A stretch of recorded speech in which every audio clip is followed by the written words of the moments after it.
Hey, that's pretty good.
All right. Hello, everyone, and welcome.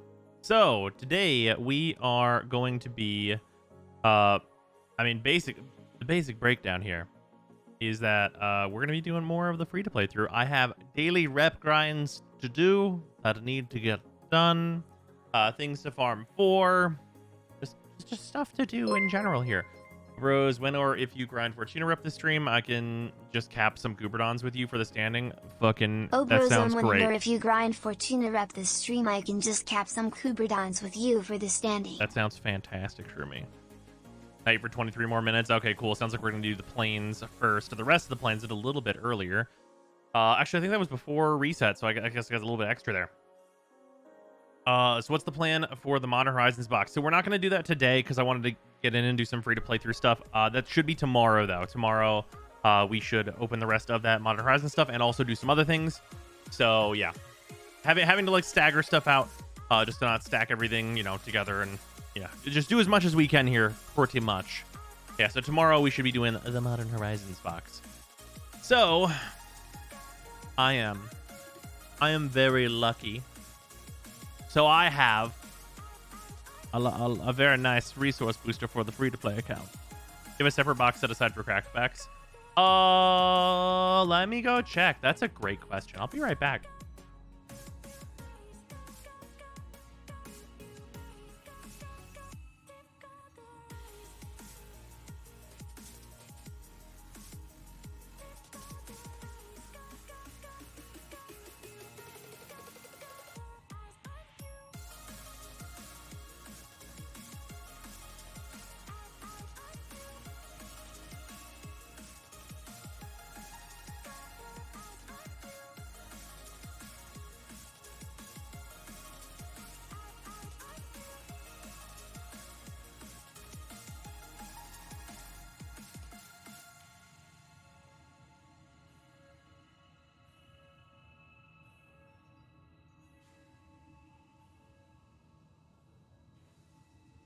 The answer is yes.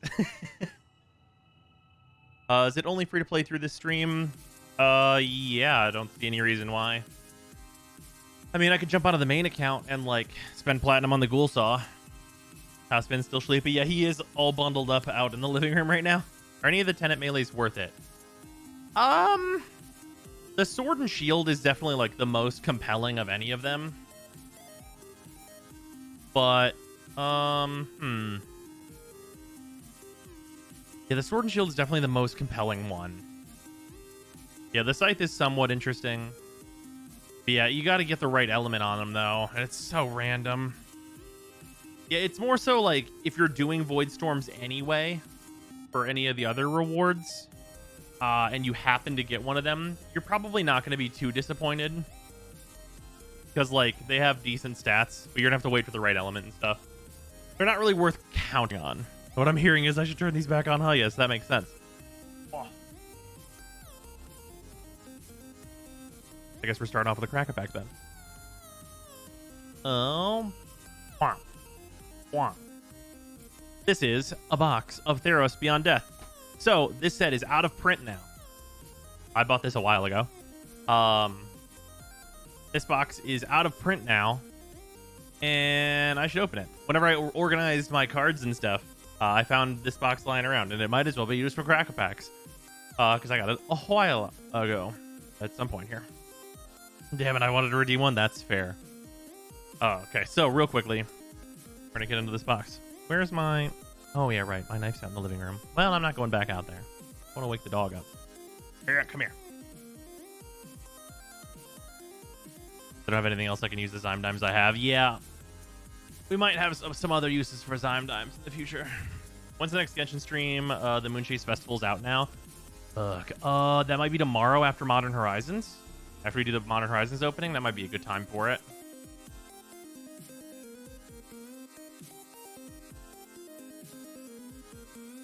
All right. Theros Beyond Death. So this set is actually... I think people are asleep at the wheel on this set a little. Because there's a lot of stuff in this Theros Beyond Death set that I think is going to have some real good long-term value. Like, there's some cards in here, they're already pretty expensive. This is the set that Drannith Magistrate got printed in. And, like, are there some kind of bum cards in here? Sure. But, like, the gods are mega value. I think all the gods long-term are really solid. Lots of good stuff. There's so much video games, it's really true. I'm falling behind on stuff, what with Finn being sick and everything, but there's not much I can do about that. I like Theros. Yeah, I think Theros is really good. Also, every copy of Gary is, like, just value as far as I'm concerned. Underworld Ragehound.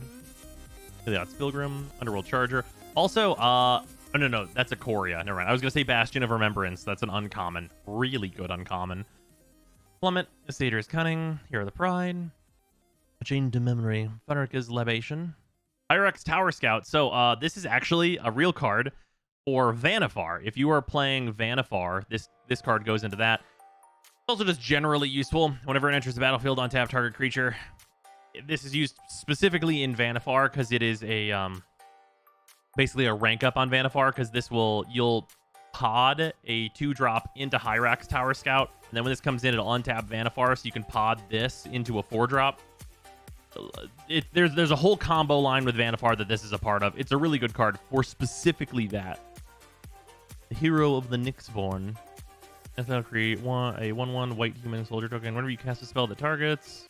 Oh yeah, this gives it the kind of heroic. The Chain Web, Arachnir. Hey, Destiny Spinner. The Destiny Spinner is kind of interesting. Creature and enchantment spells you control cannot be countered. Target land you control becomes an XX elemental creature with trample and haste until end of turn, where X is the number of enchantments you control. It's still a land. So, obviously this is for Enchantress, but the creatures and enchantment spells you control can't be countered part of this is super solid. Anyone who's building Sephiroth, you should probably put Destiny Spinner in it. Really good card. Heat to Extinction, a less good card, but it's just like a exile 4-mana removal. It's like a fine card. It's okay. And then a Foil Omen of the Dead. And the very nice lands that came in this set that I think are also going to age quite well. They're the Pokemon lands. And a Human Soldier token. Got a lot of enchantment creatures. Oh yeah, Theros always with the enchantments. Yeah, for Omen of the Dead, which is worth noting, is that for 1 mana, this effect is pretty good. Whenever it enters the battlefield, return target creature card from your graveyard to your hand. And it's sacrifice, like paying 3 for its ability whenever you sacrifice it to scry 2 is not very good, but you can play this as like a 1 mana, like if you need just like permanence on the board, or like if you're looking to get devotion. It's a solid effect for 1 mana that gives you 1 devotion on the board if you're in like a mono black strategy that is kind of built around doing that. So there's some stuff with this, like if you're actually running Erebos himself, then this can be a potential like good card for you.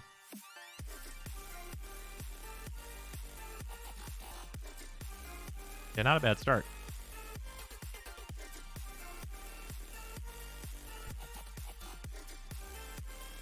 Anargale, I think the Luxurious Sea Lord is the best in slot for characters like Zhongyun. Oh, the big fish sword. The big fish sword. Oh. I gotta tell you, this chair is so fucking comfy.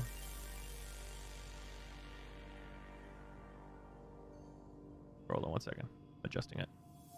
It has like a whole backrest thing that you can adjust.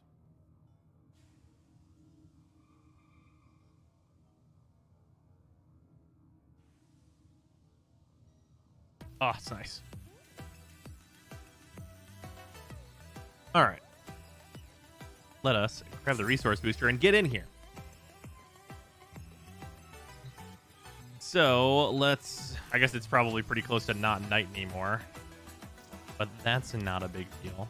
Let's go finish off the plains farm real fast. Well, I guess I should just change my loadout to Ivara. And just pretty much go straight to the plains. Makes most sense.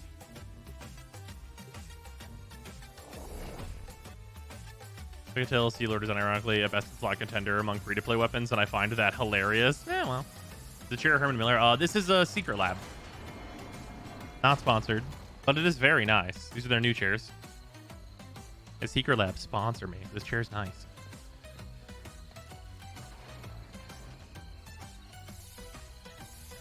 Here we go.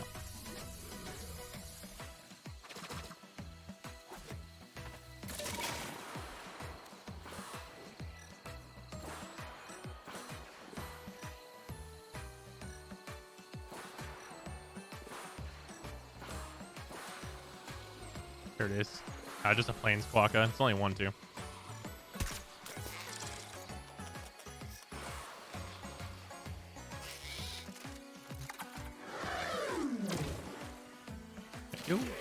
Get it 100 premium gems from the combat challenge and roughly 200 from the treasure hunt one, since each chest counts as a luxurious. That's fucking dope. As I decided to take a break from Genshin, people talk nonstop about the new event. Yeah, well, how it goes. Those were my favorite Age of Empires team for a while. A lot of work for bringing them to mainstream. Interesting.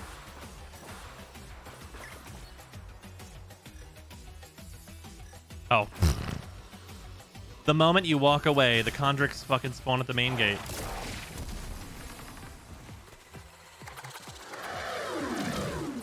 Is the same playthrough as the Nightwave fail, or is a new playthrough? New playthrough from that. Yeah, not the same free-to-play through. We're considerably farther than that free-to-play through at this point. In general speaking, anyway.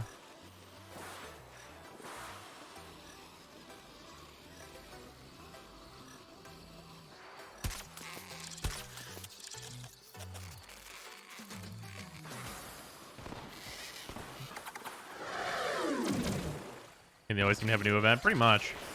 There was a little bit of a lull in Genshin, because they had an expedition event, which they're pretty unexciting. They're definitely the events that read the most as like, this is filler content, because you're just sending dudes out on expeditions. For some reason, my sleep arrows won't put the Vasca Cuvets to sleep. The experience is just a weird bug. It is a weird bug. I have experienced it. Yeah, for whatever reason, the sleep arrow, specifically the Vascas, just doesn't put them to sleep. It's just a current bug. Reported to DE. Hopefully it'll get fixed with haste.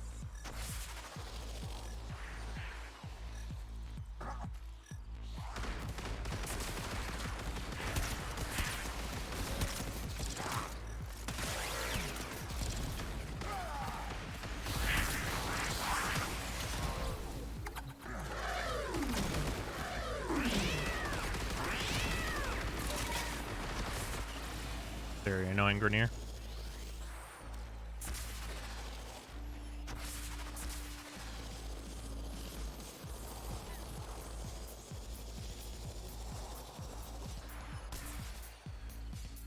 The festival seems big. It's good. Look at this a lot, but Genshin's update schedule is great. Oh yeah, it's fantastic.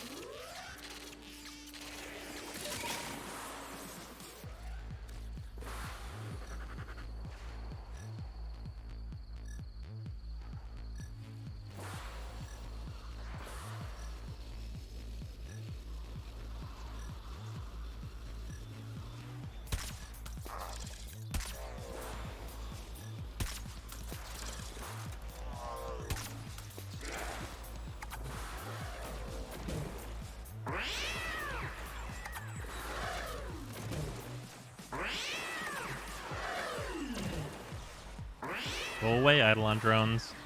You're annoying. Where'd you like content? We decided to put some content in your content when you're waiting for content, pretty much. Oh yeah, I miss June games. You can invite me whenever you do Fortuna. Sounds good. Yeah, speed up of the Fortuna shit sounds fucking amazing, because it sucks so much ass.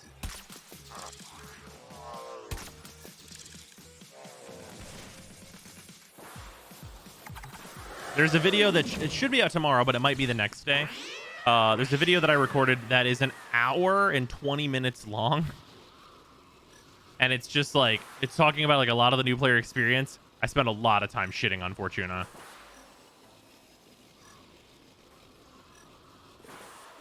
Like, I really went into this playthrough being like, oh, Fortuna, that's probably the best open world. No, absolutely not. It is the worst by so much. Like, so much as to be like somewhat comedic in how shitty it is.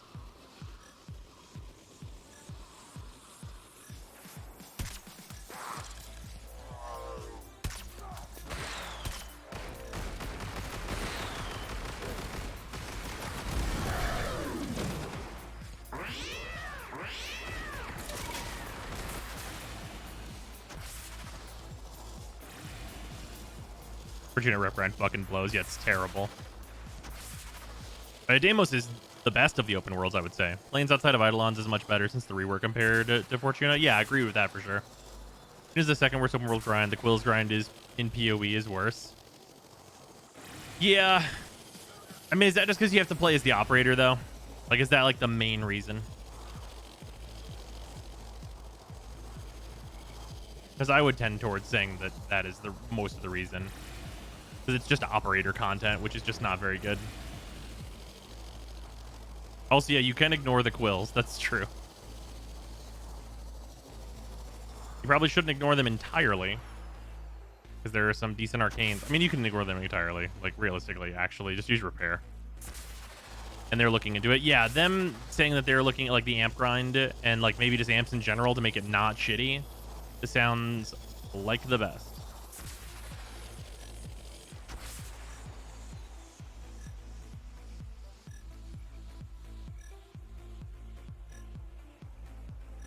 Come on, give me anything here. That's There we pretty go. good.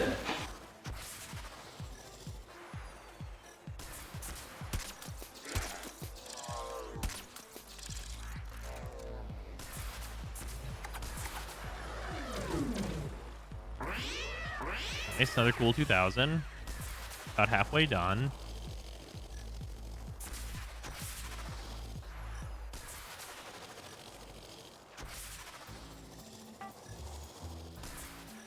What am I missing here?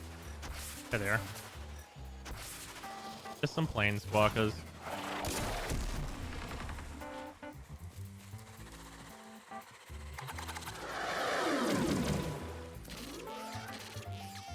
PoE not being able to select night and day as a time to visit makes schools the worst since we need so many sentient cores and parts. Yeah, that's true.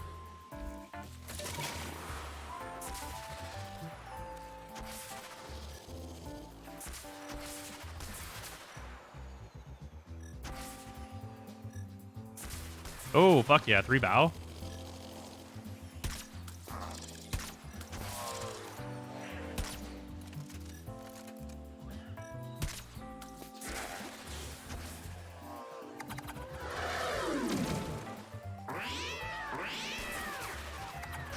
There we go. Schools would be far easier if we could set it to night permanently. Oh, yeah. Also, people would then be willing to teach others how to do fucking Eidolons as opposed to being fucking shitlords. Because, like, I don't teach other people how to do Eidolons because I cannot be fucked to, like, pay attention to the night schedule. Because it sucks. It's terrible.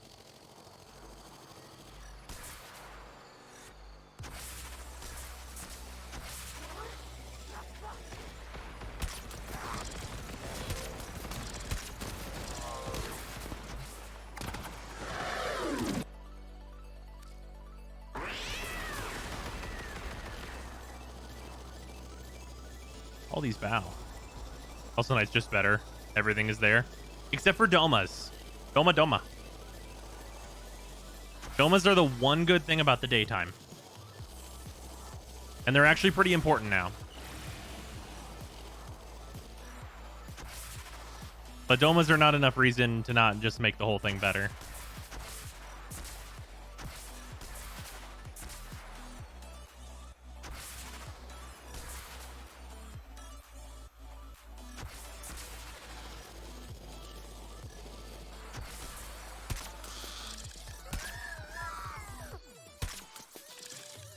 Ever seen a fucking wild Murgu? Most people haven't.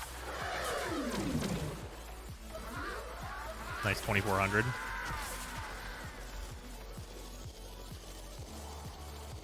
Oh, thumpers, so you don't fish? Yeah. Yeah, thumpers equal no fishing. And thumpers are, like, way more fun than fishing. Fishing's way better now, though.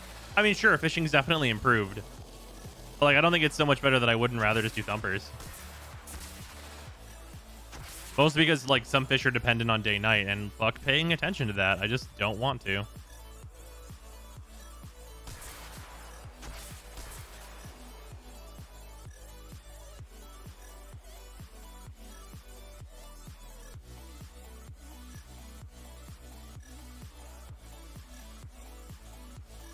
But where?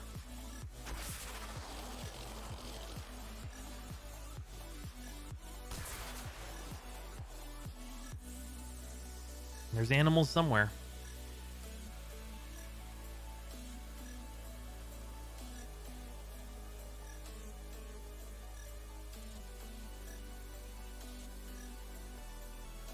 Who can say where they are?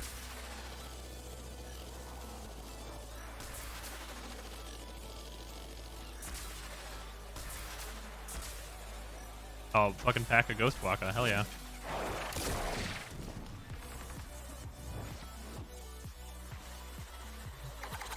That's definitely done now.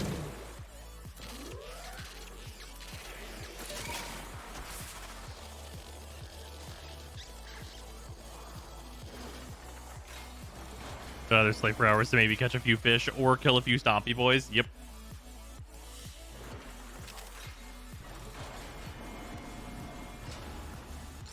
All right, all 20k of the rep for that is now acquired. Good shit. Almost to rank 5. Let's get to rank 5, grab the armor, then we're done. I'm fishing that Oxalis makes it way fucking easier, at least for me, because it shows the hotspots on the fishing minimap. that Oxalis makes it way fucking easier, at least for me, because it shows the hotspots on the minimap and I don't have to buy more dye. So I fully agree with you. However, please remember that Oxalis is stuck behind rank 5 Fortuna, which is fucking nightmares. Yes, it shouldn't be. It should be like rank 2 Fortuna. Like most things in Fortuna that are progression paced.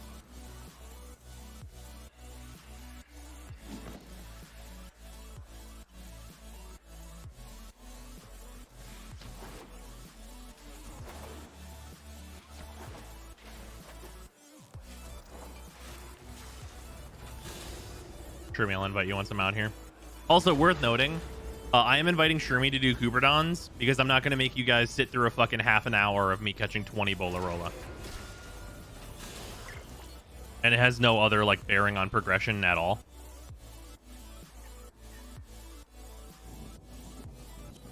What's insane is the Baruch grind. Yeah, it is pretty extreme. Baruch Prime will definitely be way more accessible.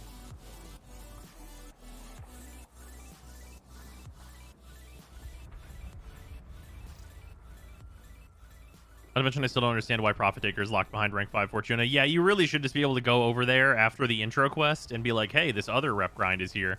That would also be way better. Because then you could get some of your debt bonds and stuff from, like, the Profit Taker grind, because you get a bunch of debt bonds from killing Profit Taker. Is prepping for Profit Taker harder? Sure. Also way more rewarding. Archerman, following your markers. Away! With 3 of us, it should actually be really easy to find their nests, and like this really should speed up a lot. Speaking of floops, got my Cooperdon floof today. Hell yeah.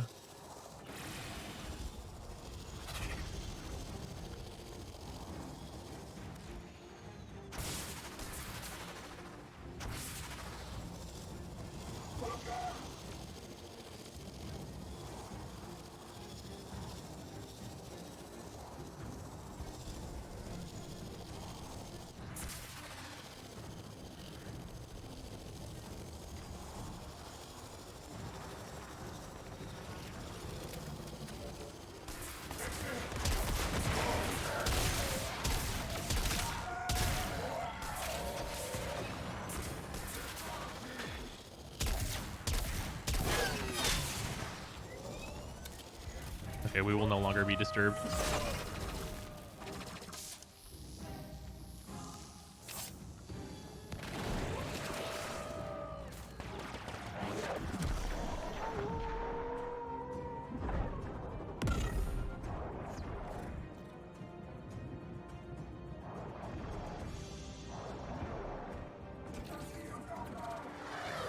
Dean and Carnadine. Okay, just a Valis one. 4,000 though. See how good it is? Once you're already max rank, it's great.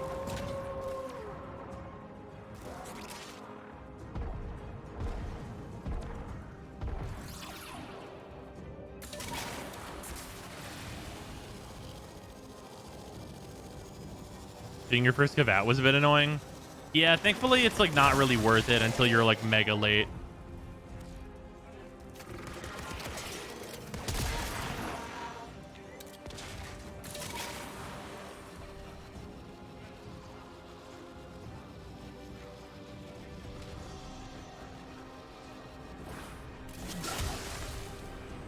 No one do the thing that I just did to find this. Warframe is a bit too much progress to have easier progression after you've already finished the grind. Yeah, that's fair. 4K, isn't that like a third of your total rep cap? It's almost, it's a little under a quarter.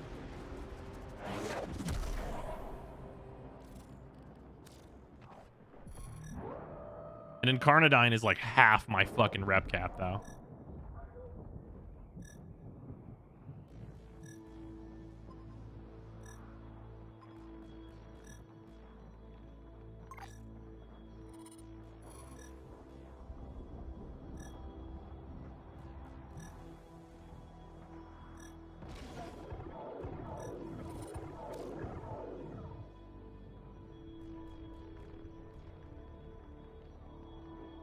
Where did it spawn? It's not on the radar.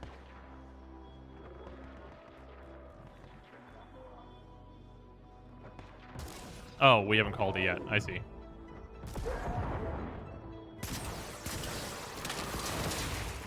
There you go. I burned them all alive. Burn in Holy Hellfire.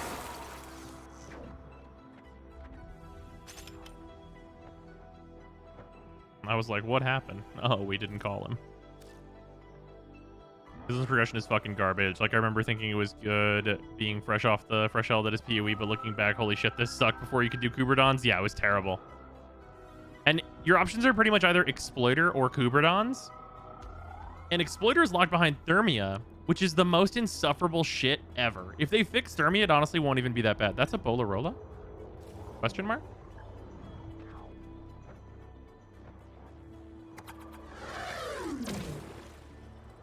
One second.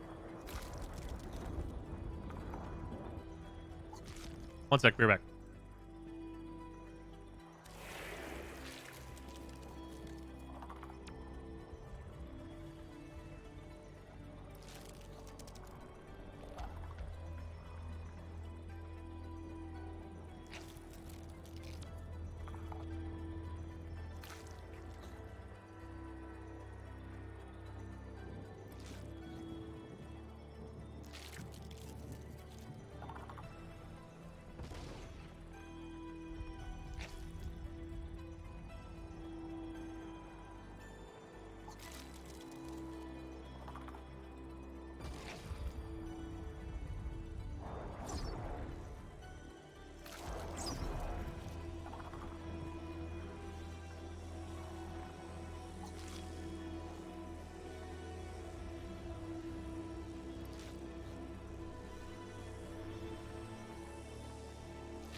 Papa, I return.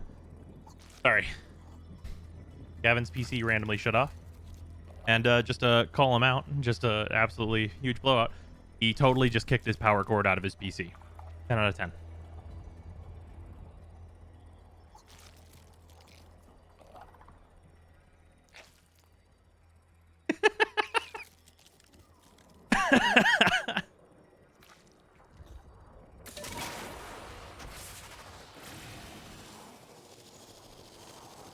What happened? He kicked his power cord out of his PC. PC on the floor? No. Like he didn't like kick it. Like he touched the power cord enough with his foot that it dislodged from the back of his PC very safely, but it made his PC turn off. So he was very concerned that he broke it.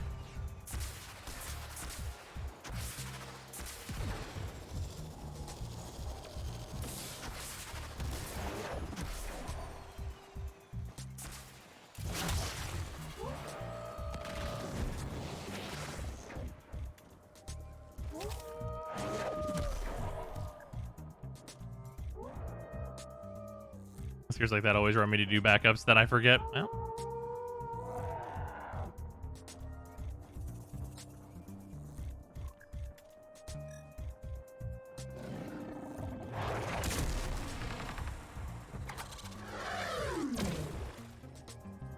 Fuck yeah.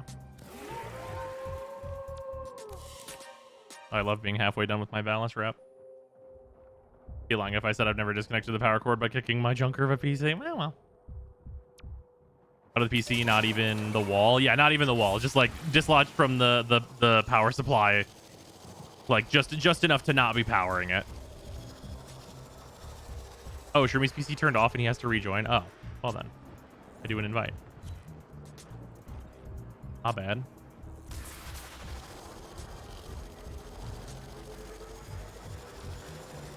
Eh? Wouldn't this be a stover?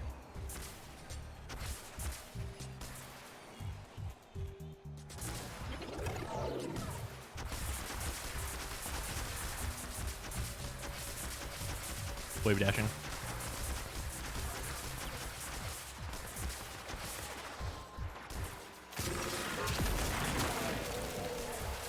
Having cords where you can hit them with your feet is asking for trouble. Yeah, unfortunately, there's not much room for change in the setup there. There's only so many power outlets and things to put places.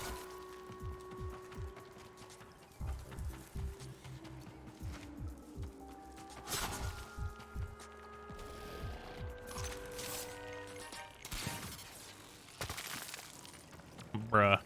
Double Zodian.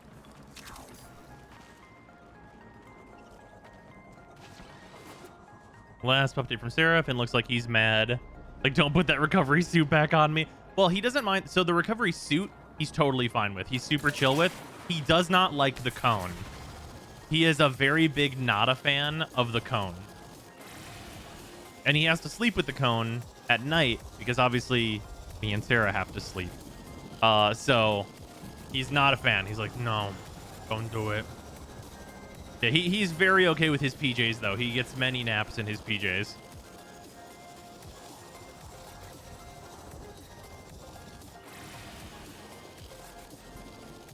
Yeah, that like recovery suit he is quite all right with.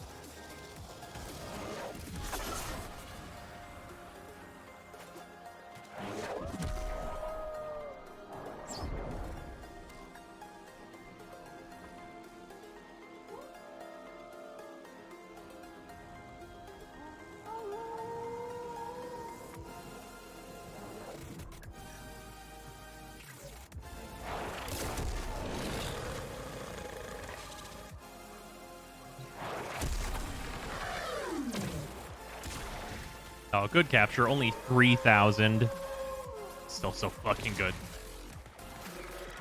We literally have not gotten a single one of the more rare ones. And it's still, like, the most worth it. My dog used the cone as a weapon when we got her fixed. Nice. I'd have one of our cats in a cone once. And it was an unfun experience. Oh, yeah. I mean, cats are the worst about it. Because whenever a cat doesn't like a thing, they want to violently murder you with their claws.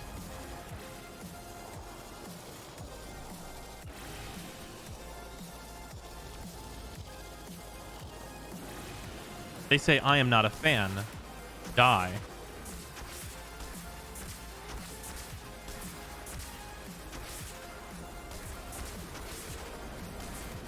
This track sucks. Anyway.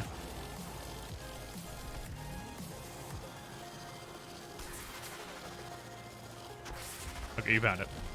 I was checking up there in case it was going to lead us on a fucking wild goose chase. Feel like herd eater, climb the mountain. And dogs get sad, cats get even. Yeah, well.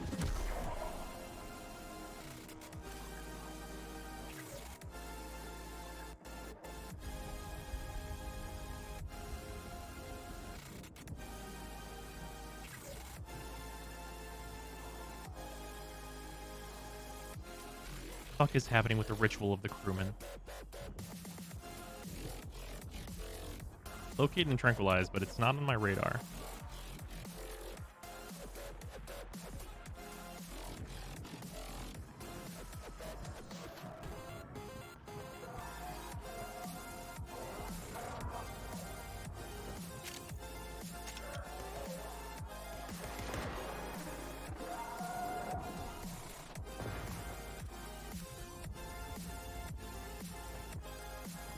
What are we doing today? Getting some rep stuff done. Maybe some star chart progression towards Steel Path and stuff. Just some just general things. I probably want to save up a few days of Deimos stuff. It looks like we're not getting this one. I think it's bugged.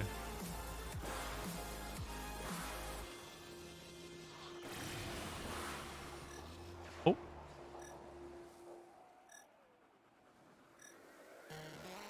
On my radar. But where?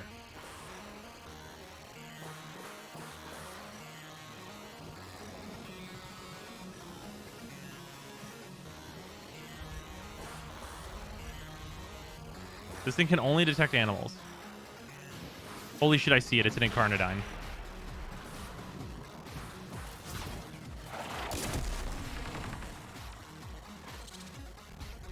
You fucking go to Betty Bye.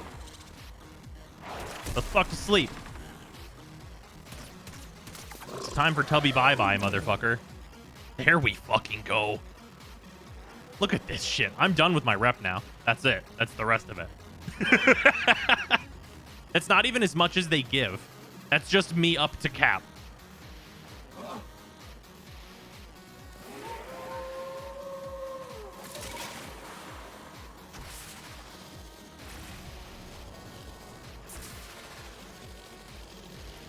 $30 darts and 4 sleep arrows. Perfect capture for an Incarnadine? Absolutely. Remember correctly, they're 10k? Yeah, pretty sure. I think is it 8? It might be 8. It's either 8 or 10. It's not 9. For sure not 9. It's 8k? Okay. You no longer have to go scat hunting for animals. You totally do. In Fortuna. It's 248.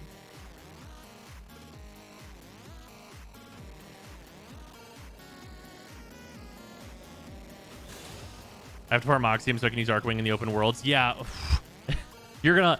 Anyone who's been doing any open world content, let me tell you, the video that's coming out tomorrow or the day after, you're gonna enjoy it a lot, I bet. Literally, I talk about all the open worlds in it.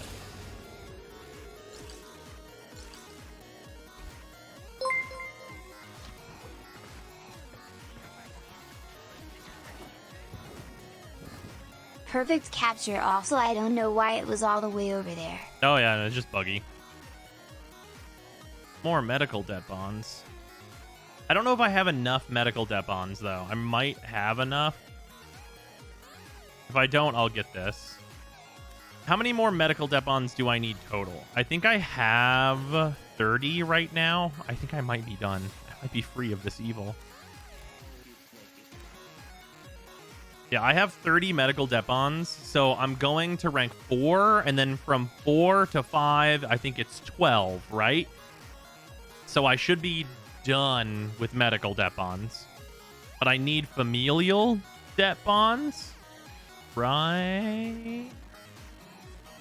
Okay, I'm done with medical debt bonds. Thank fucking Christ.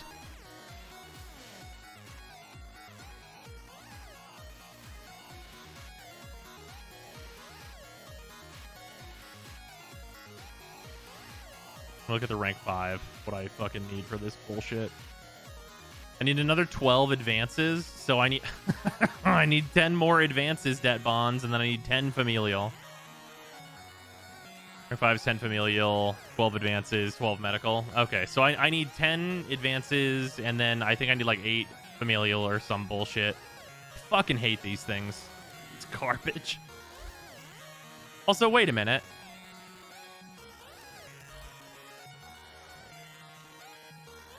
It still says I need 7,500 more standing. But that can't be right. Wait, what?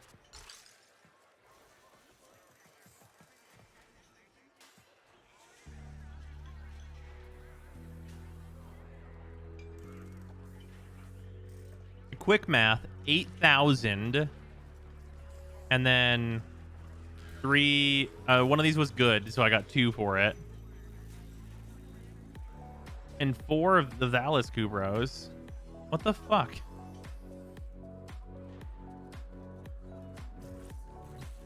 What? Okay, here. I'm gonna leave and see if it fixes itself. Yeah, going back to the orbiter to see if it updates it. AFK timer hates you? Maybe? I don't understand. I wasn't AFK.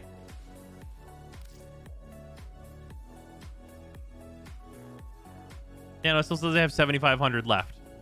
Cool. Thanks so much. Fucking sucks balls. Literally, it literally would not let us get more because we did hit cap. But apparently, fuck me, so whatever.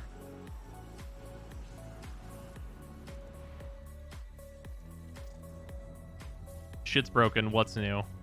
Welcome to this definitely the worst open world experience. When I saw the dev stream, I was like, bro, spoke it into existence. Yeah, it took a while to speak that into existence. Yeah,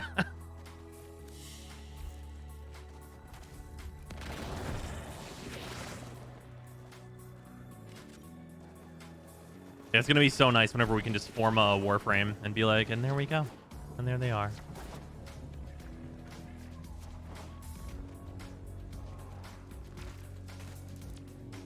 What would happen? What was the forma change? Well, it's not in yet.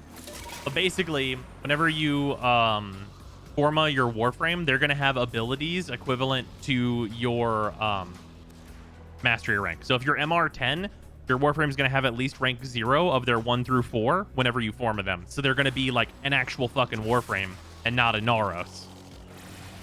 As long as you're MR10. And being MR10 is not hard. Thank the fucking Lord. Yeah, I know, right? Yeah, they announced that last dev stream. That was definitely the biggest news. There's a bunch of people in the comments on YouTube. It's like, this small quality of life change. It's like, oh, you think this is a small quality of life change, do you? Well, you'd be wrong.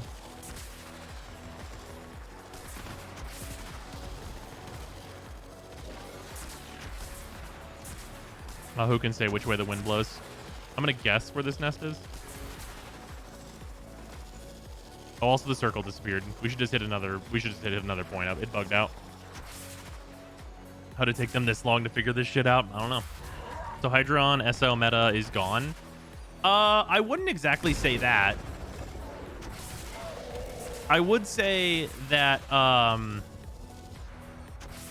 there's the opportunity for it to be used less.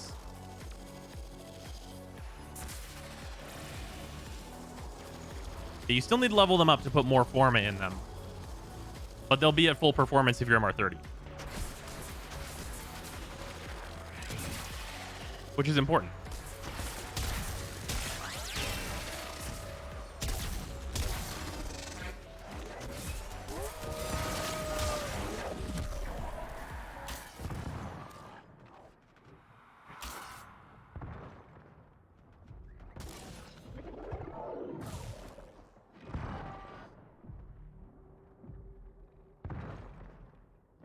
Hope you copyrighted your suggestions for leveling from that video or getting a kickback from DE. I don't. Yeah, I would rather the game just be good.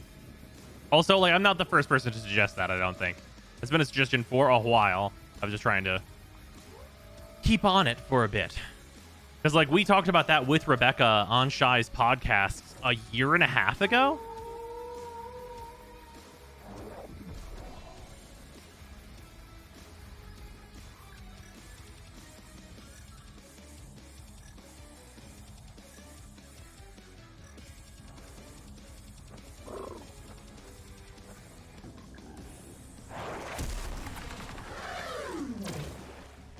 Fuck yeah. Change takes time, except when it's a nerf. Well,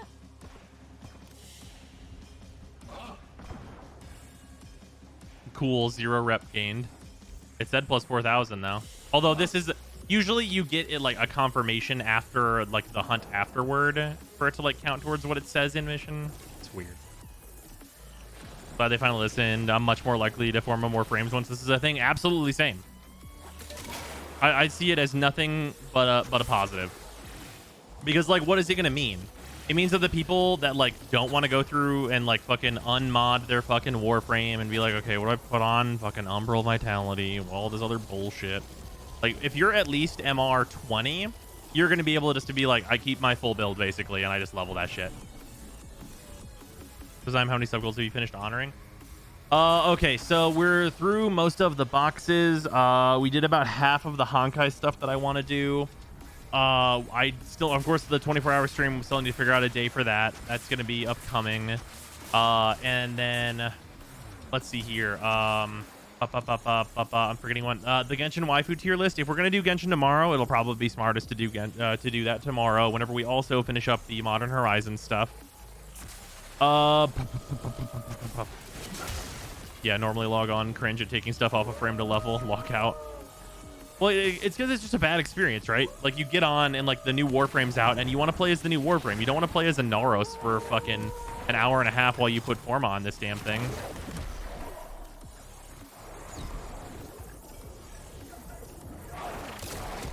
Okay, rep is for sure done now.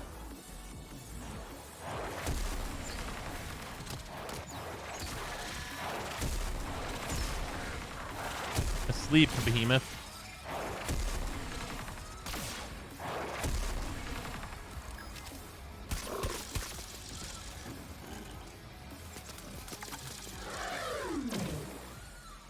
Oh, whatever. That's the rest of my rep anyway.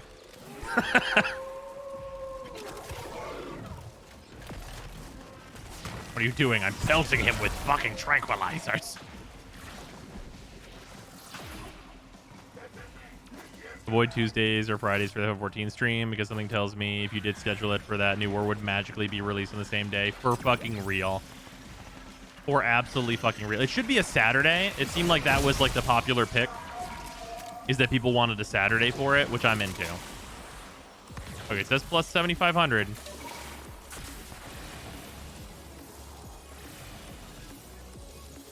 Also, holy shit, Zephyr and Fullman is practically U1. Yeah, really.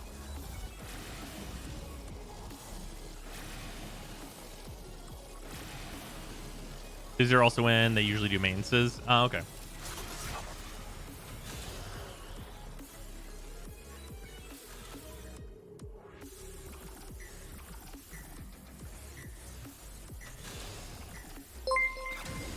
After all that, it still is a good capture. Well, Shit's made buggy today. what the fuck, you can farm Gooberdons for 3k standing? Oh, if you get a perfect capture on those guys, they're worth 8k. And they're actually worth 4k. I just hit my standing cap. Yeah, Gooberdons are the best way to get Fortuna rep by far. You just don't get them until you're already fucking rank 5. All right, tomorrow, theoretically, if I go and do it, I can be rank 4 on Fortuna. So that's a thing. Why is it so buggy? I don't understand. Well, the Kuberon thing is they're actually supposed to resist going to sleep quite a lot.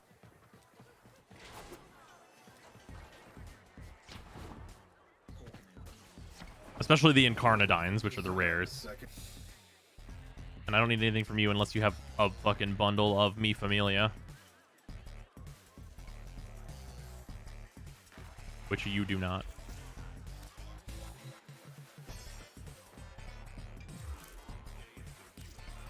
Alright, Radical. Deimos time. It's time for Deimos. Does she even sell familials? I have no fucking idea, I'll be honest. D's moved on, so it's just what we have to deal with now. Well, maybe.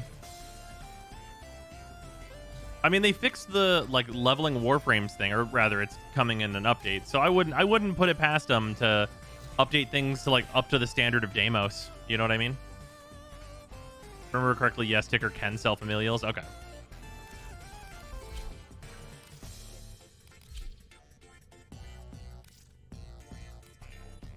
Well put together, operator. Now get out there and Cut down the... and make the Lotus proud. Grab one of these random fucking secondaries I have built and just toss it on. Let's do the Sestra. Sestra fucking sucks. There you go.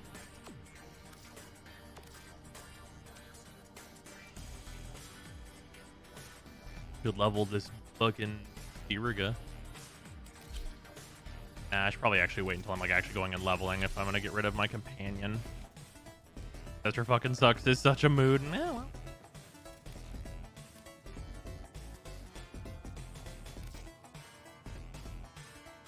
God, it needs 2 field run and a Forma. Eat my whole ass. I refuse to do it. It's literally not worth the MR. Like, can you imagine it not being worth the MR? Like, holy shit, Scooby-Doo. Also, if anyone would like to join, feel free to do so. Just got the rank 1 energized on my free-to-play Switch account. Woo, it's nice. Oh, yeah. 2 field run and a Forma is low. Not for fucking mastery fodder. I'm only trying to get to like MR 12, maybe 13. I ain't trying to get to 30 on this account. Don't need to do that shit.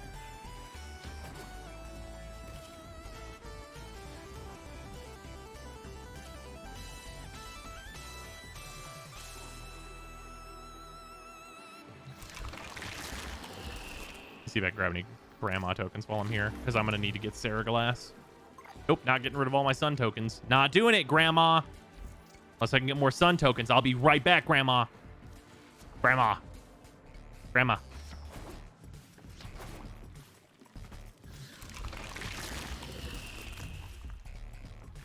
Take that shit from me. Thank you.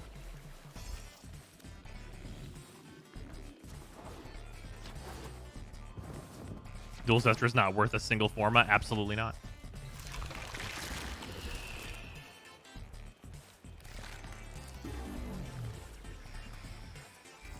What's today?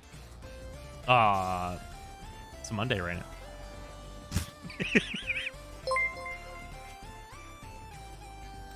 How close am I to a Sarah Glass? About halfway. That's not bad. Resource boosters are good for sun cause you get double the tags. Smart ass, it's true. Also, sure me thank you for the 100 bits. Resource boosters are good for sun because you get double tags. Yeah, yeah. Yeah, that makes sense.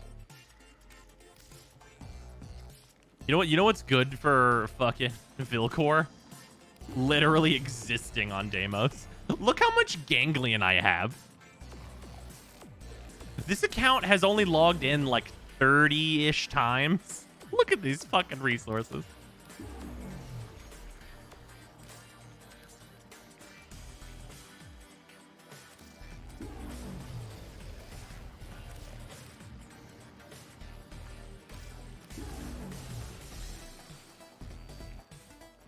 I'm gonna keep my Vom, but like, it's fine. Deimos showers you with those resources, but makes me cry for Thaumica. Well, they upped the drop rate of Thaumica, so I don't think it's so bad anymore. Especially if you do it while you're waiting for the mobile defense to finish whenever you're doing vaults. Just rep farm today or something specific? I mean, just general like rep farm progression stuff.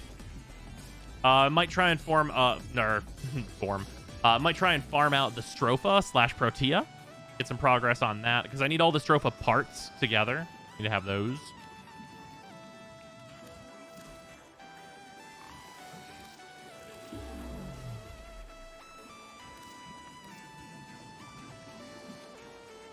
Can you tell I did some resource farming? This was all with this, by the way, not with Zaku. This was with Zephyr. the resource farming that I did. Super worth it.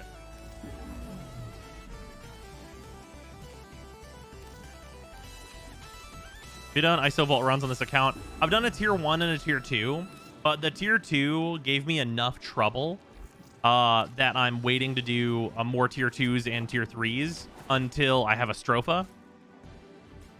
Zephyr cannot be praised enough, can she? Not at all.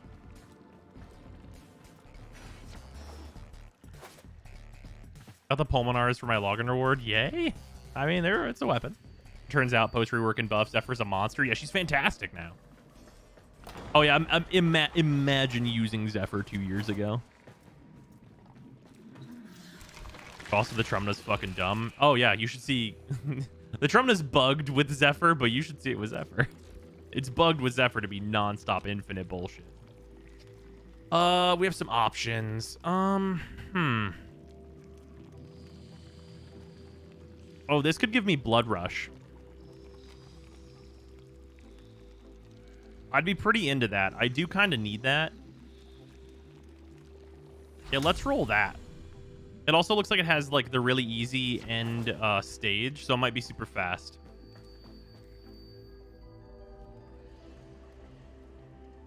Telling people you want to build Zephyr as soon as possible to new players. Yeah, I go into it pretty deep in the video for tomorrow. Like, no one talks about her enough about Zephyr. Yeah, I mean, she got the rework weirdly quietly, right? Like, I feel like, I mean, I was on the hype train for like where Zephyr was at post rework, but post this buff to her too, I'm really up in there. Do you already have it from Lewis Spy? I don't think I got it from Lewis Spy. Did I?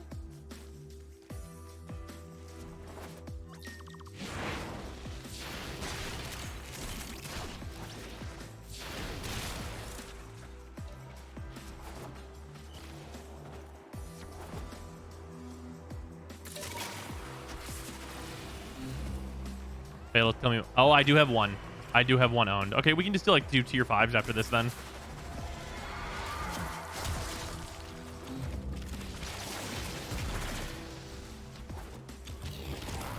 Say helmet anything on Zephyr.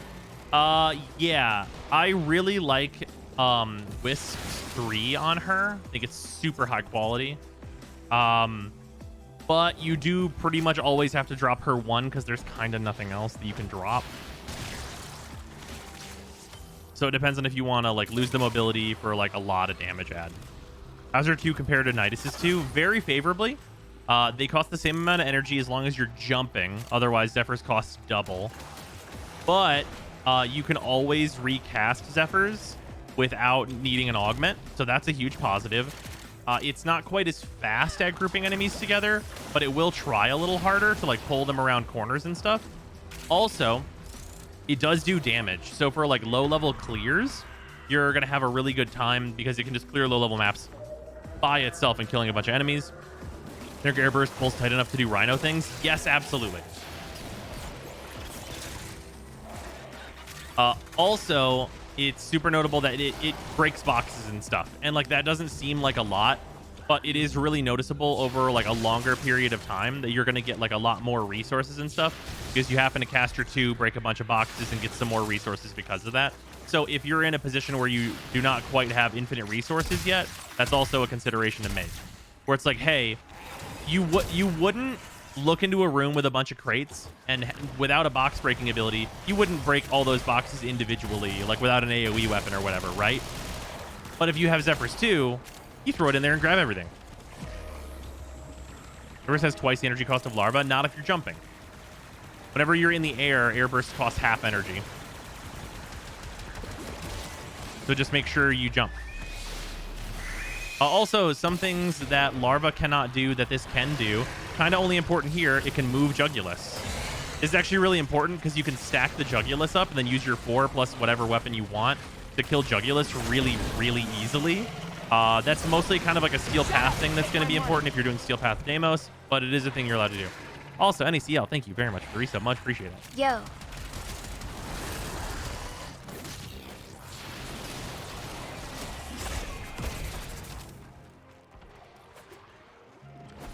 What bunches up Jugulus? Zephyr's 2. I think it's specifically her 1 and 2 that both cost half while airborne. Yep.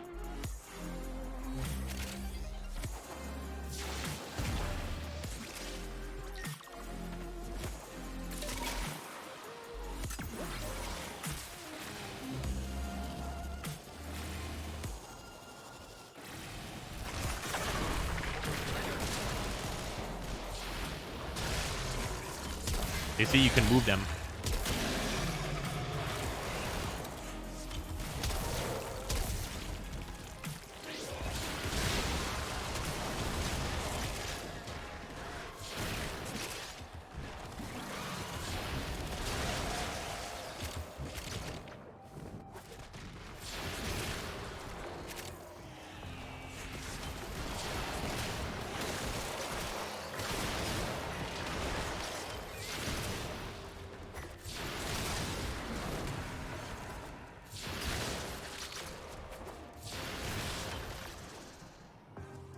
Shut up and take my money. What a world for the 5 years I played Warframe and watch her videos and streams. Zephyr's been mad. Now she's borderline you're broken. I wouldn't say that. I would definitely say she is in like the really high echelon of like super usable Warframes. She scales really well also if you give her weapons that she works well with. It's similar to the way that Mag works, except for Zephyr has a bit better, or not necessarily better, but less rigid survivability. She's a bit more vague with how easily she can survive depending on your setup. Stuff, what's new in the world of Warframe? Depends on how long you've been away, Race Fear. Zephyr's fucking really good now. Either super surprising or not at all. Zephyr said, "Move it, Chungus." Other bros, hope you're having a wonderful evening. Always a fan of the videos on YouTube. Never had the chance to really check out the stream. Here's a good stream. Oh, thank you, Starstruck. Welcome.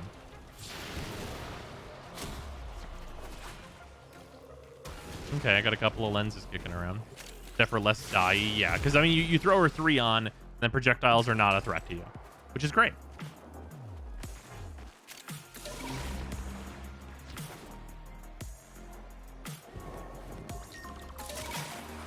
I've played Warframe for about 2 years, so yeah. Zephyr is now extremely good and one of like the new player goal Warframes, so that probably sounds pretty fucked up to you.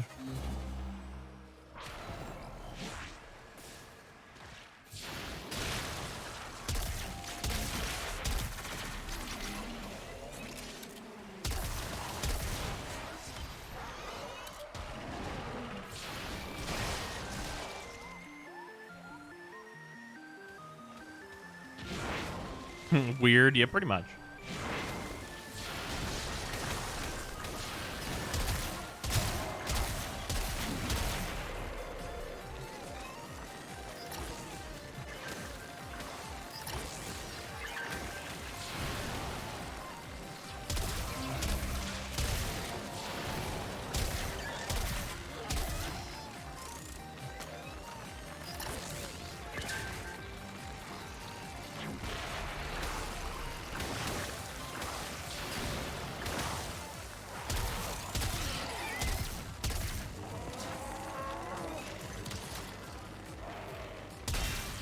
You there. I was wondering where that motherfucker went. This one's full.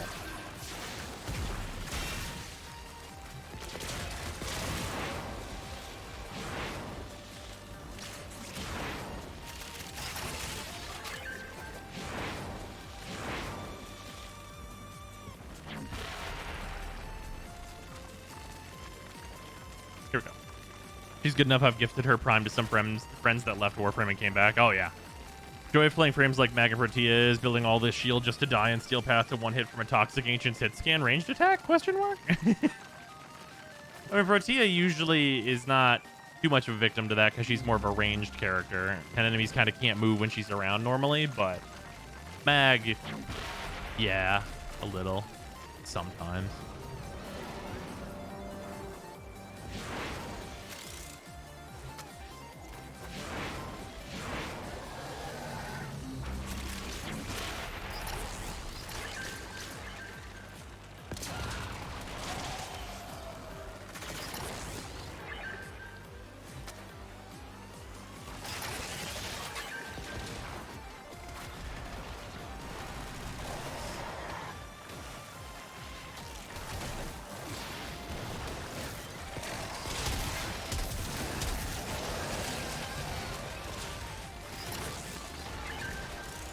And the Bubonico, notoriously bad weapon. DE, please ignore, is one-shotting the Plague Star boss heads. And I'm not even using a buff. Yeah. Yeah. What MR is the Bubonico again?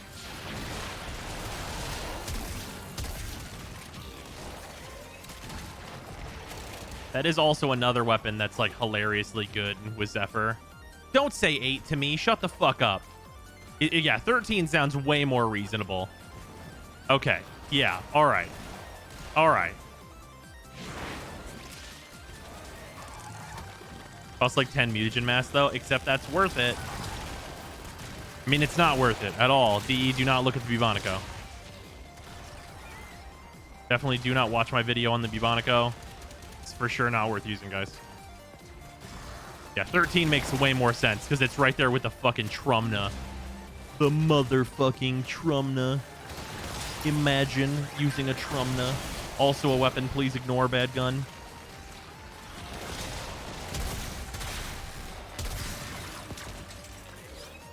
Out of here if Finn is doing well. Yeah, he's recovering quite well. Test gun, please ignore, pretty much.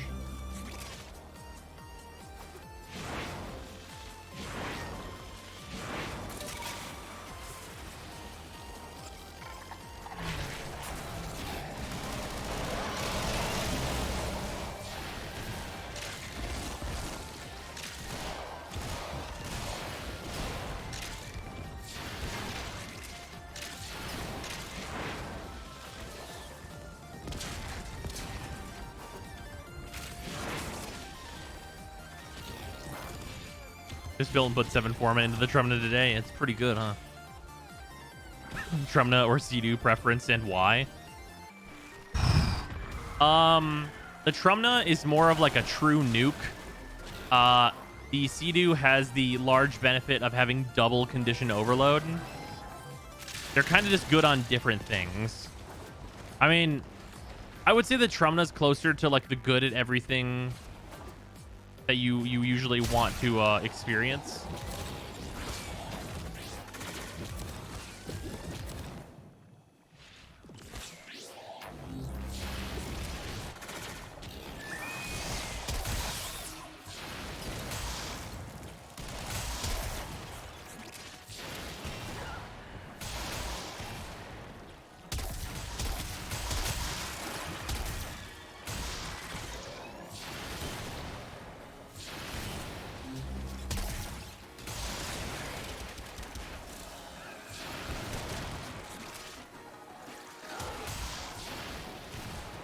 Fuck in here. For this specific bounty, Zephyr is super good. Hey, volatile quick return again.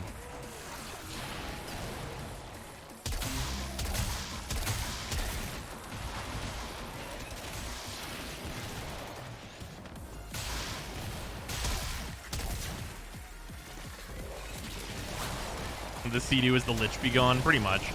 What's your least used category of weapon and why is it arc melee? Well, it's because arc melee is completely useless. Hey, if I didn't have it, though, I would have one now. Huh?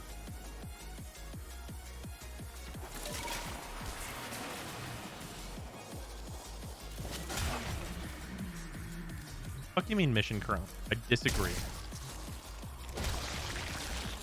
Oh, it's just going to have us redo. But no, that was the vault. That was the vault. Hold on. But there's all tier 4 out here right now. Okay, yeah. We'll have to go back to change it to 5.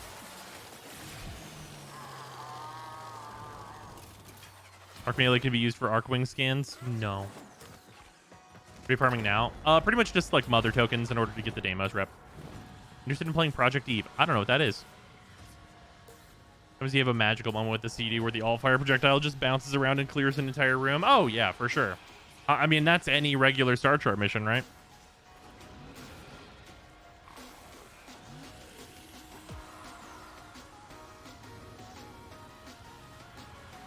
Doesn't that mother only give you that tier of bounty? I think if you come out here with a tier 5, she'll continue to give you tier 5s.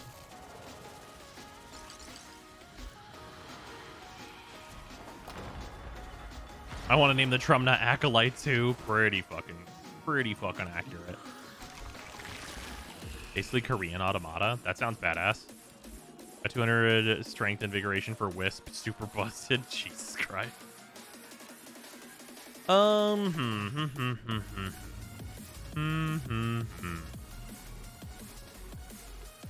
For science. Mother at the Wasp Hive looking structure, but Vault 2 has the same missions as Mother inside all the time. Okay. Respawning when you're first coming to the camping drift. Ah, that makes sense. Weird that it's that one instead of the one down here, but I understand why.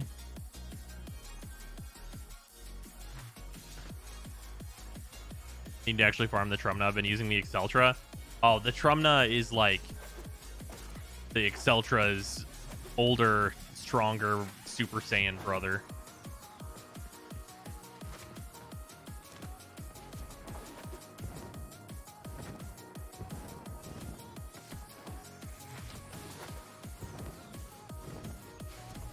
Deimos rep's so easy to farm. I don't want to farm Fortuna at all. Yep. I fucking concur. Trumna's the Exceltra if it actually had ammo.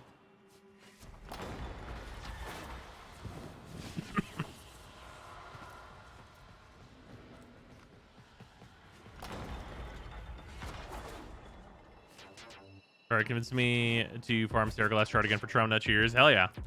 Yeah, Seraglass is not too bad. The main thing with Seraglass is you just have to be patient. Just like check in with Grandma every day and be like, hey, Grandma, do you have any like reasonable to get tokens for me? And then she's like, yeah, here's a couple. And you're like, okay, I'll take those. Thank you. I'll see you next time. Goodbye, Grandma. And that's all you gotta do.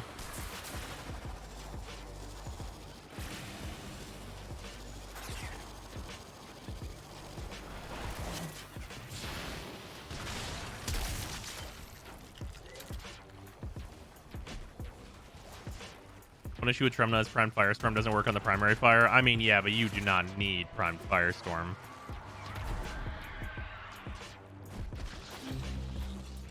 Also, Mend the Family's good for eating extra. That's fair. Bruh, that had so many good materials in it.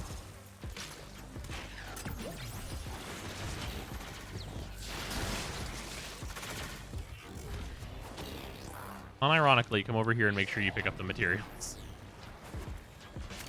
For everyone who's in this mission with me.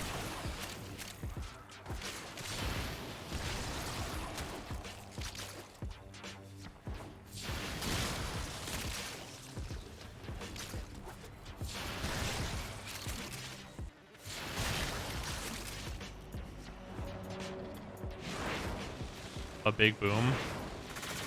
Valid. I feel like DE will port the Deimos rep mechanics over to the other two worlds. Seems like it would be very simple with most merchants on the other worlds, already practically being the same as the Deimos ones. Yeah, I think that they should do it, and I think that it would not be super difficult for them. Because for the planes, there's not like a currency equivalency, but the debt bonds literally are already the same thing. Just make it so you get debt bonds instead of rep and at higher amounts on Fortuna. Like, it's super simple stuff out here.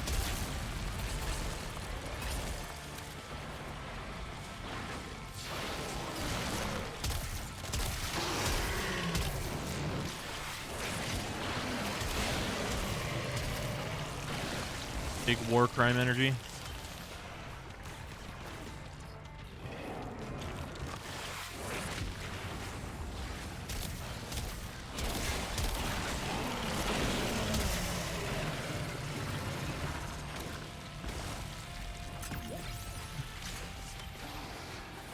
Full send, fuck yeah. 20k the whole thing, I believe. Not sure if it was the ghoul saw. Yeah, that sounds alright, 20k. On my main account, I'm just like completely unironically just buying it with platinum just because I've been focusing on the free to play.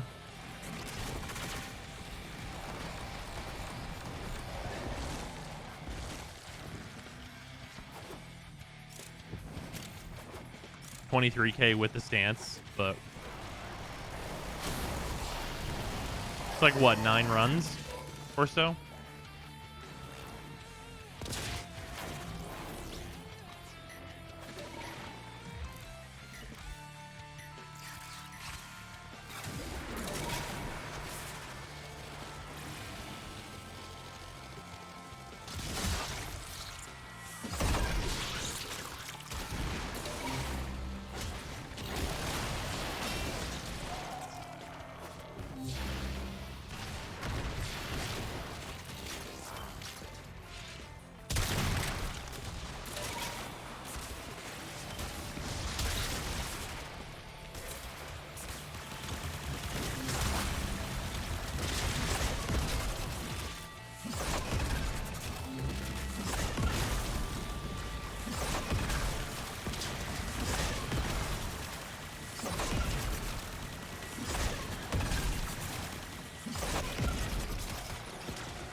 7-8 runs with all hemocytes.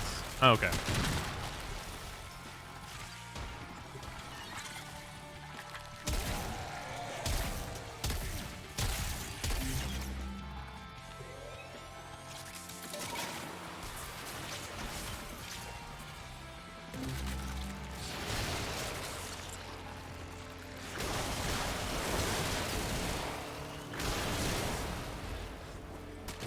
Why is the ghoul saw 90 plat on the market? That's just what it is. Is it 90 plat on the market? I thought it was like fucking 160 or something. Is that the bundle with the stance?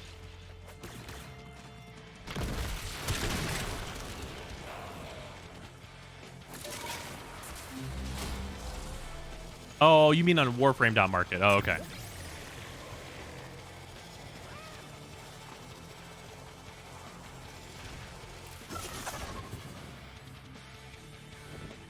Like 200 plat or something with the market. Okay.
Expensive because weapon slot plus catalyst. Oh, that's true.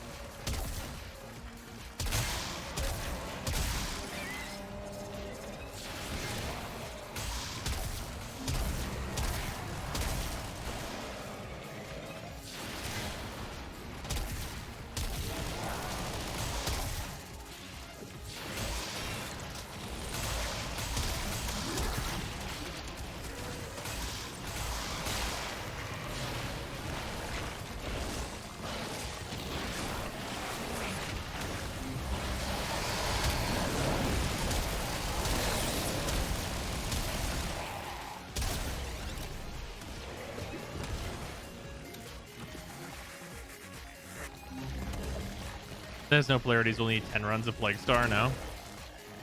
What, for the Ghoul Saw? I mean, you could just level it and then not use it.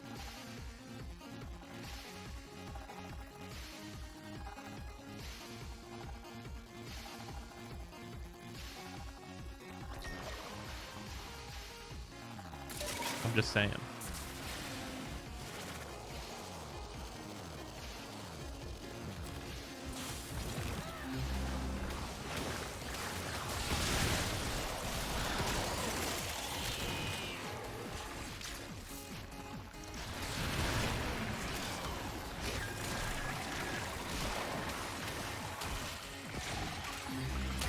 Shut up and take my money.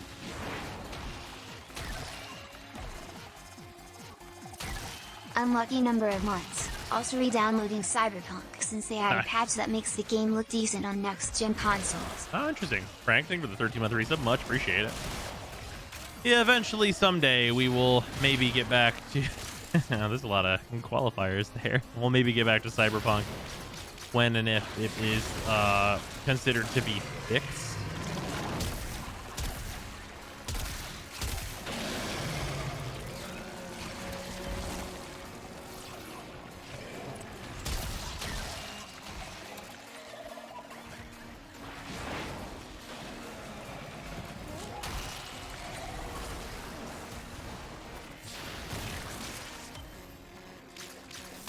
You ever finish the story? We did. Yep, we finished that game.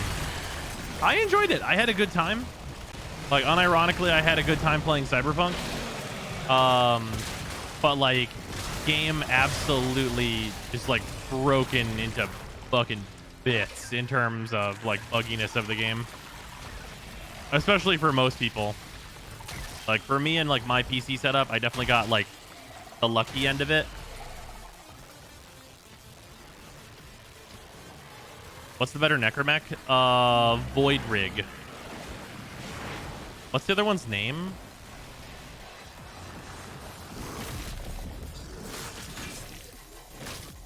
Ah, I was adjusting my chair. God damn it. How dare you while I'm adjusting my chair. Bone Widow, that's it.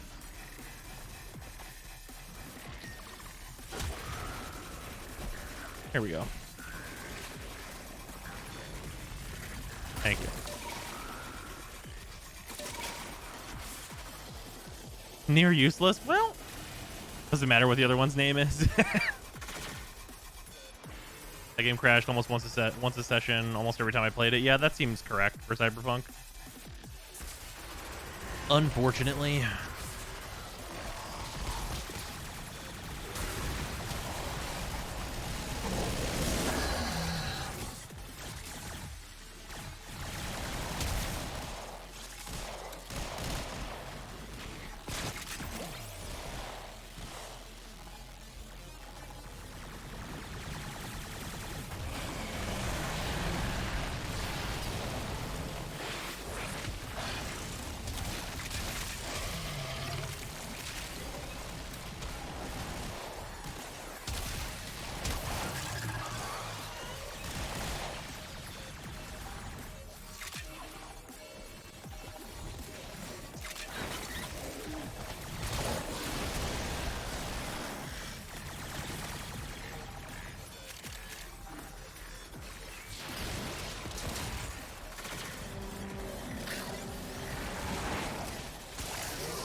There's a 0.1% chance that game will pull a No Man's Sky, which very few have been able to pull off. Yeah, I mean, it's like pretty much No Man's Sky, right?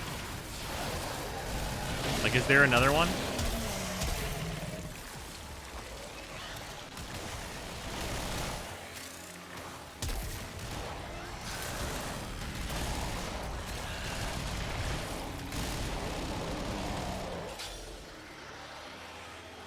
FF14, yeah.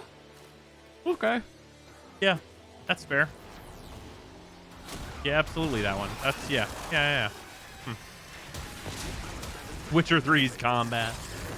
Oh, you mean you didn't like being Jerry the horse?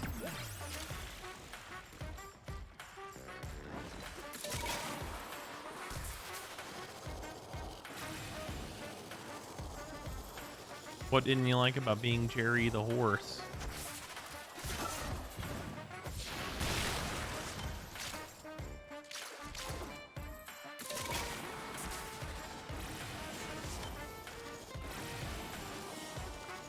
$155 mother tokens, also known as 15,500 rep, which feels pretty good.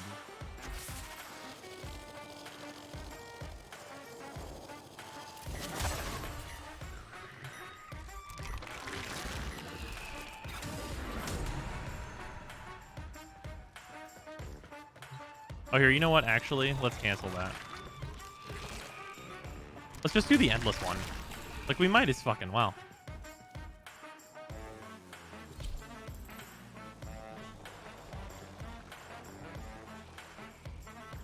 How do I farm Necroloid standing? You need to get the parts from the Necromechs in the isolation vaults. I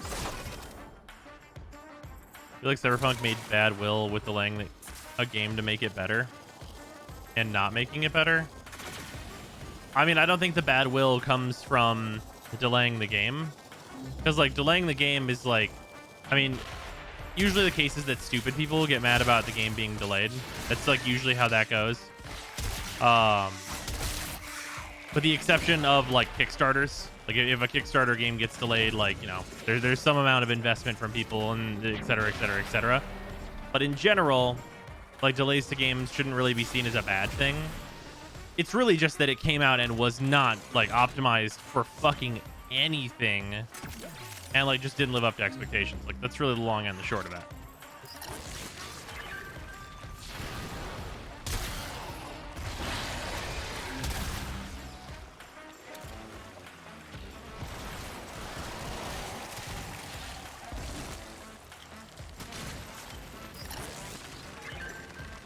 They wanted to delay it longer is the thing. They got forced to drop it unfinished. So people say that, but they actually didn't, according to them. Because like they were asked like, hey, was there any outside pressure to release the game? And they said no. And then like the follow-up question is like, why did you release the game?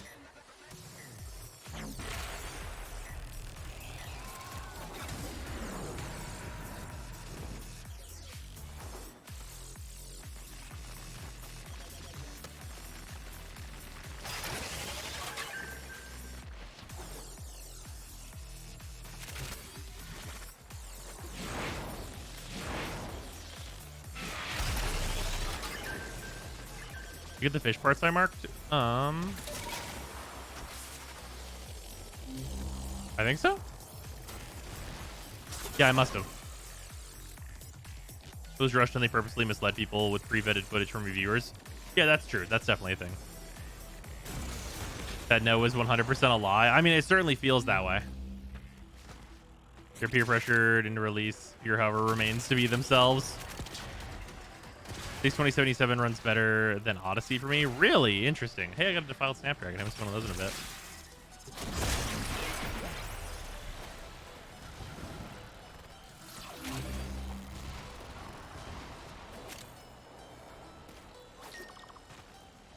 Are Pullman and Bubonico the only battery weapons in the game? Oh no, all of the kick guns can be turned into battery weapons with their arcanes, and then yeah, there's a bunch of them. Let's not talk about the planks. You'd like that, wouldn't you? Which one is this? I can never remember which ones do what. Are you the good one? You are the good one.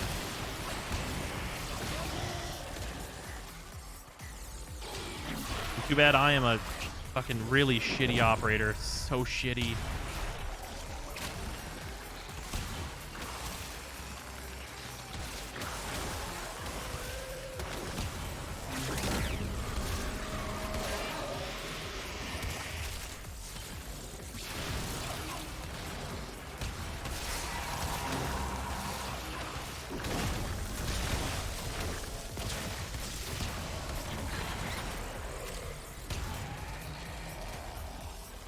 Eventually I'll have amp energy. I promise. Maybe someday.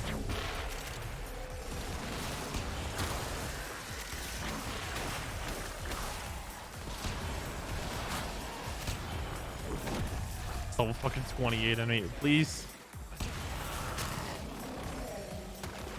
Give the resources. Okay, I got like a good amount of resources out of it at least. Oh yeah, the Shido as well. Yeah. Nice larva burrowing into your chest cavity. Nah, well.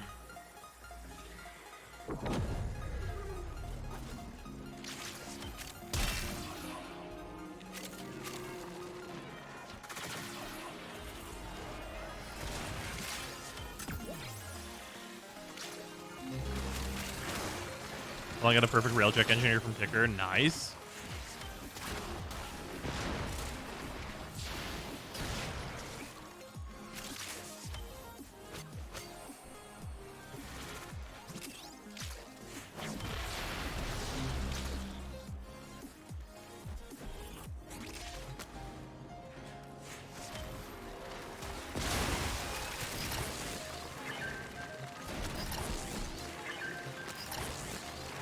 Okay.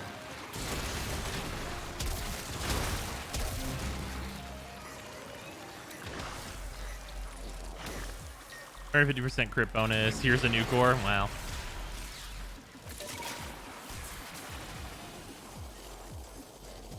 Did a known bug for a lich to start talking mid-mission but not appear? I mean, I guess so. Probably. I'd imagine that's a known bug.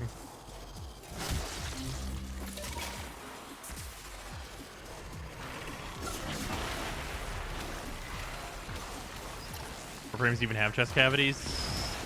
theoretically. A secondary kick gun currently. I would say it's Mushroom, which I don't remember the actual name of. What the fuck is that thing called? Mushroom Dance. Mushroom Dance. Whatever could it mean? It means you lived a life of sin. Spore Lacer, there it is.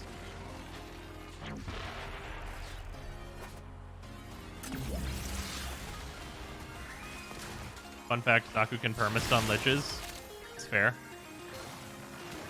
Also a fun fact, Banshee can evaporate liches.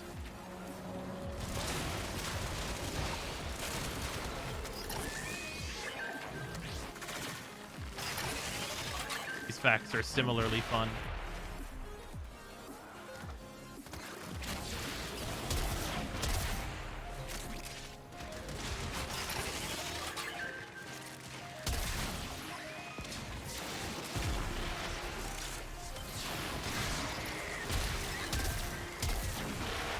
Don't need to stun if your target died. That's a fact.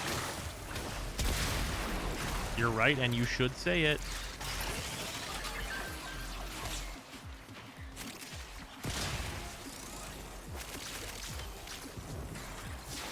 The Gaze secondary is now really good as well, since it chains now. I can get a kick on Arcane. Yeah, that's true. Yeah, that's a pretty solid one. Swordless projectile is more or less the same as the Monaco ult fire, but one shot at a time, pretty much. Hit a whole hallway. They evaporated.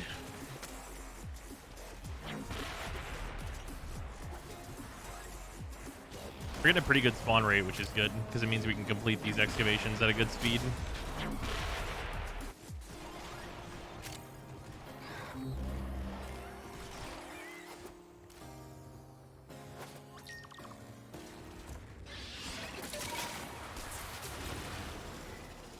It's a real shame this doesn't give cryotic.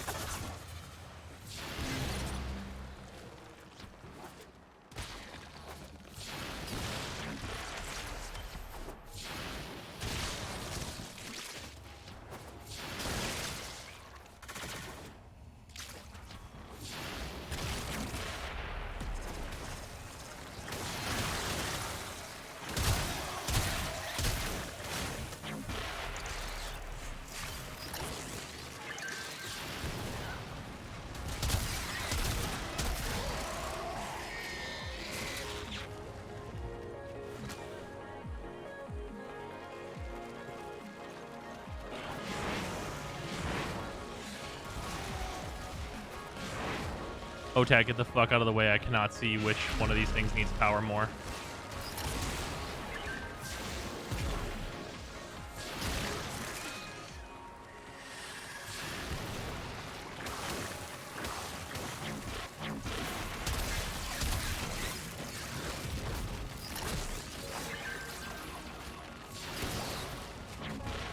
There's a frame I still don't have. She's really easy to acquire, at least her regular version. Her prime is also mega cheap. She's like 50 platinum for a whole set.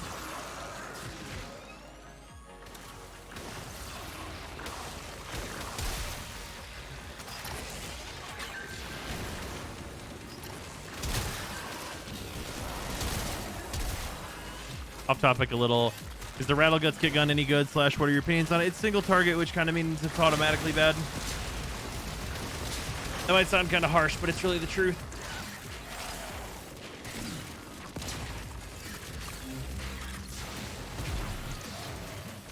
Prime uses a lot of Oxium, though. I mean, she doesn't use that much.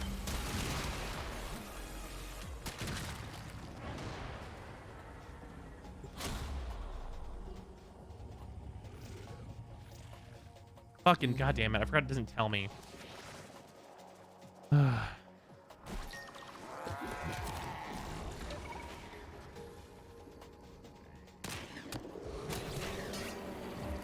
Stop shooting at me, you motherfuckers. Make a YouTube video on the free to playthrough progress like you did after the first archive of it. Yes, it should come out tomorrow, and it's like an hour and 20 minutes long.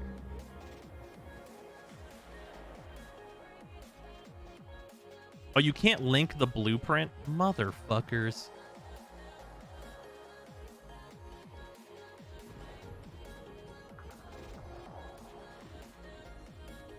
Is there really not a good way to see like the total resource cost of this Warframe? For real?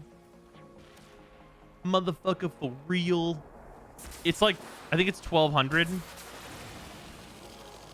Which as compared to regular Zephyr, which is 750, is like reasonable. Is it 550? Bruh. Maybe I was thinking of the combined.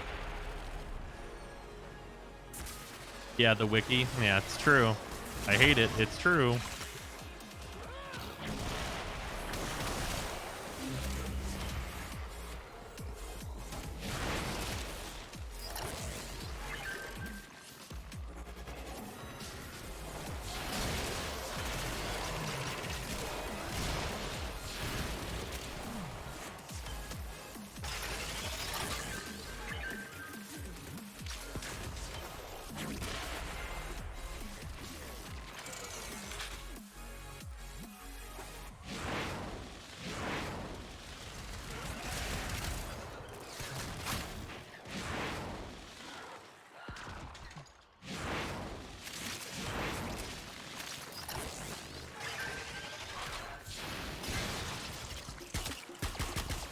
Nope.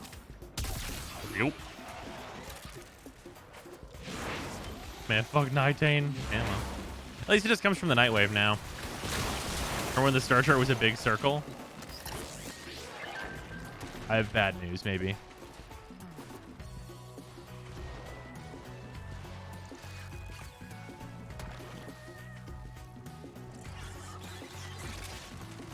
I don't know if you know this. It's a big circle. It still is. Literally, the astronaut meme always has been.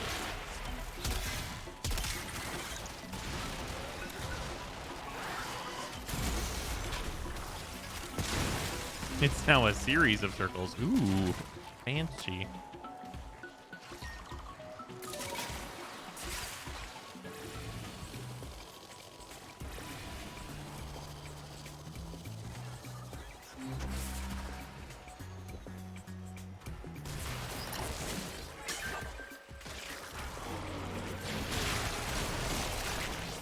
Fucking 48 Vapholite. Jesus Christ. What an absurd amount to just pick up off the ground.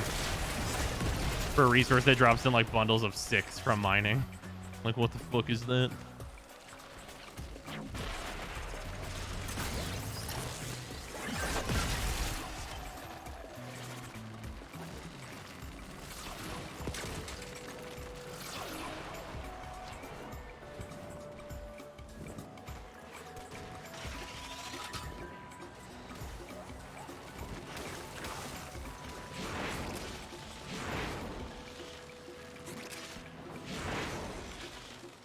Welcome to nospawns.com.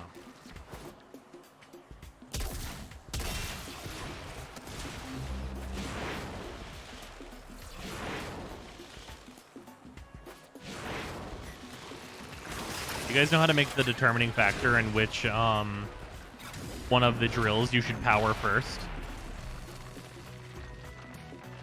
What are you farming for? Just a bunch of mother tokens.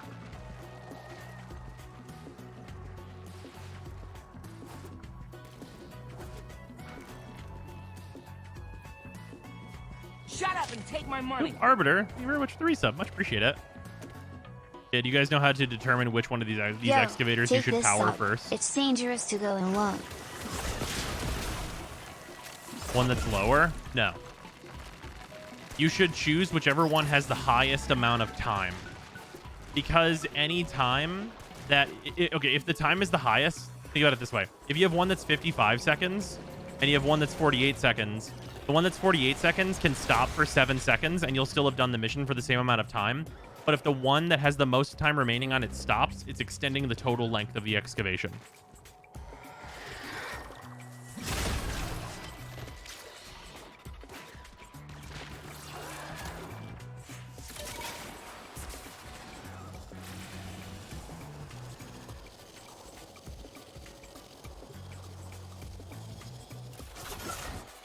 That's the micro optimization that I'm here for. Yep. And then that's how you make that choice. It's the rule you can always go by. Shut up and take my money. Arc, thank you very much for the resub. Much appreciate it. Highest amount of time, then lowest charge. Yep, that's the hierarchy.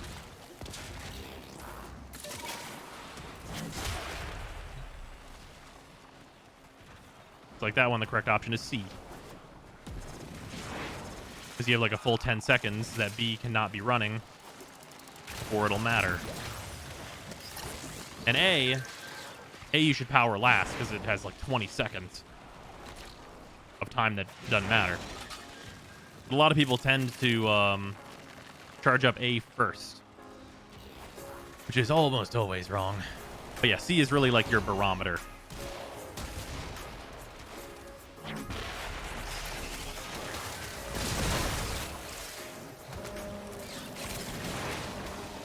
C, like, A is at like 36 still, while C is at like 50. So like this hit 0 for a second, but it didn't change anything. Lower charge, I meant the time thing is correct. E. Isn't the tier 5 bounty faster for tokens? So eventually this is, because you get, every time you do a rotation on this one, you gain 15% mother tokens that it's going to give you. So at a certain point, this eclipses it in terms of how fast you're going to get mother tokens. I think you have to do, was it 3 rounds before it's as good? And then after that, it becomes better? Can I farm this forever? Yeah, no, this is just endless. It just goes. It just go.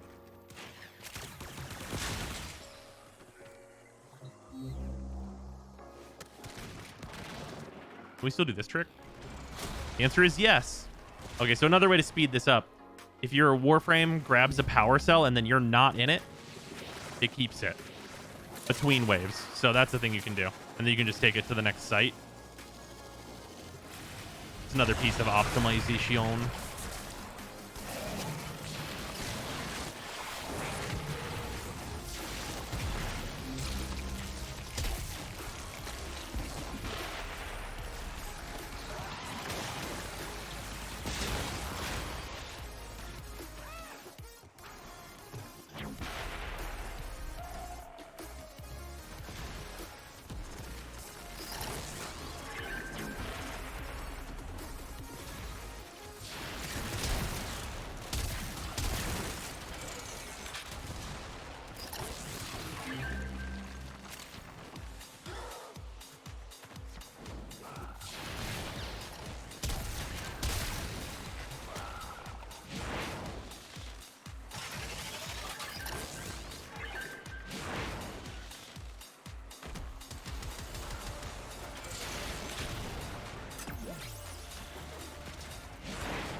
Are there no more? Where the fuck are they at?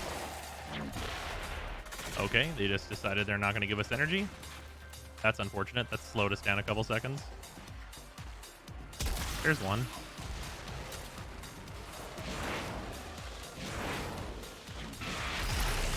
There we go. Oh, A's completely out now.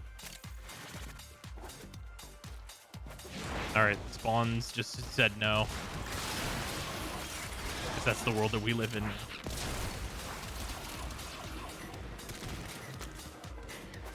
Very unfortunate on this one. Oh well. Yeah, they just all spawned in at once each time.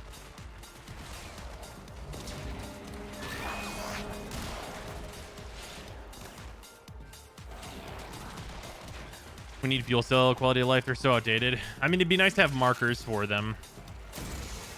Like, besides the on-map ones, of course.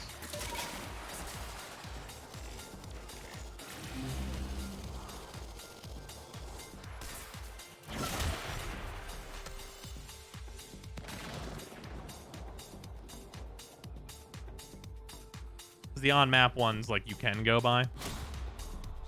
What's a little worse?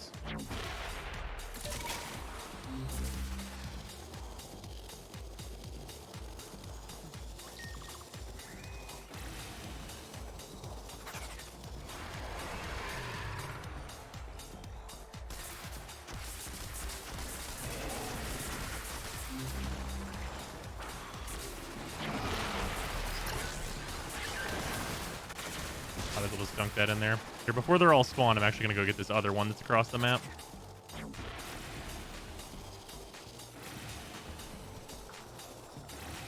Yo, this one's fucking far away, dude.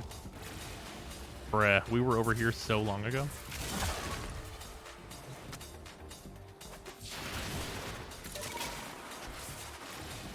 This one said, I persist.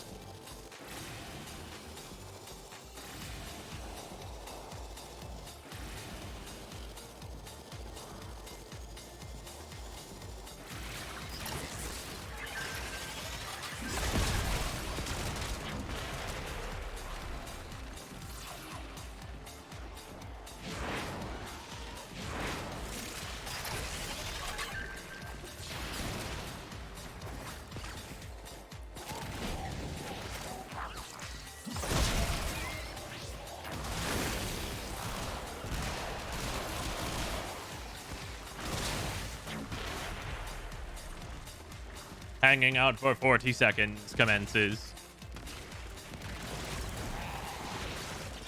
It's very funny watching the Jugulus butt scoot toward each other. Seeing a Trumna, someone in your group is using it. Oh yeah, I mean, it's a fucking phenomenal weapon. I expect to see it. I mean, the weapon's terrible. No one use it.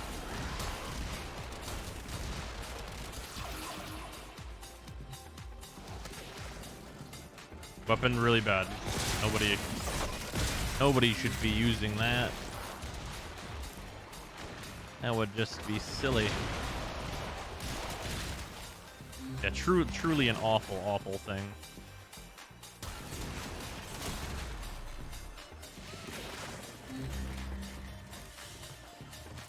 All right, 326 mother tokens. That's enough for today and then most of tomorrow. Hi, how are you? Whoop. Twang Reborn, thank you very much for the raid. Much appreciate it. Welcome back to everybody from Twang stream. Trying to remember Veronica or trash, to be honest. Yeah, no one should be using those weapons. They're real bad.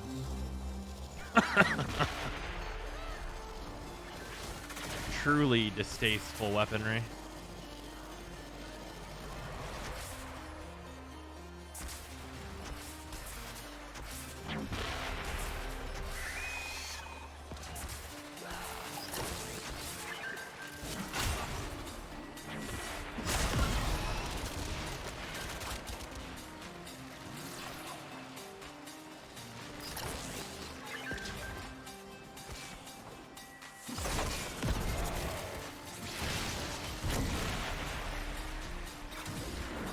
Clearly the Kubazar is as well, since they buffed the disposition. Must be. Must be bad. It's just a bad gun, Rick. I don't know what to tell you.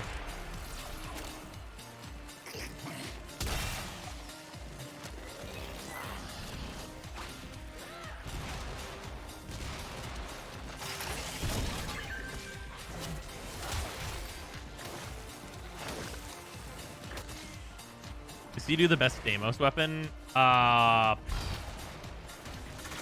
Sea-Doo's really good, but I would put the Trumna above it.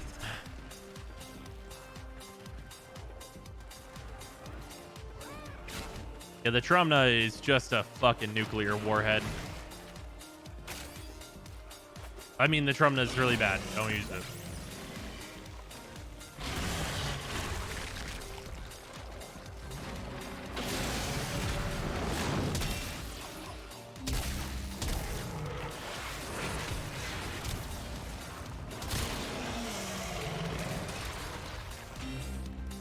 And Genshin Battle Pass 50, nice. I think my Genshin Battle Pass is only at like 35. This is the big sad.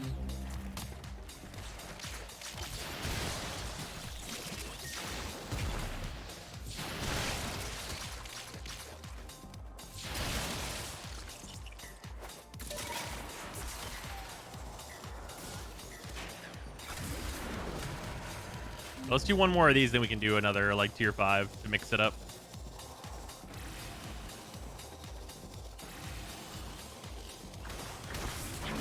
Sadly, we haven't gotten any of the expensive mods out of this, I don't think.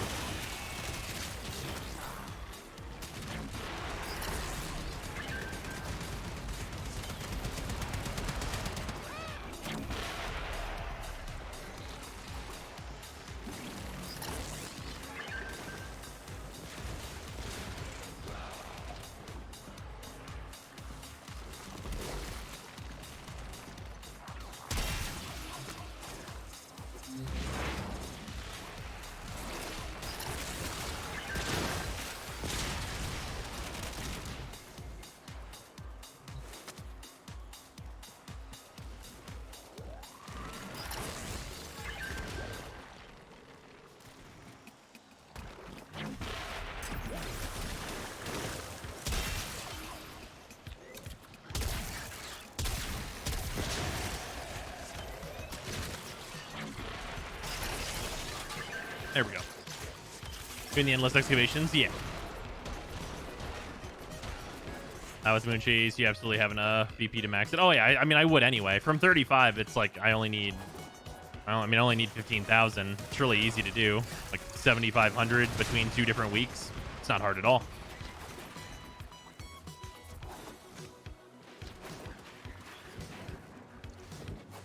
And I also haven't done my Abyss yet, so that's 2.5 ranks right there. Like it's, yeah, super easy stuff.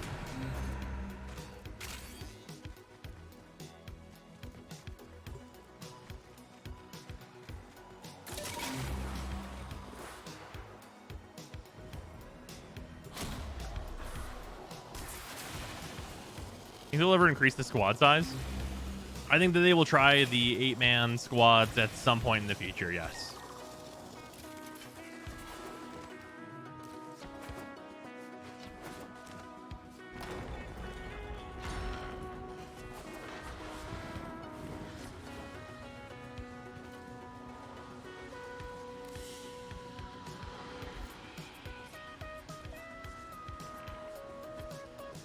There's 6 ranks just for Moonchase plus weeklies and shit. Nice.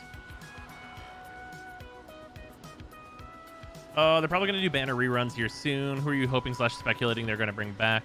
I mean, I think it'll be Hu Tao. I think Hu Tao is like the premium one to bring back. If they bring back Hu Tao and have Yan Fei on the banner, I'm probably pulling on it. Because Hu Tao C1 is very appealing. And I also really want Yan Fei constellations. So, kind of a no-brainer.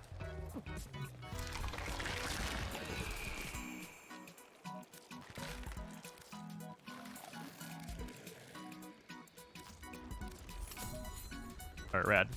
Okay, so tomorrow at reset tomorrow, I will rank up the Entrati to 4, and then I'll be working towards 5. I think I have everything for 5 except the Seraglass shard. A child, the Archon of reruns. Oh god, I will not roll on that. Hu Tao and Ganyu are what people want. The rumors are they're going to run Child for a 3rd time. Why? Child's one of the most popular units in the game. Okay, but is he though?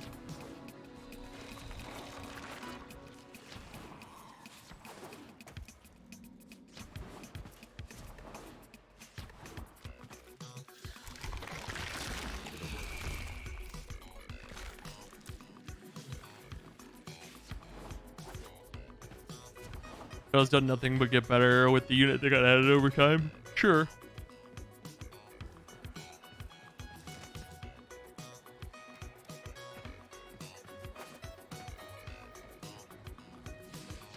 In fairness, he's part of one of the strongest comps in the game. So are most 5 stars.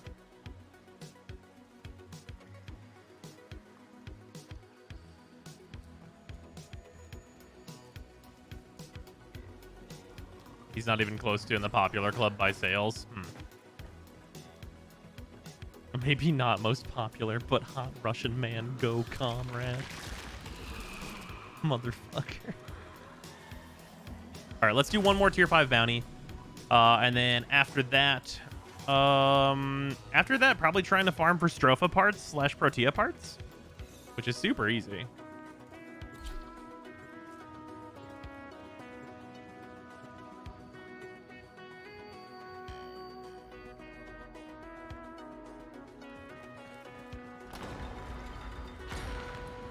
Makes more sense to rerun Ganyu, Hu Tao, and Albedo for sales.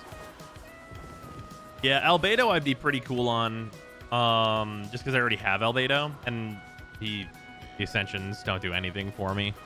Or the Constellations, rather. Protea is easy to farm. Yeah. Yeah, I mean, for where I'm at now, yeah. Protea is very easy to farm. But mostly I need to farm the Stropha. It's really a lot less about Protea. Protea, nice side effect if it happens. Much more about... Oh my god, someone with an amp is here. I can't fucking believe it. This is where I'm like zooping everyone too. Amp user. Killed him.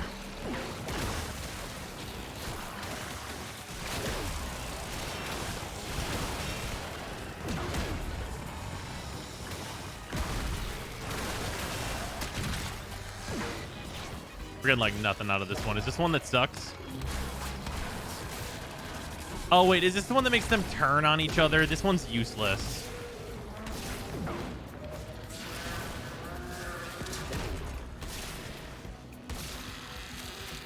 Feld currently has the third worst banner sales besides Kokomi at time of writing, and that one purple cat bitch banner. Ka-ching? Man, besides Kokomi. Okay. Also, I haven't like super dive deep on like how Kokomi's doing. She's bad, right? Like she's 5-star Barbara, yeah.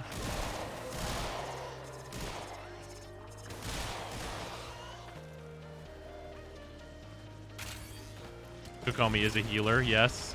3-star Barbara, fool.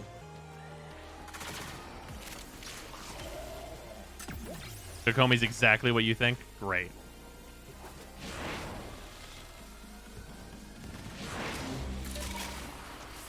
She seems maybe worse than Barbara? That can't be right. Kokomi has a really good taser comp. But that's about it. Huh. Leah, the third best-selling and fourth worst-selling banner? I mean, yeah, that tracks. I think Klee has aged not super great among the 5 stars in terms of what she does. Her range is really limited.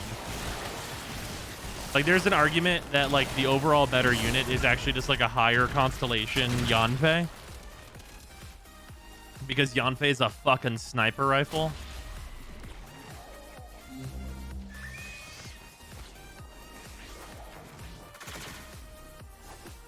Like, I like Klee. As a character, she's phenomenal. Like, makes all the other characters around her better. Like, her distance. But, like, yeah. In terms of her actual output, it's like, Yanfei literally is you can't run from the law. Yeah. Please ult has good range, her normals don't. Yeah, and she has to be active for her ult the entire time. Like, it's an ult that, like, forces her to stay on the field unless she's, like, high constellation, and that's just not worth it. As a healer, honestly, my Seiyu heals more. And also, Seiyu speed. Seiyu speed, though. Lee has more burst, but Yanfei is a better unit, especially at C6.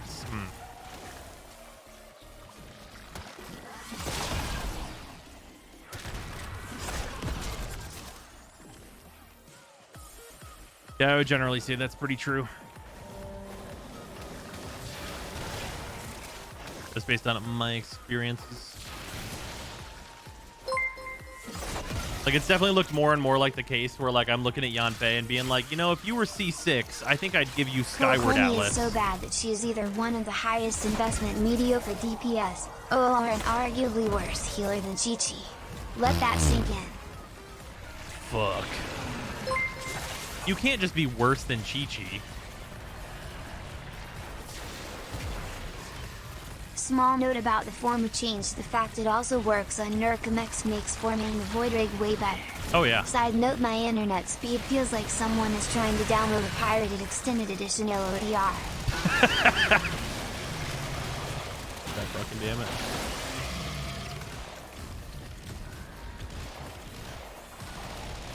She is not. What is that in response to?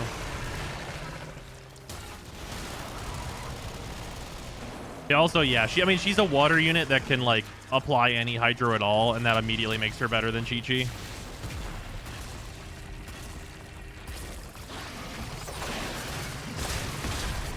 Chi-Chi is the ultimate in sad technology.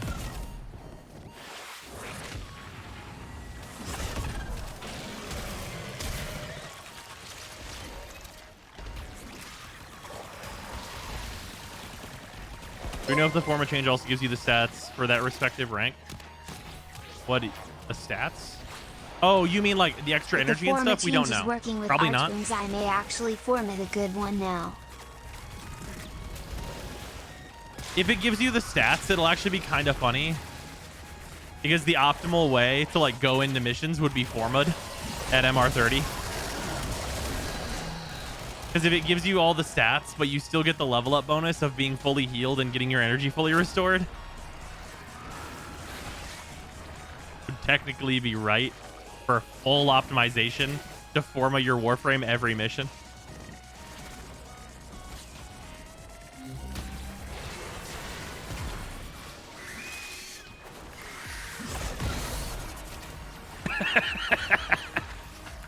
I mean, DE would be okay with that. Like the real fucking meta tryhards. Like, I mean, fucking whatever. Let them pay for that. I don't give a shit. Like, I can't foresee it. Hello, Weakened Vizier. I can't foresee a meta where you would ever like actually need to optimize in such a way, like for that. But like, it would theoretically be the thing.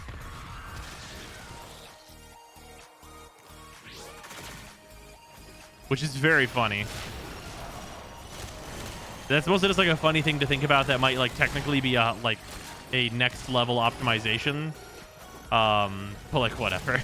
Sounds really pointless. We have pads. Right, no, exactly. Like if you were gonna go to that extreme, you really would just use energy pads, but you never know. Some people are truly that stupid.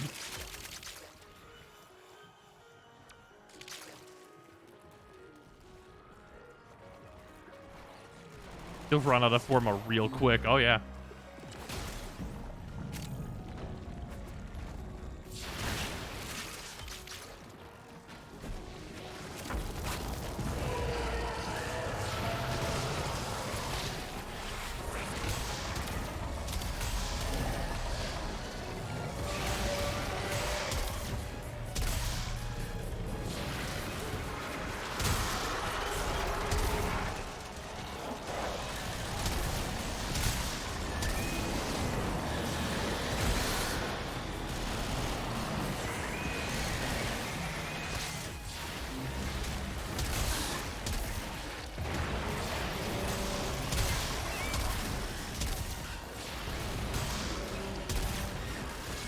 DE would totally do that to trick the long-term stockpilers into wasting their stash. I mean, I don't think there's... I think there are 0 people at DE who have thought about that. Like, that's like a zero-sum, like, what if players think this? And then someone goes, if anyone's stupid enough to do that, let them. And they're right. DE would be right to say that. You know what I mean?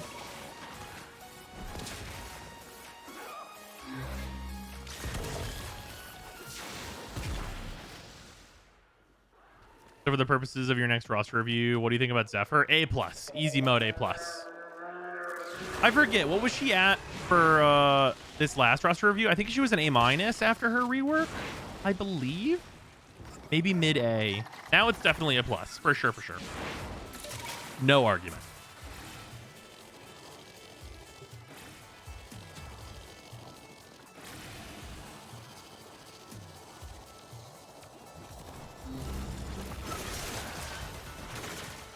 S tier now? Nah. Or she was like B or C, I thought. Before her rework, I think so. But I think with her rework, I bumped her into like A-, I believe. Did I say B? I think it was before rework that she was a B.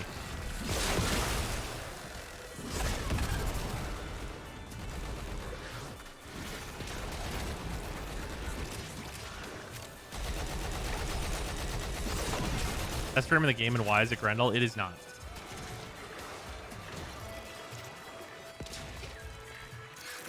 How can I get growing power? Trying to build Chroma Prime properly, and I don't have the mod. You get it from the Silver Grove, which, if you don't know what that is, you do it through Titania's quest. Raiden, Diona, and Eidolon team, and it's been pretty nutty. I use Bay and Eula's ults together, and then Raiden for sub DPS / battery. Yep. Hey, look, so you're running my team, except for instead of Diona, I'm running Zhongli, and instead of I'm running Who the fuck is in that slot? Oh, I'm running Seiyu for running around the world, but that switches to like Bennett or whoever it needs to be for whatever element I need. So I'm basically running Flex.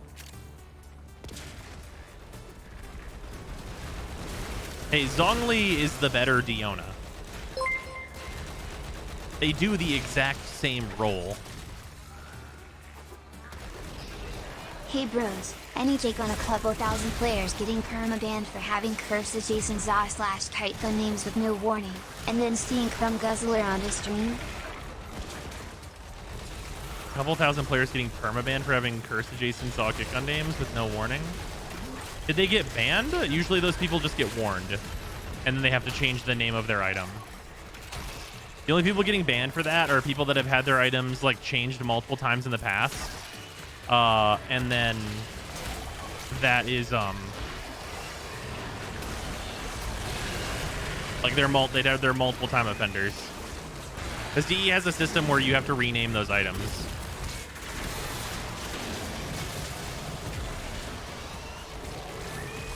For non-reoccurring offenses. Is that like confirmed or not?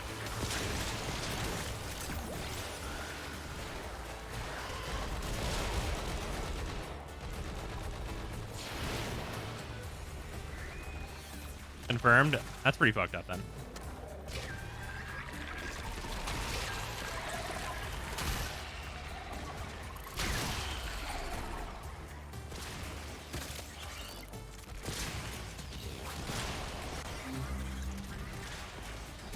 It does smell like Reddit stories, that's true.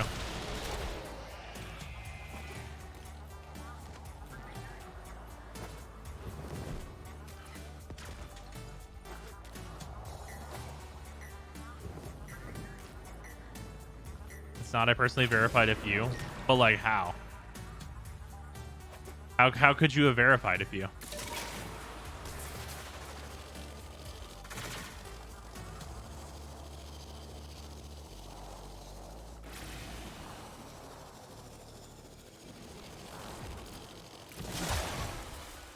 Getting banned for bad names shouldn't be a thing at all. Disable the ability to rename weapons for multi-offenders. Sure, yeah, that works. Disabling the ability to name weapons is absolutely a thing you can do.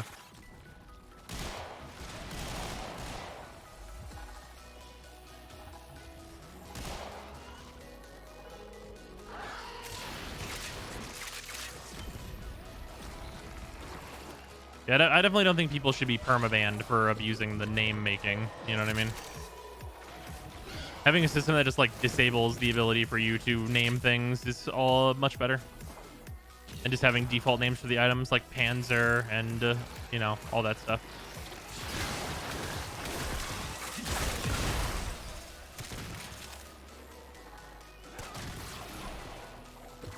Why can I see corpses torn in half, but I can't say fuck? You can actually turn off the filter and definitely say fuck. Now, why can the Lotus not say fuck? A different question.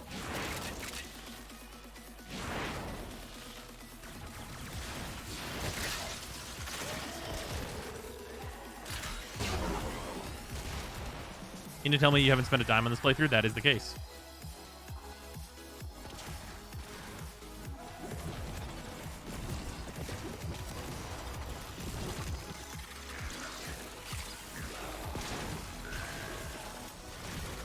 What else we got was functional.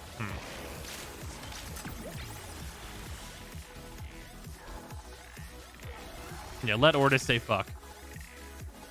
If you put racist/homophobic shit as the name, I'm fine with DE bans. Oh, yeah. No, for sure that. I mean, I'm very okay with a zero tolerance policy on racist names. But, like, if you're, like the name like they showed on stream where it's, like, the Crumb Guzzler. Okay. Maybe inappropriate, but funny.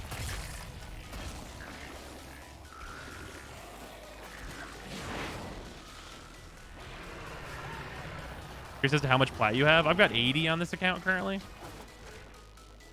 It's a little extra left over from whenever I traded Nidus parts. Haven't been trying to haven't really needed to farm much platinum though. Like I got Zephyr and I got some mods that I needed. General swearing and potty humor should be whatever. Yeah, absolutely. But like if people are getting banned because like they tried to make the N-word their Zaw name, like fuck them. Like, legitimately fuck them. I don't care. You deserve it.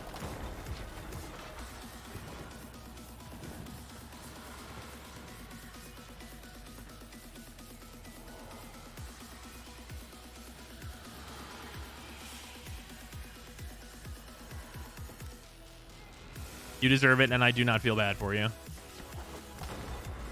From Guzzler is suggestive, not explicit, and it's funny. It's true.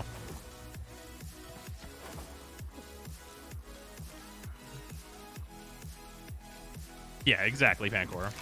And any of that shit, like, yeah, go to some other video game. Like, head back to Call of Duty, my dude.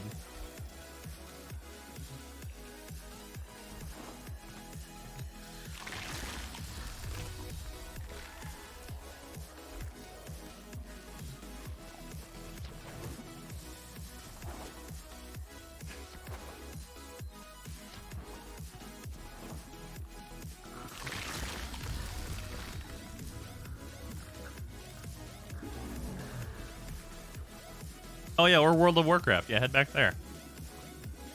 I hear it's wonderful this time of year.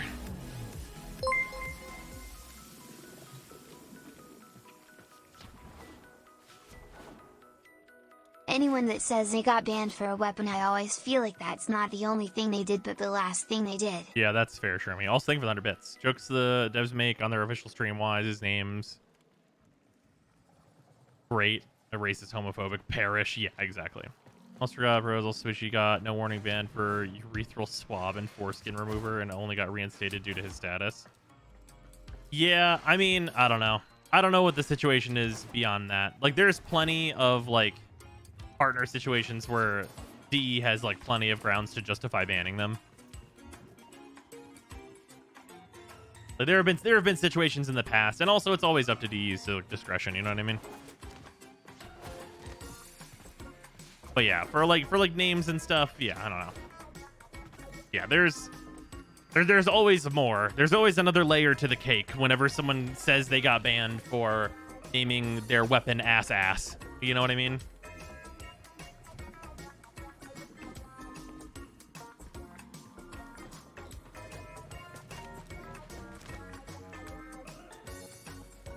I can't imagine who you're talking about. Not whatsoever. I know, right? Did you hear that Blizzard was changing artwork from women to fruit? Did you hear they're going to change McCree's name? Wow. Anyway, fuck Blizzard.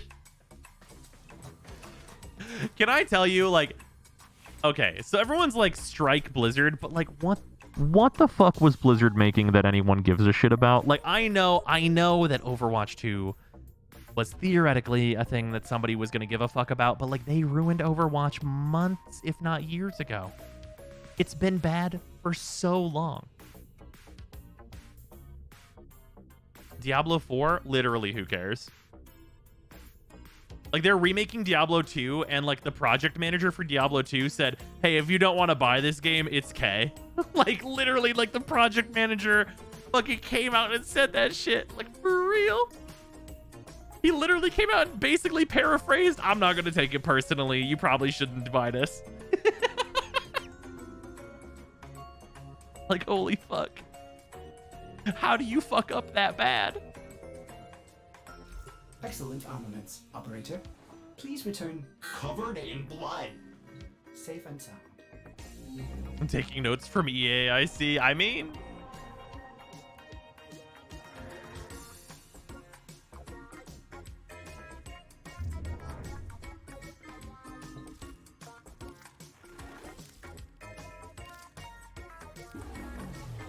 And it's really messed up that the syndicate's like, for where this account is at, like, this is not worth it at all.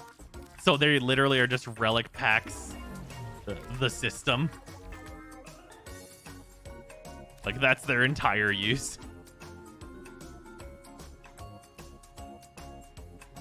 D2R is pretty faithful remake down to the bugs. Not worth asking price, but it's really enjoyable. I mean, yeah, that's fair. Blizzard speedrun their reputation from good to shit. Oh, yeah. I really hope Battlefield 2042 is not awful. Yeah, so that's actually like really the thing that actually kind of came out from this whole thing that's like been going on with like game developers and studios lately. The major thing that actually came out is everyone going, hey, you know, DICE seems fine. Why does DICE seem fine? They make Battlefield. Shouldn't that should be super toxic like all these other places, right? Is DICE fine? Like they're like a unionized studio and stuff, and it's like, oh, okay. All right, DICE. Okay.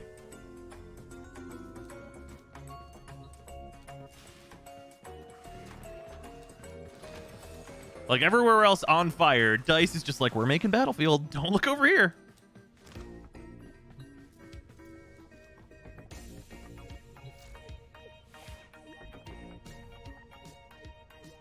Press F to join a union.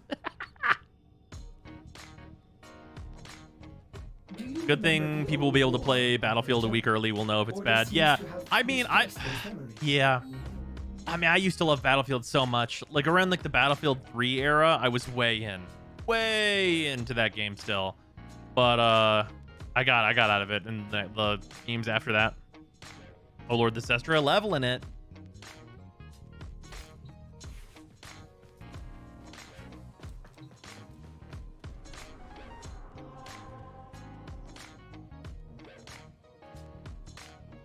Battlefield 4 was fucking great. I thought it was okay. I didn't like it as much as 3.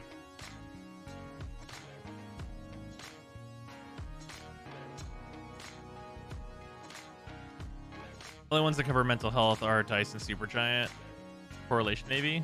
Do they cover mental health? DICE does? Seeing that meme with the guy looking sideways, hoping he's not noticed. That's EA at the moment. Yeah, I don't know. I mean, you'd think if something was going to come out about EA, it probably would have in this whole thing, right? Because like with Activision literally burning to the ground, you know, you'd think we'd see more.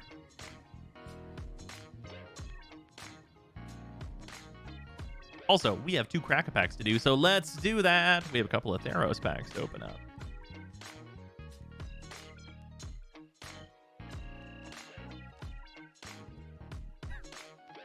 All right. Let's open some Dranith Magistrates. Maybe some Helions. Be real nice.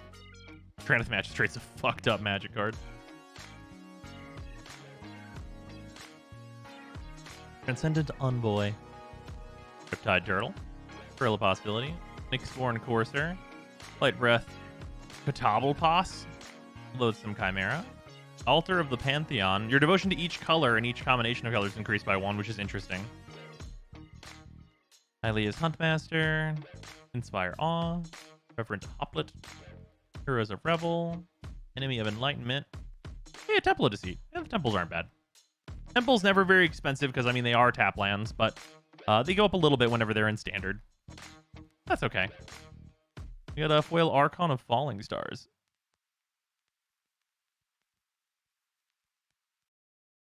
Oh, I bet there's some combos with this, actually. When it dies, you may return target enchantment card from your graveyard to the battlefield. So... oh, this goes infinite with, like, Animate Dead. Animate Dead, Sack Outlet, Archon of Falling Stars. That's infinite. Cool. All right, it's a combo card. Kind of a edge case janky combo. There's definitely better ways to do it, but interesting. Yeah, I'm pretty sure that works because I think whenever you would sack this to a sack outlet, because yeah, you Archon, you get Animate Dead, you animate a creature in your yard, you sack it, you sack Archon. Archon brings back Animate Dead. Or no, sorry. When this dies, this dies, and then you bring back Animate Dead, and it targets this. It brings this back. You sack. Okay, yeah. It's infinite piece with like Animate Dead and Dance of the Dead. Cool. Okay, sure. That's a nice little budget option. It's like not a World Gorger. Another color combination. If you're in black and white, there you go. Okay, cool. All right. Had to think about it for a minute. It took me a second, but it goes infinite in a like cool combo way. All right. Okay.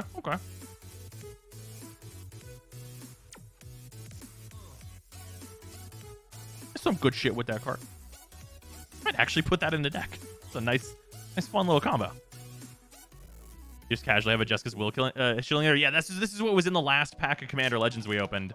Fucking sweet pulls. Hero of the games.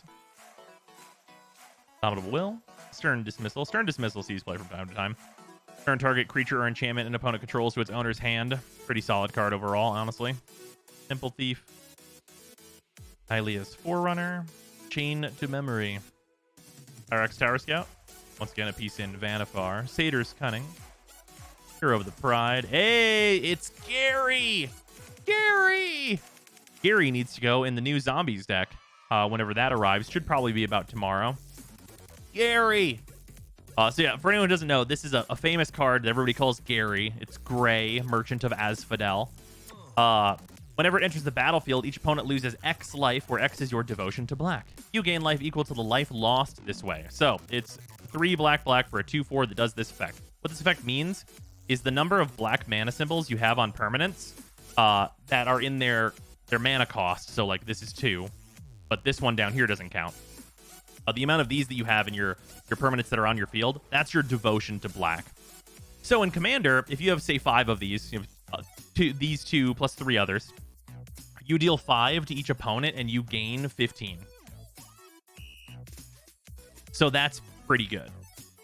Like, usually worst case scenario for Gary is that he is being played when there's 3. And that still deals 3 to each opponent and you gain 9. Which is still great. So yeah, life gain strategies, like, Gary's really good. Just an amazing card in black. Very cheap, very budget. Just a phenomenal card in general. Chainweb Arachnir. Blood Aspirant. Storm Herald. I forget what you do.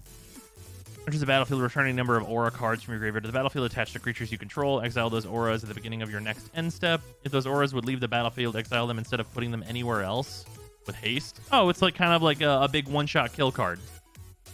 Fill your graveyard with auras, play Storm Herald, they all attach to him, swing for the win. Okay. Sure, that's like a gimmicky way to win. It's a kind of a fun one. Ooh, we're getting lucky with the foils on this. Got a fucking Annex hardened in the forge. This card was a monster in Standard. What an absolute fucking monster in Standard this was. Card time, I literally just got the Trumna. I've achieved damage. Nice. Yeah, its power is equal to your devotion to red, so it's at least 2. So 3 mana, 2/3, worst case scenario. Whenever Annex or another non-token creature you control dies, make a 1/1 red Satyr creature token with this creature can't block. If the creature had power 4 or greater, create 2 of those tokens instead. Yeah, he says non-token on him, so it can be a little rough. But you can actually play him in some Aristocrat-style decks, too. Because if he's got power 4 or greater, or rather, wait, no.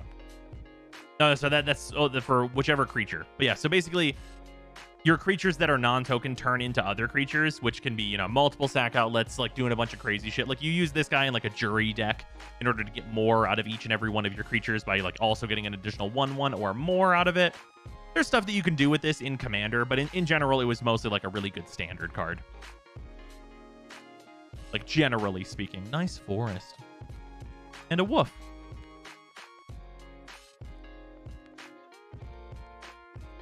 I love that deck on MTGA. Yeah.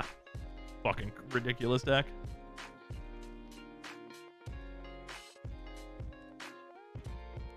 Alright. I like Theros. I always enjoy going to Theros. I'm a huge fan of the gods. Like, the god cards are so cool.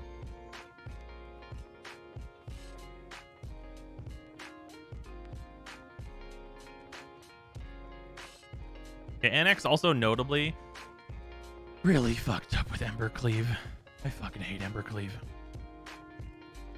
Cannot fucking stand Embercleave. Alright, let's see here. Oh god, what's the mid-tier mission that we do for grinding Stropha parts?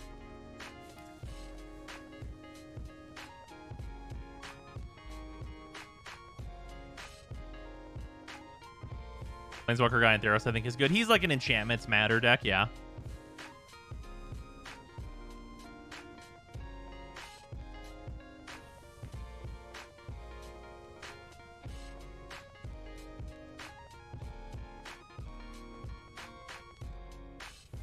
Open up the Granum Void menu.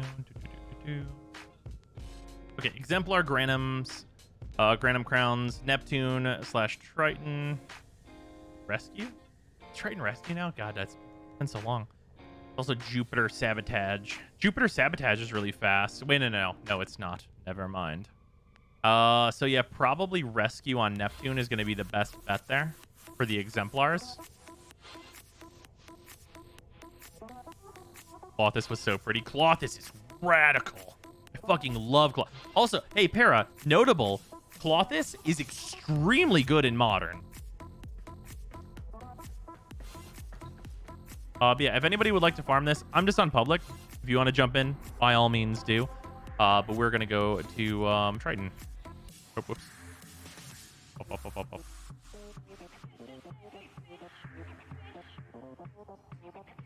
Already forgot what planet it's on. Am I blind? Oh, can I just not see what planet? Okay. Neptune. No, I'm blind. I'm just blind. I just can't see shit. Oh, it's just got a nightmare thing on it. That's why. How's Jupiter Sabotage slow? If there's a bunch of waiting in that mission.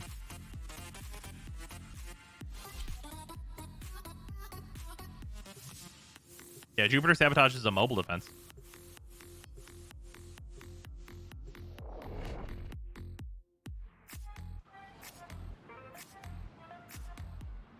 Oh, is it the canister sabotage? It's not the really fucking slow one? Okay, we might go do that then. I guess it has to be on this tile set, so it can't be the really fucking slow one.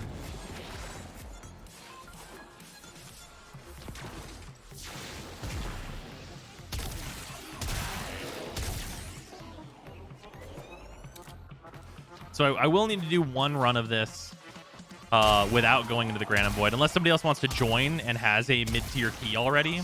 Because I don't have a mid-tier token yet. I haven't gotten one.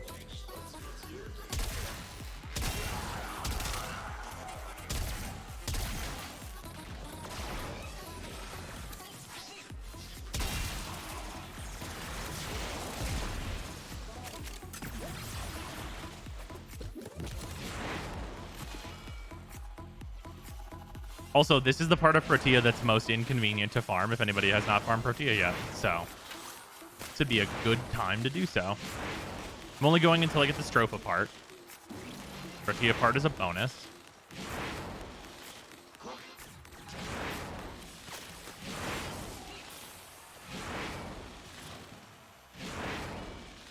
Use the coin in the same mission, you pick it up. Yeah. Yes, I like having a coin and going into the mission with the coin, though, and then picking up another one by the end. The reason I like that as the loop is because you can just go into the first hand that you see. I think it makes it, like, smoother overall to run.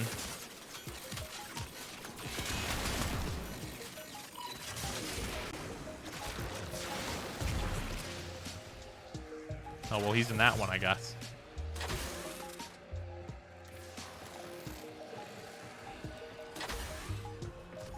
Days off have arrived. Very nice.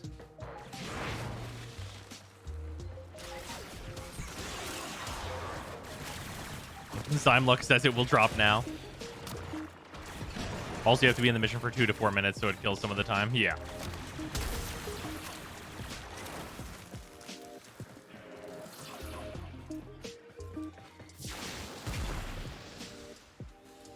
Do you need to farm an extra Protea?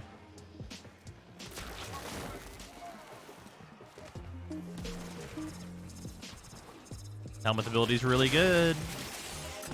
Sure.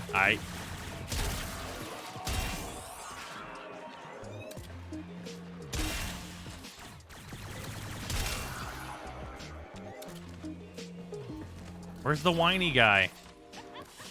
God, we've only been in the mission for 2 minutes. Oh my god.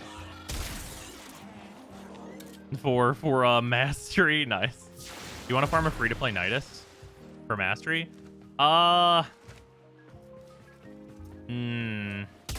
I really don't need to. I need the Stropha really badly. I need the Stropha so that I can kill Necromex and, well, among other things that need to die.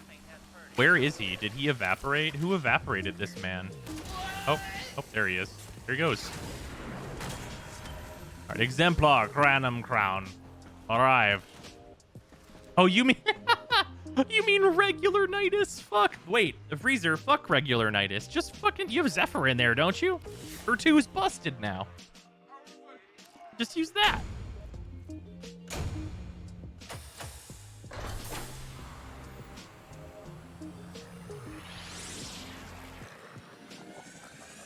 But not for like Protea, right? Okay, that's fair. Yeah, for Protea, you do still want Larva. Oh, you're in the voice chat here? Or one sec. Boppity boopity. Yeah, I could just keep flexing my words per minute, but Operator, messages have arrived in your inbox. Here, PM me whenever you get on and I'll invite you. oh yeah, I have to log in. Yeah. Also, this account is now fully in the realm of like me and you can just play together. For like any regular content, like this account, so we're doing fine. We're doing A-okay. Right.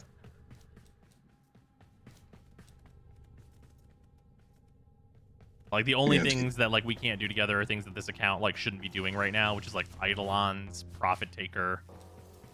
You're saying I can't use my fully equipped toolbox to just carry you through Eidolons? It's true. That's yeah, correct. That's actually happened twice already because I was like fishing and someone joined in and decided they wanted to kill Terry, and I was like, okay, I mean, whatever.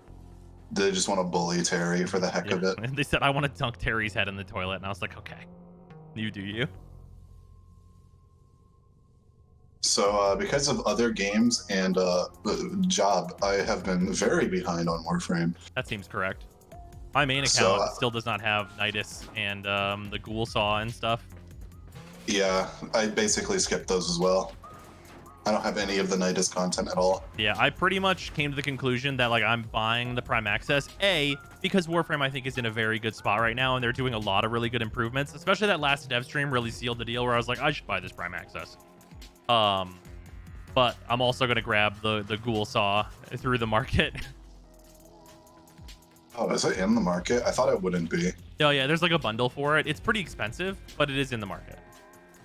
Ghoul Saw's hot gift garbage. Yeah, just to have Pixia. it though. Who is Pixia? Unwrap. Operator? Is that a pun? Well, that works. I will What's that? attempt to bypass this. You no longer have to farm Nidus. Pixia, Bruh. thank you for sending me a duplicate Nidus. The dream. I'm feeding him directly shit stars. to Omega Poggers. Also, Oh, yes, I if fucking anyone's curious, my helmet's name is Omega Poggers. mine in all is just caps. Poggers on the free-to-play account. It's Chomper on the non-free-to-play, and it's Poggers on the free-to-play. Vile mass. How do I do this? Subsume Warframe. Unnecessary. Also, let me tell you, I was not expecting to get onto this fucking free-to-play account and to look at these resource requirements and be like, oxides are the hardest thing to feed Helminth. Others cannot remember, It's but there oxides always and seemed to synthetics. be a I like literally can't justify between either of them. Warframes and Well, Infest. to be fair, Oxides was built around 3 to 5 years of being Void, Oh yeah, no, I like agree. playing in the Void. Yeah, it looks at me and it's like, if you could give me 15,000 alloy plate, that'd be great. And I look back at it and I go, did you know that I only have 22,000? I'm gonna make you real sad. How much alloy plate is Freezer Flare carrying? I bet at you this have moment? 7 million. All right, we're betting on 7 mil. Yeah, I think 7 million is about the range for you. Oh, only 3.6. Wow, okay, I'm surprised. How much ferrite you got though? Ferrite, 2.4 mil. Okay, yeah, that's about right. Now the one I obviously should have the most of is I have like 8.9 million nanospores. What about salvage? Salvage is like a mid tier. 4.8 mil. Okay. Railjack resources help. Oh no, I fully agree. Like the one that I'm gonna be able to like farm fastest on this is actually carbides, I think. How And many then, like- carbides I got? And then on synthetics, like comms are probably what's gonna get fed into here. I have However, 162k on Yeah. carbides. before I start using Railjack resources, I need to build the Railjack parts I still need. Like I need to go to the Void and get tier 3 parts and at least put together a ragtag ship of tier 3 parts, and then I can start spending the Railjack parts willy-nilly.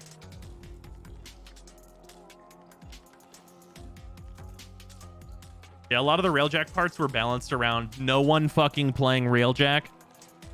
So, like, they're pretty reasonable. And Bile is actually one of the most reasonable ones because you can either use your Orokin ciphers from the thing you should have farmed a bunch anyway, and this is one of the few things they do. You can use nav coordinates, which is not so bad. And you can use Argon, and grabbing 3 Argon to get 30% Bile is actually not terrible. Like, it's actually not bad, unironically. Everything else in here, though, is fucking awful. Fucking terrible. Do people play Railjack? Yeah, some people actually really like to farm Endo and credits in Railjack, like, unironically. I like how we have to keep saying the words unironically because the internet. Yeah, well.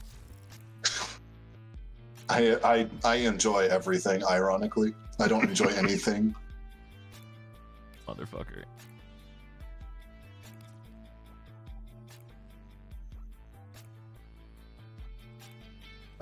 Let's see. You are Bellary's talk.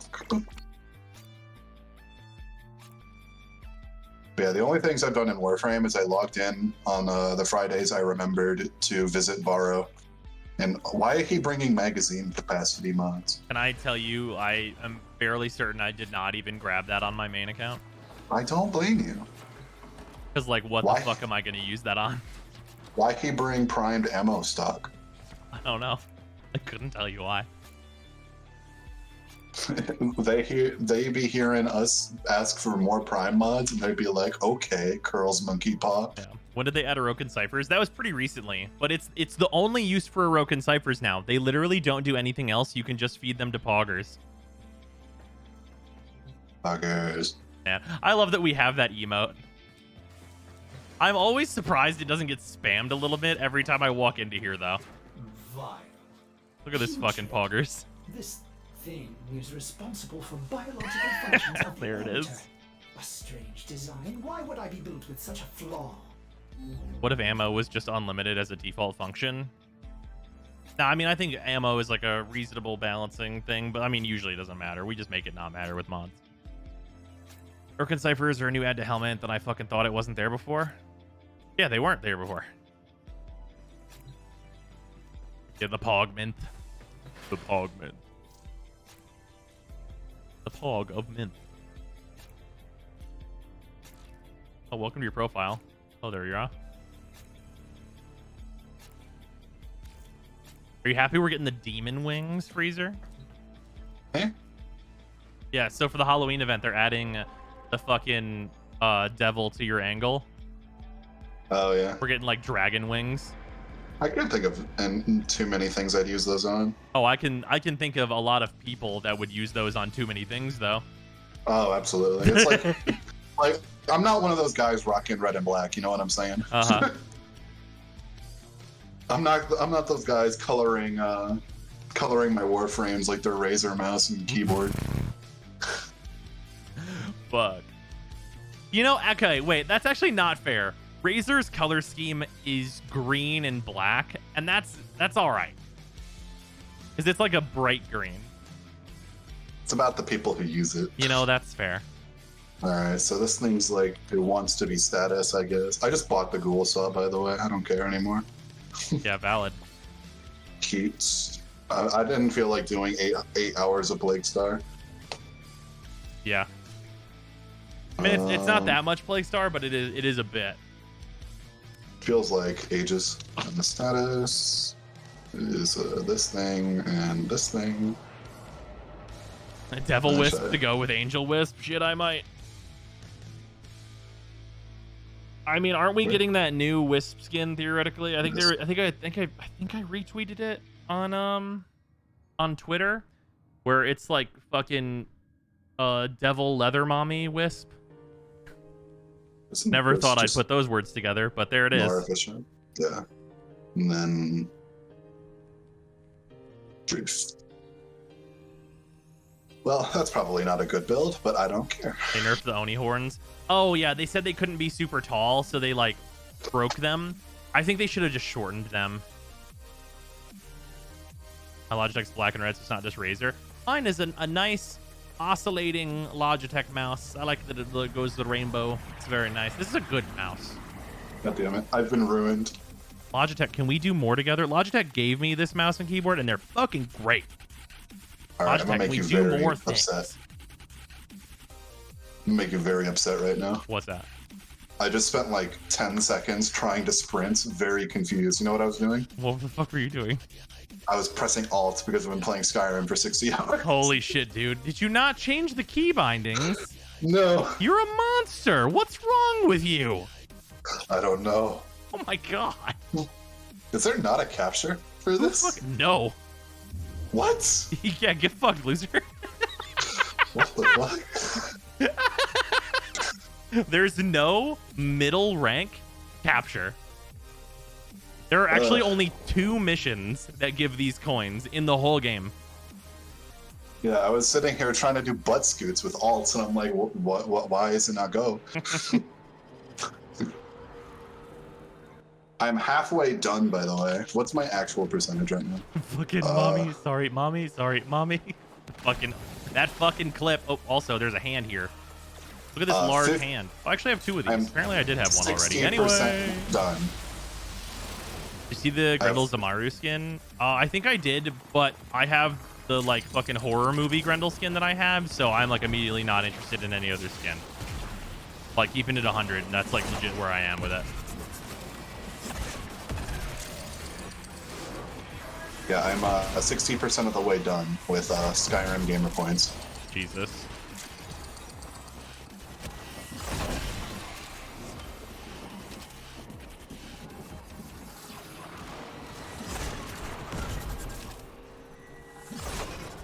Spent the first 500 hours thinking you needed to be sprinting to do a bullet jump. Wow, this thing is clunky. Which thing? The ghoul saw. Oh yeah, that makes sense.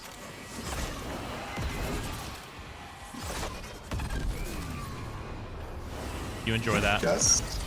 I guess that's the single target one you do. Where you hold right click and stand still and you just spin a bunch. I'm guessing that's the do damage one. I mean,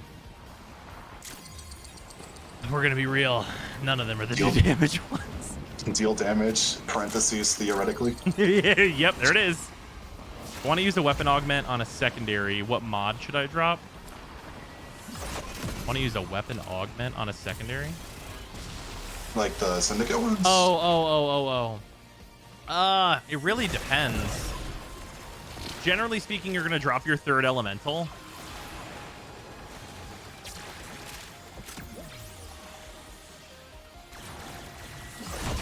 Also, for anyone who like didn't catch it, because it was on a different stream of the free-to-play through, we're doing this in a group. This is the lower tier version of the Granum Void. I did solo tier 3 Granum Void with no issues, so like it's not like I'm doing something I can't do. I literally did the higher tier version of this super fucking easily. A primed heated charge is so much damage. That's true. The augment better be worth it.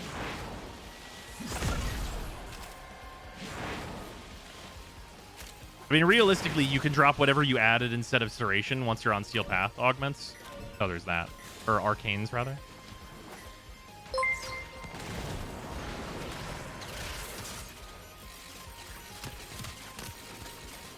I hope the gun skin for Protea Deluxe is a universal launcher skin instead of just a Toncore skin so we can use it on the Kubas. Yeah, so while playing it, I've also been watching the 2 gargantuan videos of the one guy who did like the 7-hour video on Morrowind.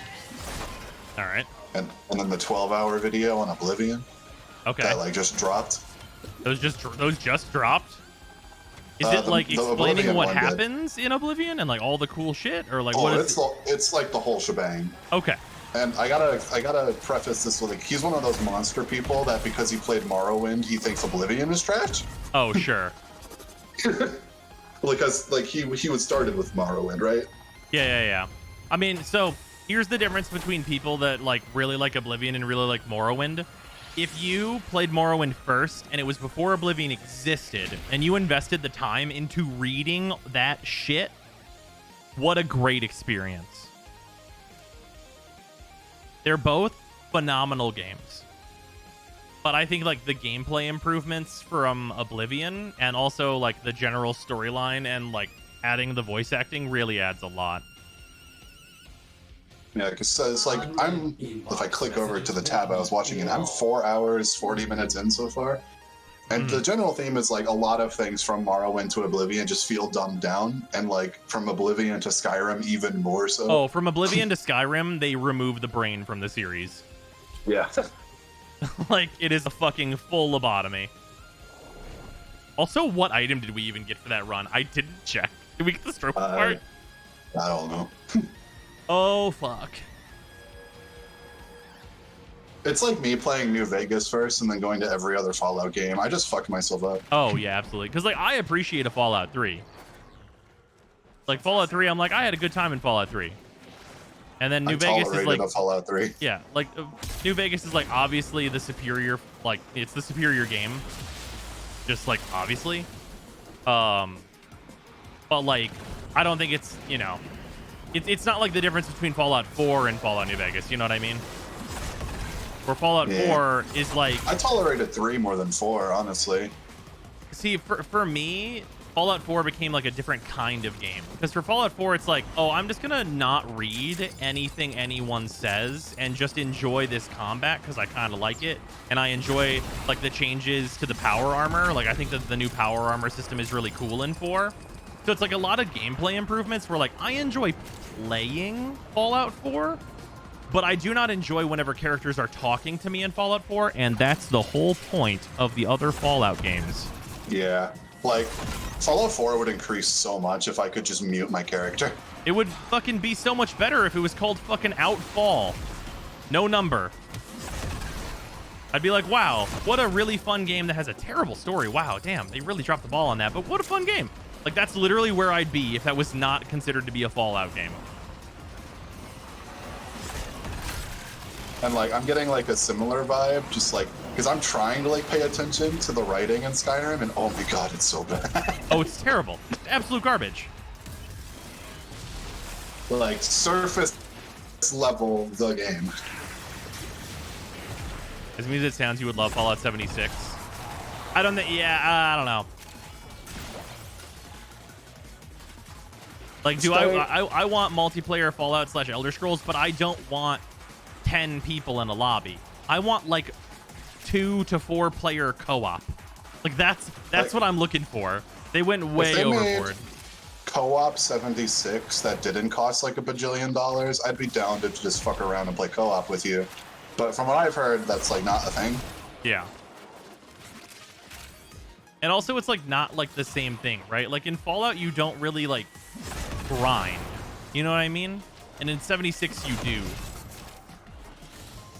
And like I don't really want to do dragons. That. I mean, the plague beasts. Yeah. Like I want to have the experience of like the equivalent in Fallout 3 would be oh god, what are they called? It's like the haunted facilities. Like doing that in like a co-op experience sounds awesome. But like that's just like not going to exist. You mean the vaults or a different thing? Dunwich. There you go. The Dunwich building. Like doing the Dunwich building in like a co-op experience where like you have to enter from 2 different sides or something and do like just like experience cool shit. Like that's awesome. I would love to do that. That sounds super fun. But like that's the type of enhancement in like a multiplayer capacity that I'm looking for in like a Fallout style game, and I'm not looking for, hey, PvP with this guy. Like that sounds so shitty. Nothing sounds greater than Bethesda PvP, am I right? Yeah, for real. You think Conclave is bad? Just wait until. Like FromSoft knows how to make really good video games, and I don't like their PvP. Yeah. I still like Skyline more than Oblivion. You mean Skyrim more than Oblivion? Still, this is vanilla for both, by the way. Maybe my game brain is broken. I don't know. I mean, like, no. Even the gameplay's not better in Skyrim, legitimately. To give it another try. Because for me, I bounced off of Oblivion because it felt kind of old. I mean, it is. There's age to it. Like, I would have to give it another honest go because I bounced off it pretty quick. I think for you, you're going to have the same trouble that you had with, like, Ocarina. Because, like, you like Twilight Princess more than Ocarina. And some of that is just, it's just the age of the thing. Also, there's a Stropher receiver. Fuck yeah. Operator, messages have arrived in your inbox. Then this next one, the lowest level we can. There's a Venus capture, I think. There's a sabotage. Oblivion and Fallout 3 have the same problem. I don't really have that problem with Fallout 3 though. Like both of them are old as fuck, but like Oblivion feels more archaic. So the reason for that, entirely in my opinion, is VATS. That might be it. Because like VATS makes that game. Let's not pretend here. Fallout 3 is not a first-person shooter. It's a turn-based game. You just get your turn really often. Like it's first-person XCOM. I like Ocarina. Yeah, Ocarina is incredible. Grim Reaper sprint in 3. It's hilarious. Oh yeah, that shit's fucking amazing. Oh, Phobos Skyresh is where we're headed to. Thank you, much appreciated. Phobos Skyrim. Oh man, it's an FPS if you totally forget VATS exists for most of the game, right? Which is, by the way, which is a thing you can do in Fallout 4. I'd argue that's not a bad thing, but I like VATS. No, I also enjoy VATS for sure. I think it's better as an accompaniment to like good first-person mechanics like it is in 4, but like just taking it as like, hey, this game is first-person, but it's basically turn-based. I'm way into that too. Even New Vegas gets improved upon a lot just by having iron sights. Oh yeah, absolutely. Because like a lot of my time in New Vegas was just with sniper rifle. Oh yeah.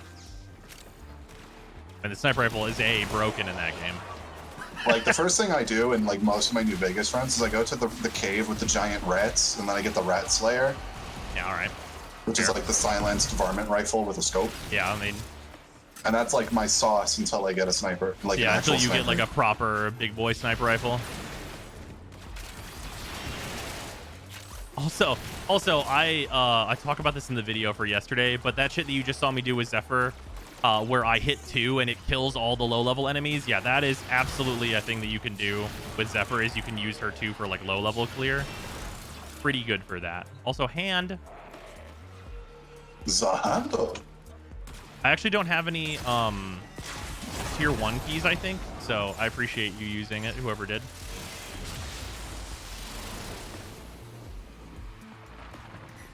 One time in Fallout game is sniper rifle, silenced pistol. Yeah, I mean, that should only be used in Fallout 4 with max luck and luck perks for the real dum-dum. I mean, I didn't have any trouble with it. Although I did run, I mean, I was at like 7 luck, I guess. I only did 1 character with 10 luck, and it was my last character because I was going for the achievements where I like win at all the casinos. Oh yeah, that'll get you there. Yeah, because my last character was like max luck, classic gun, sneak, NCR run. Yeah. Whereas I did like all the energy rifle stuff on the Legion run for memes. On the Mr. House run, I did melee. Oh, that's fun. And then wild card, I was just sneak guns. Man, I can't believe you didn't do, well, like whenever you like wild card and like, or like you do it for yourself, that feels like the melee run to me.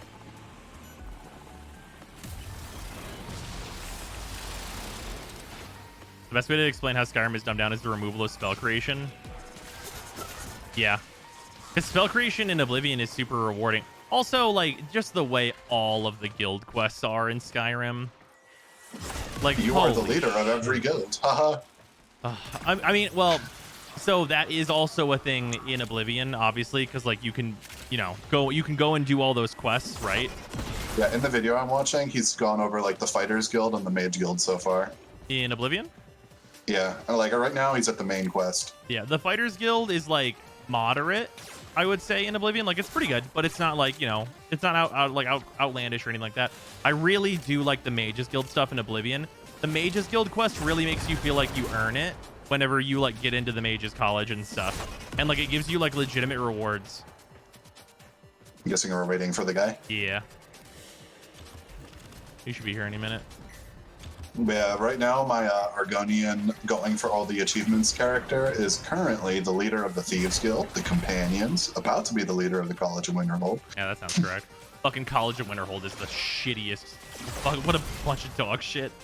Yeah, there's not achievements for like every quest, but there's achievements for like all the common quest lines, right?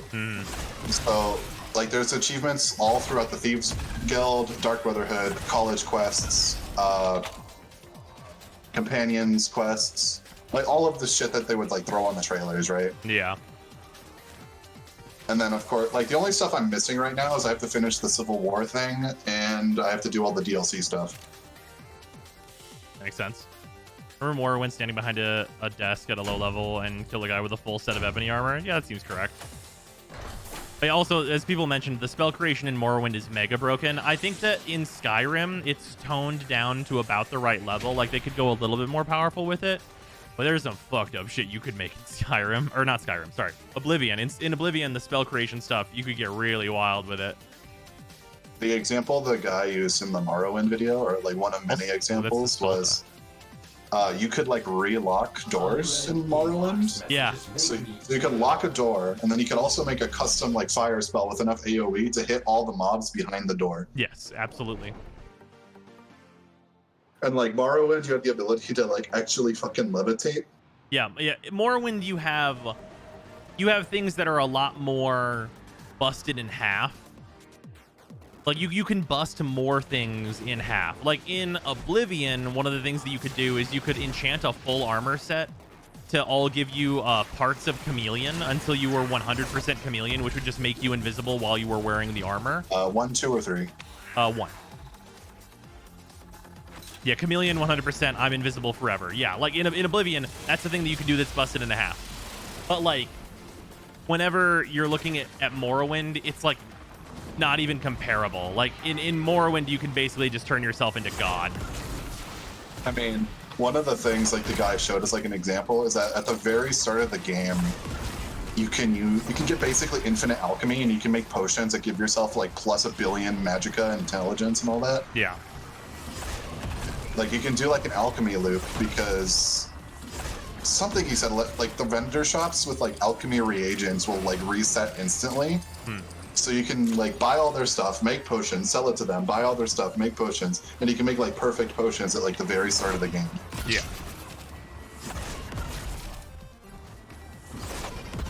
Yeah, and broken stuff like that exists in all of the games, pretty much. Apparently they capped like the infinite alchemy enchanting loop in a patch. I don't know, Skyrim patches. I mean, yeah, fair. But like also like capped to what? Still broken? Like almost certainly, right? Well, even like at base without even doing the loop, you get to the point where like the game can't touch you.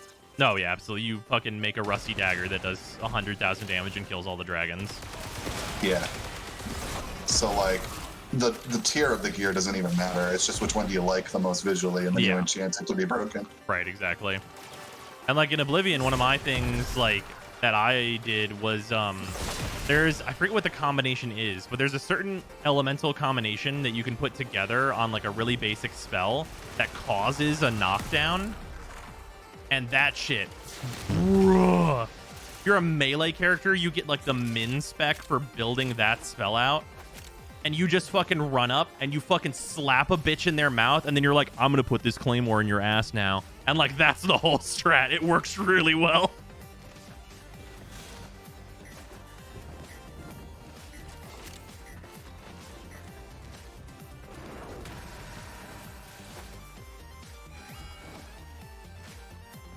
Yeah, the one patch I did notice was that they apparently, I don't know how far back this is. This shows how long it's been since I played the game. But they finally made Dragonbone stuff better than Daedric. No. Also, Oblivion bow stealth builds. All the games bow stealth builds, pretty much. I have a Dragonbone bow that deals 300 damage. I mean, you can have 100 sneak before you leave the tutorial in like all the games, basically. Well, I didn't do that, but I have 100 sneak now. Yeah, so it's actually interesting. The sneak tutorial in Oblivion is the one that's busted. If you know it's coming, there's a goblin around a corner, and there's a corner where you can just rubber band your controller and just like run forward into it. And he'll never notice you because it's the tutorial. He's never supposed to notice you, especially before the game tells you how to sneak. So, 100 sneak.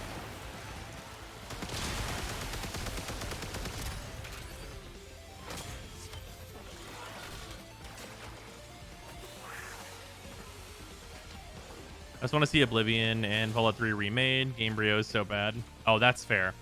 God, an Oblivion remake, I'd be so into that. Y'all ready for the Elder Scrolls 6 Hammerfell? And it's just Skyrim, but it's sepia, so the snow looks like sand. I gotta tell you, I feel like the next Elder Scrolls game is just gonna be Call of Duty. Oh boy. With like how on rails everything's gonna be and like the bad writing. Also, there's the Stropha barrel. I guess we're fucking done here, boys and girls.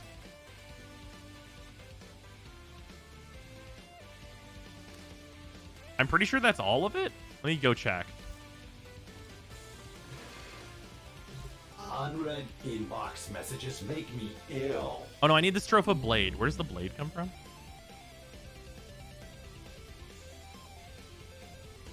Sky Oblivion. Is this like all of Oblivion put into Skyrim?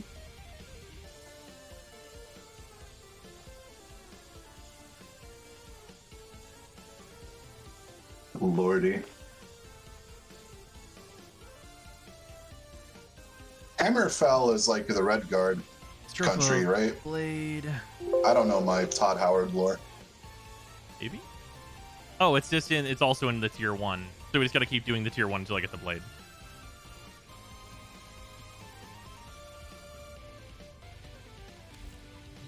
Alright, well, we're almost there. I gotta be MR10 to build this Stropha, though. That's the rough part. I mean, if you actually like win for it, then you can go through a lot of fodder. Oh yeah, I mean we have a double XP weekend coming up. I have crafted a bunch of things. And then you're gonna go to Drake. Wait, Well, let's be real though. One or two waves of ESO makes Draco look like a bitch. oh yeah, no, absolutely agreed. Would you rather build an entire party to level your weapons on a box, or would you have Saren like flicker wrist? Yeah, for real.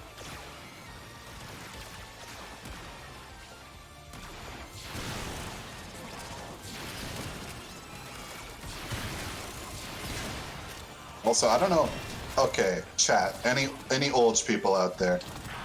Is Daggerfall like a thing? Like it's not like Morrowind at all, to my knowledge. Because like there's people who are like, holy fuck, Daggerfall makes like, because like there's people that think like Daggerfall makes Morrowind look dumbed down. And I feel like that's like an advanced level of old. As far as I am concerned, Daggerfall might as well be Dwarf Fortress. So like, I mean, take that for what you will. You ready to go in? Oh, I didn't even see it. I'm slapping that shit On down. my way.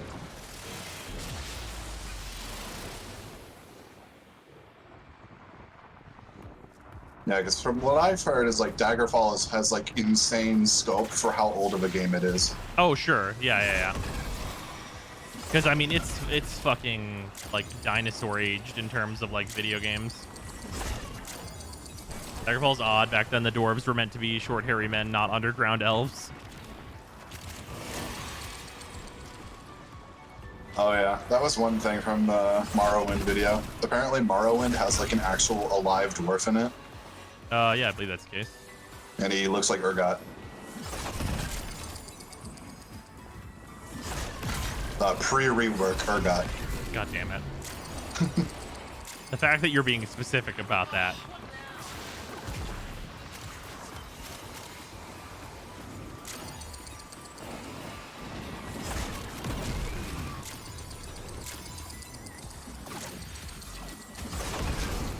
I think the aesthetic of the Skyrim dwarven stuff is like maybe like one of the only good things about Skyrim.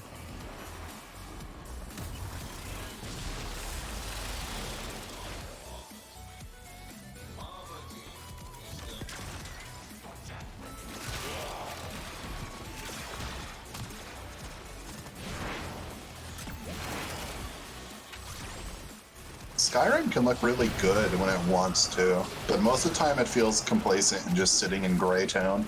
Oh, I mean, yeah.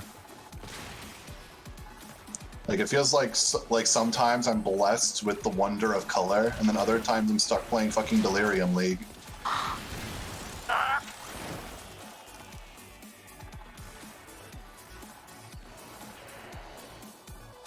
The towns besides the major ones were all the same.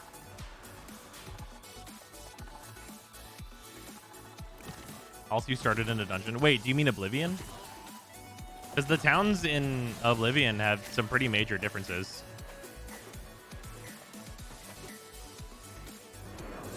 Oh, you mean Daggerfall.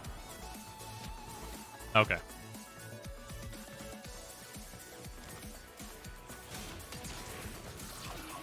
Yeah, I actually think that there's like a number of things in Oblivion that like I wanted even more like depth of explanation into, like Black Marsh and stuff.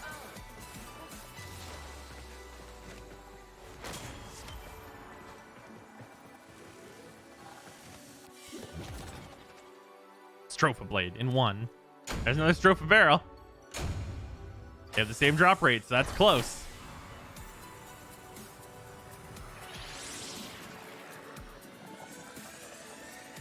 Daggerfall scope is super insane.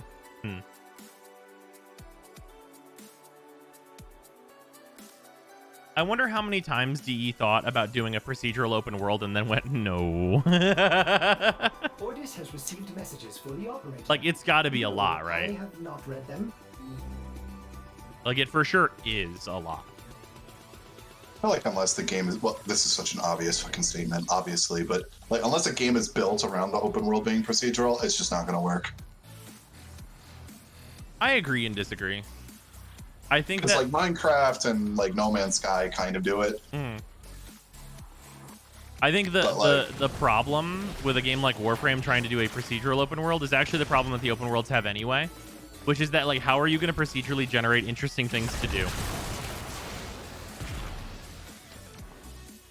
Because like let's not pretend like all the open worlds fall into the exact same trap in Warframe, and Deimos is the best about this actually. In terms of like trying to get away from it as much as possible. They fall into the exact same trap of I am just gonna go to this objective and do this objective, and that's it. Yeah, there's like nothing interesting in between. What frame are you gonna use with Stropa for vaults? Where you're looking at her, Zephyr. The Stropa by itself is more than enough to kill the vaults, and Zephyr's great for everything else. Not to mention, Zephyr's really good with the Strofa.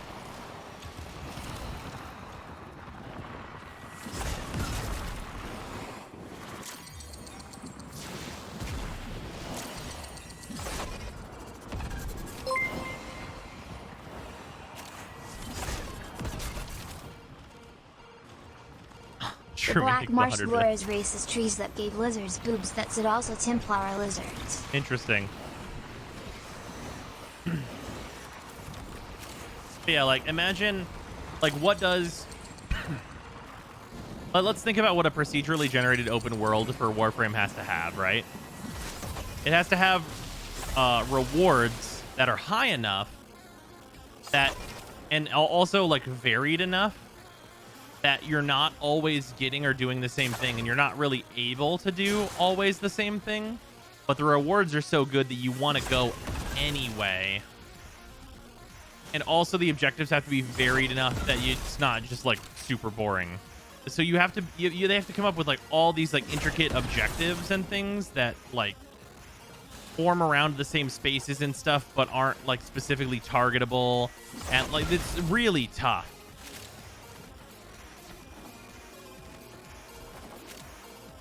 I feel like Warframe has very, very, very few items that have like actual weight to them, the way Chris Wilson will talk about. Like, you want your like rewards and items in your games to feel like have like a certain amount of weight to them. So like when you have an exalted orb drop, you're like excited. I feel like Warframe doesn't have like an apt equivalent.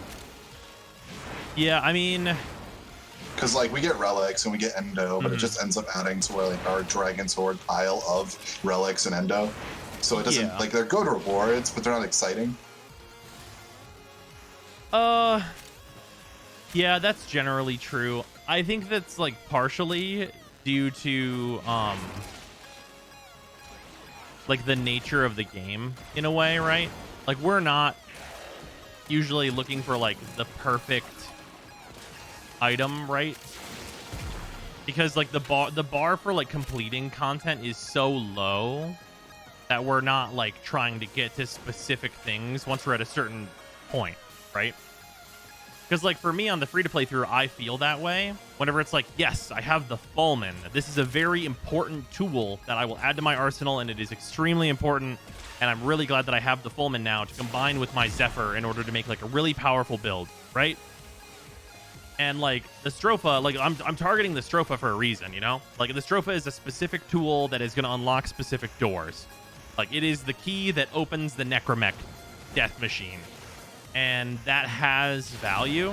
But once you get to a certain point in Warframe, you don't need the keys to the door because the new door uses the old key. And that's a problem that DE has made. Is that the old door or the new door uses the old key. Like that's like exactly the problem that I would describe, is that the most satisfying thing for me anyway is like figuring out the perfect solution to a new problem, but the problems haven't been new for a long time. Because like what I'm doing like with the free-to-play through, like the way that I would describe what I'm doing is like I understand what keys go to what doors, and like the experience of opening those doors from nothing is one that I'm not like 100% adept at, because a lot of those doors existed while I had everything. So like I'm getting the experience of knowing what keys will unlock these doors, but I'm looking for what the shittiest key is that can jimmy a door open. And that's like the experience of the free-to-play through. That's the new part. Does that make sense? Yeah, very late game keys just blow the door off its hinges. Right, exactly. Because like what's the solution I'm using for Steel Path is like, okay, Zephyr with this min spec build that uses no Forma, with this Fulmin build that uses one Forma, that clears Steel Path Grenier, and I can farm the Arcanes. Those Arcanes are the gateway to the Fulmin being able to fuck everything up. Oh, Curse, don't worry about it, dude.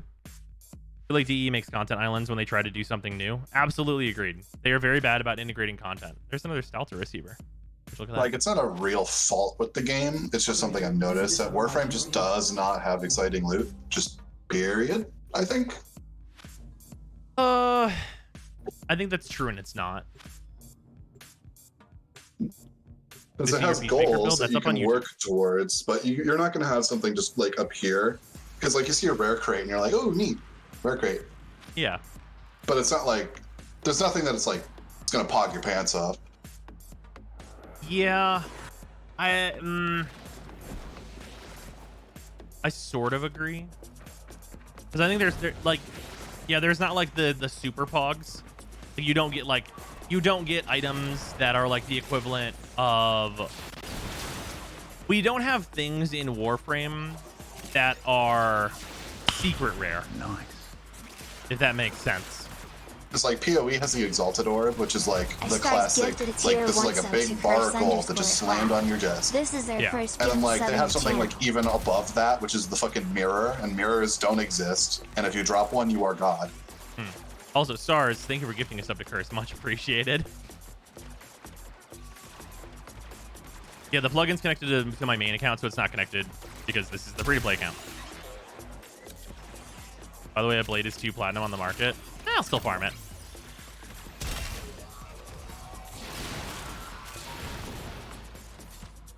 I mean, yeah, I might get Protea parts, which sounds like also nice. Like the closest we got was like whenever like Energize dropped or Maiming Strike back in its like heyday. Oh yeah, absolutely. And I think that's part of the thing, right? Is that like there are definitely drops that they could create to be super exciting and like be super rare, but like that type of content just doesn't exist. You know what I mean? Like that's just talking like market value, even like gameplay wise, it's like even more so that we have that like kind of lack, which isn't really a bad thing. It's just something I've noticed. Yeah, it's just that like the high-end builds in Warframe are very accessible. Because like in Warframe, you have a goal and you write it down on paper and then you do the thing. Yeah, you do the steps where you get to complete that goal, right? Whereas like if you, in like PoE, that fucking item might just never drop. Just straight up. You it have just, an idea yeah. of what you want to do, and then you just keep going, and then eventually the gear will fall into place and you build around it. Yeah. Whereas, like in Warframe, you have the thing that you want, and you're going to eventually get to it no matter what. Mm-hmm. Arcanes from raids or chase items, but you know, no promotion and DE not wanting to actually work on the raids. Well, it's not about like working on the raids so much as it was upkeep of the raids. They didn't design them in a way that's like long term. Also, worth noting, that's the reason why Plague Star doesn't come back all the time. It's because every time they bring back Plague Star, they have to like fucking bug fix it. Like it's not content that's stable. And that's the problem. Like content with no stability is just like, you know, it's not reusable. And that's problematic. Oh, did we not do a hand? No. Right. Did we not find one? Did we not see one?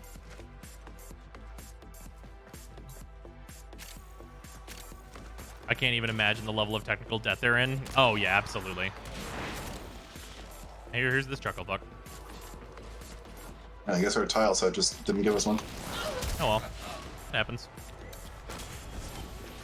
I mean, we have this now. Was there... No, the end room is actually one of those other ones.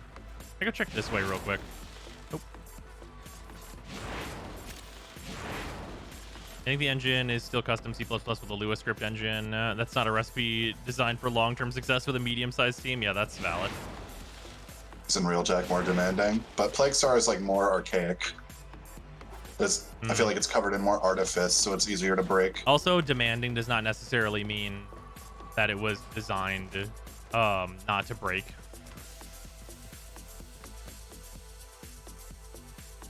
Like, here's... How do I put this? The problem is whenever you put hooks into something that connects to another system, and then you change that system in any way without testing this, like, fringe thing that's related to it, that's a way that you can get, like, shit to break all the time. If you design... How do I put this? If you design a calculator in your program that is, like, its own branch and it's its own thing, and there's just a button that leads you to it, like, in, like, just, like, a basic... very basic program, there's a button that goes to the calculator, and the calculator is its own thing. It's not related to anything else. In all likelihood, that thing will continue to work unless you break the button that goes to it. Right? So there's like basically one failure point as long as it works baseline. However, whenever you have like a much more complex system where it's like, okay, well, adding in this calculator is actually related to the accounting section of this application. So whenever I edit the application or the accounting section of this application and change how it does this, it breaks the calculator. Like that's the type of thing that we're talking about here, where because these systems are related and they are changed by the other system getting changes, things break. Like, just imagine how many of like the old tactical alerts would just completely break if put into the current system with no changes. Right.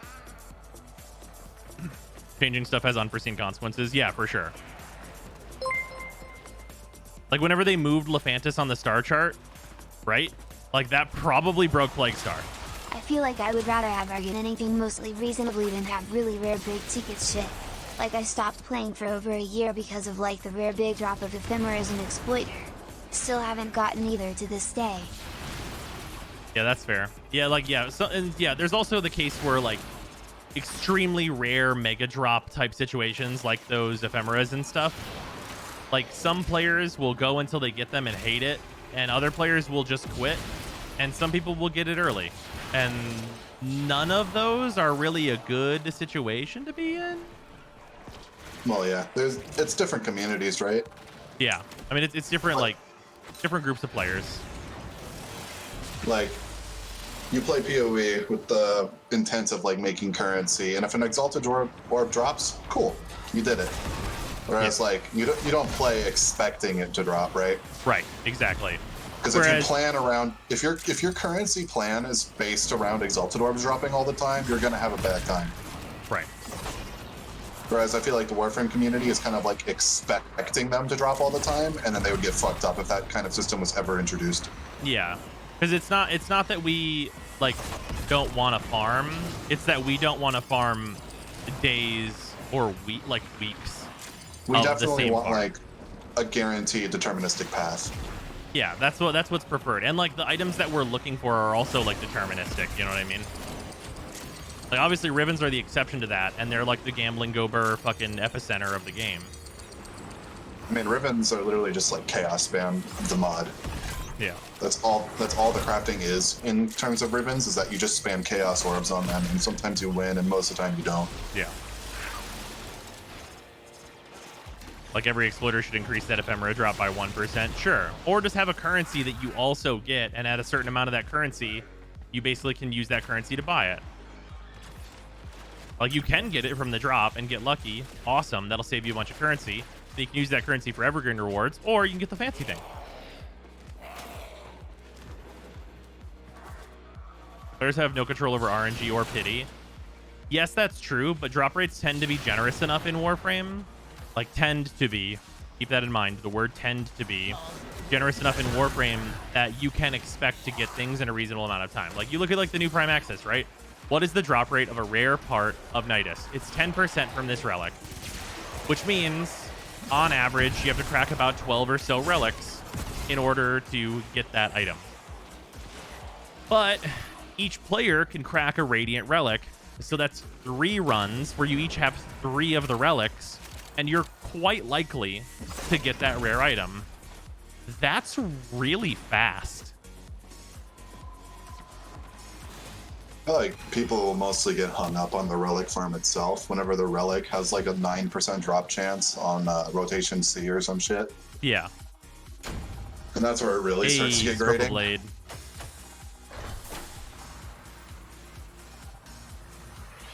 Yes, the relic system works great. Yeah, the relics is... What a fantastic system.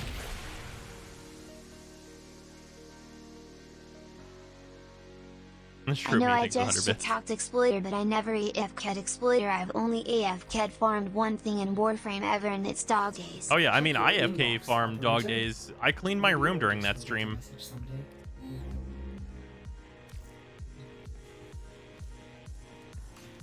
Yeah, Dog Days fucking sucks. Hell yeah, dude. That was not hard to get at all. Now I just need to be MR10 in order to use it. Okay, what's the easiest way to get to MR10? Bank account. I'm looking at these intrinsics.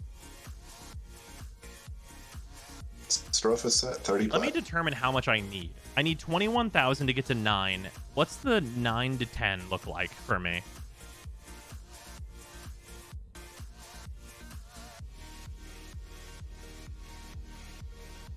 Also, oh yeah, you could build like a bunch of cheap ass MOAs.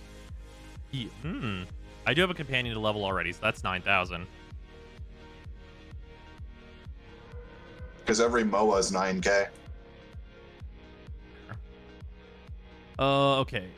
You can build one of each of the Sentinels if you haven't already, since those should be really cheap. Oh yeah, that's fair. Yeah, I could build the other couple of Sentinels, that's true. Like dirt, Death Cume, Worm, Shade, those should be like dirt. Okay, from 9 to 10, I need 47,000. So in total, I need basically 60k mastery. And then in terms of pretty easy to get mastery, I've got 9,000 in Diriga and the weapon. Built, I have 1, 2, 3, 4, 5, 6, 7, 8, 9, 10, 11, 12 times 3. That's 36,000. So I've got like basically 45,000 if I level everything that's in my inventory right now. And then how many ranks? Every 2 ranks of intrinsics is 3,000. Would that be worth my time? Because then let's say I do 1 in each of these, that's another 6,000. That puts me at 51,000, 52,000. Putting 1 rank in each of these. Okay, then I build a couple more things, mainly Sentinels. I just pull cheap weapons from the market for the Mark 1 ones from the market. Yeah. So for Mark 1 stuff, Yeah, bros. If you just need some easy MR, you're gonna want to grab 50,000 credits and buy yourself a Lex. That's true. Hide mastered items. Yeah, there's the Mark 1 Furious, the Furax. That's 2 more. That's another 6,000. That's like the rest of the way. And that's with counting doing Railjack stuff, though. This upcoming weekend is an Affinity weekend, right?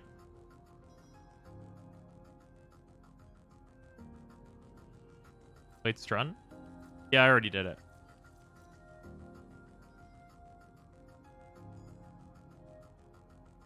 Next weekend is credits. Oh, this weekend is Affinity then. Forid is on Ceres if you want to farm Nyx. Easy 6k. Oh, that's true. I have to sell Mag though without feeding her to the Hellman. I mean, you can have Nyx built, just not pull her out That's until you true. need to. Yeah, you're not wrong. Yeah. As long as Forid is here. Yeah, true. What plan did you say they're on? Ceres. Ceres? Okay, sure. Fuck yeah, why not? Oh, that's the regular assassination. Oops. Boop. You can also get some fucking detonite injectors. Ooh. Injectors. So this weekend, that past was Affinity.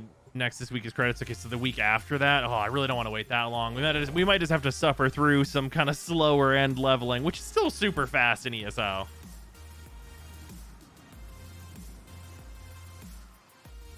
I don't think the helmet is even worth the free-to-play time it would take to get online.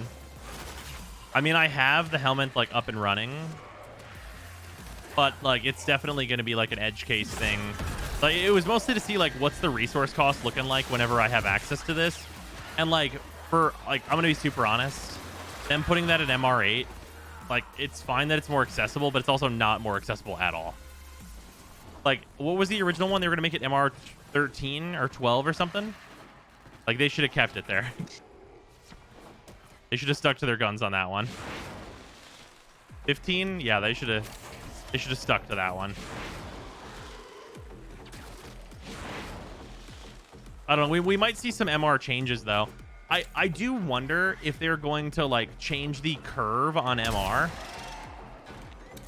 and basically make it so that you need less MR at the earlier ranks so that you get to higher MRs like faster. And I wonder what that would do specifically for this account, right?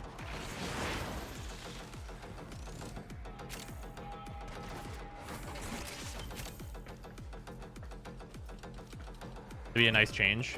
Yeah, I tend towards agreeing because I think MR as a system is something they kind of can't remove. And it's something that a lot of people are like, you know, it's the thing that they like to do is make sure they're at max MR. But I think leaning more heavily on the legendary ranks and being like, yeah, get into the legendary ranks and making it much easier to get to MR30, I think in general would, how do I word this? Make people more enfranchised? Does that make sense? I feel like they would make getting to 25 easier, and anything past that, they would make harder. Yeah, that's fair. Kind of the same way that Genshin does it, where getting to 45 or 50 is, or 55 is like pretty easy, but then the moment you're trying to get from 55 to 56, it is a fucking nightmare. The inbox has messages for the In a way, because it would feel like I can get access to weapons and systems faster, for sure. Unless it should be based on syndicate rank instead of master rank. Oh my god. Yeah, but MR still needs to be given meaning. But MR can also just be as a flex, you know what I mean? Because I think that it's, in Genshin, I think it's used in a healthy way. Where it's like, yeah, you have some like things that you unlock across getting up through like your ranks in Genshin. But once you get to 55, anything above 55 is a flex. I feel like even back when like MR18 was the cap, it was pretty understood that like if you're a high MR player, that doesn't make you better than people. It just means you level more shit. Oh, sure. I mean, there's idiots that think that it makes you better, but like, but yeah, it's generally understood that it's like, wow, you have fucking everything, my dude. You know, like that's like the real shit that like any reasonable person will think of. Okay, but what's the meaning to MR? I'm 22, but it does nothing after 16. It doesn't do nothing. It continues to give you more mod points whenever you forma. Also, you get access to more rep per day, etc., etc. More More rep, loadout more slots. traces. Yeah, more traces. Like there's definitely advantages to that higher MR for sure.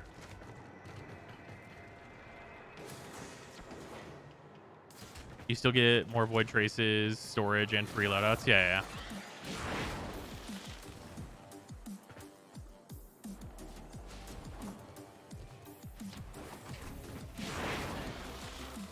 Are y'all motherfuckers Wukong?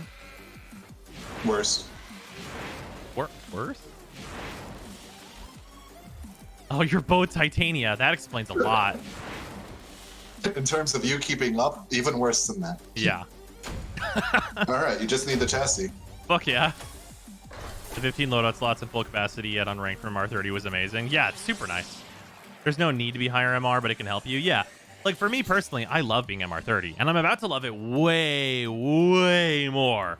Because whenever I can just, like, put a Forma in a Warframe and just still be playing as that Warframe at full capacity, that sounds awesome.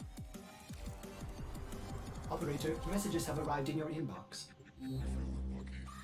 Honestly, the I've only gone over Warframes- 20 for rep caps and stuff. Absolutely. Yeah, that helps out, I would say, like 70% of the cast, and then the only, like, ones that are still sucking are, like, Trinity, Chroma, Limbo. Right, shit but like that. it does also help them, because if you use the Gauss method of leveling, that ability is Yeah. going to start at a higher rank. So they're going to be way better off, even just from that perspective, you know? Yeah, like, it still helps them, obviously, but not as much as the others. Yeah, not quite as much. Which is just, like, a problem with the affinity system itself. Right. Where there's And, not like, as this is a there's good not as step. much affinity that you get for completing objectives as compared to just killing the most amount of enemies possible. Yeah, it's like a good first step. Yeah. It's definitely a step in the right direction. It's probably the most important step in that direction. I got blood for ammo, my dude. Holy shit, a Parazon mod. Can you believe Those it? drop from assassination bosses. Did you not know? Because the Parazon is so useful. I absolutely forgot. Very good. Good system.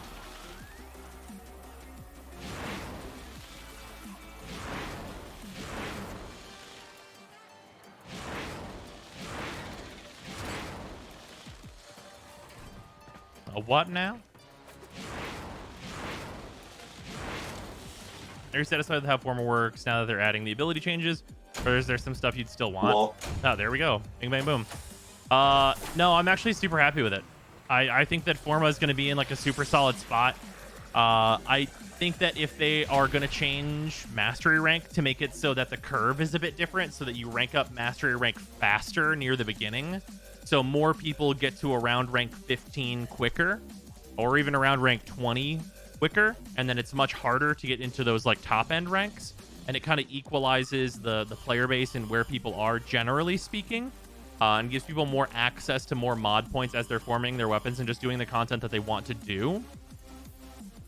Moving closer into that place, I think, is a gigantic possible positive, and Forma itself, I don't think needs to be changed at this point. But the MR stuff that they've kind of like alluded to The inbox definitely has feels messages like for it's the operator. coming from a good spot. Anything about orders in there?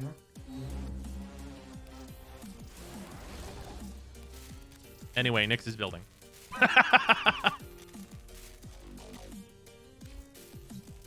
You know, I guess that would still be 3 days from now. Oh yeah, it's Monday. Unfortunate. If only it was yesterday whenever we were doing this. Because then it'd be ready on Monday. Wednesday. What? It said XBP's in the market. It is.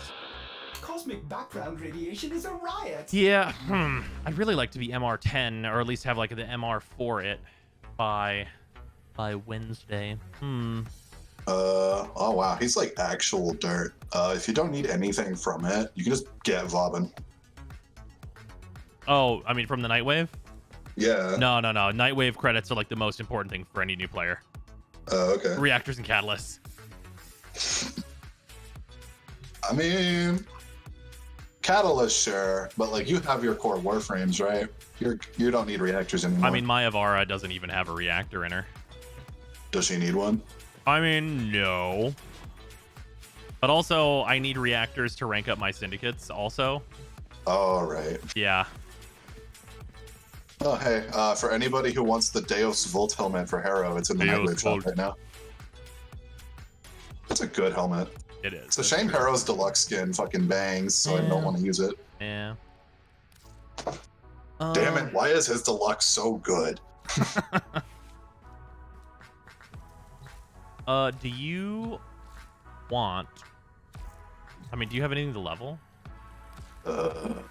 No. Well, I have the ghoul saw, but it's already halfway done. Fair. You want to form it? No. This thing sucks. Oh, fucking hell. The dupe protection for Nightwave is given so many credits, I don't know what to do with them. More catalysts, more reactors until it is done. 7 Vaughans. Never seen enough. 7 Vaughans. Maybe more. 7 Vaughans.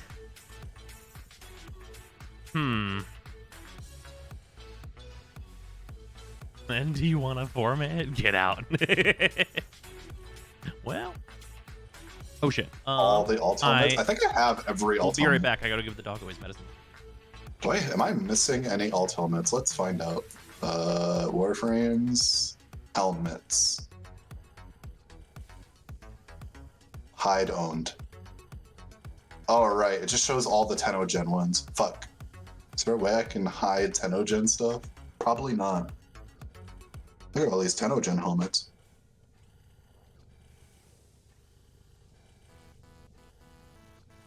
How many arcane helmets you got? I think I have one. Somebody gave me one. Don't know why.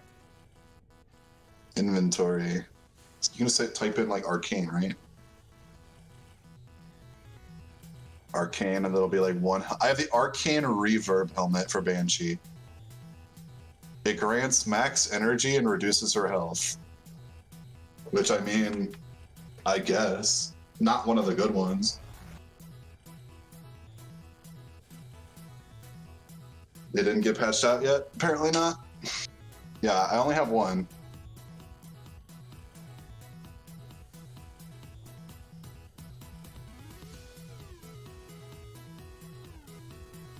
Hide items without blueprints. Would that apply to the Tennogen?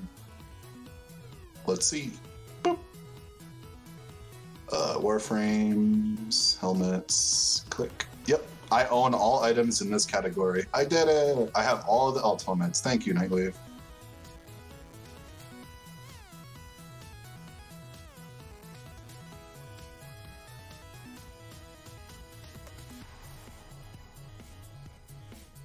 Man, if Atlas was good, I would use the Zenyatta helmet. There's some other ones that are good. Some good-ass Tennogen helmets that I'm never going to use.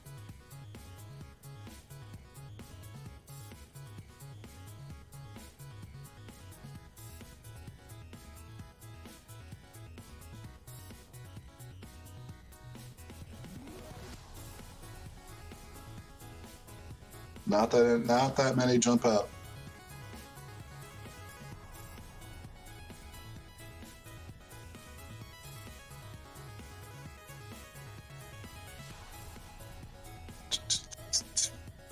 Okay, the Wisp one is obviously god tier, but we all know that.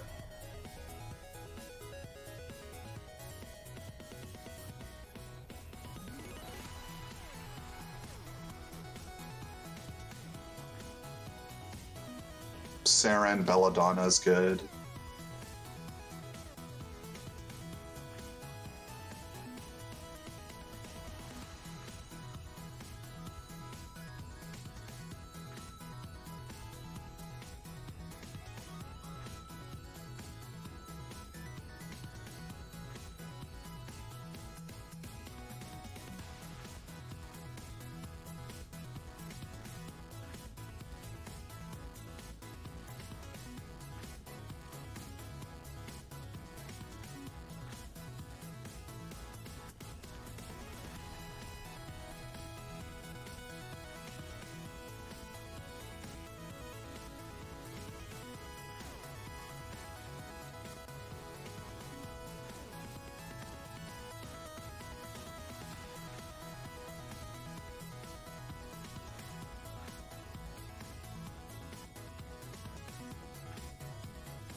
It's not listed on the profile, but the infested K drive gives MR, right?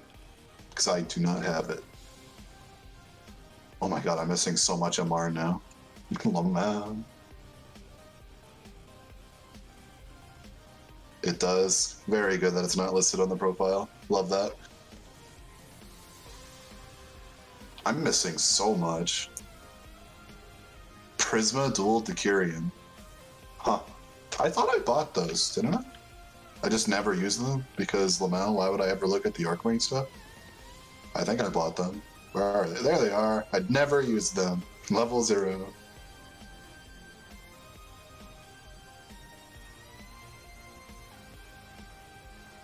So I had MR just laying around. Shame on me.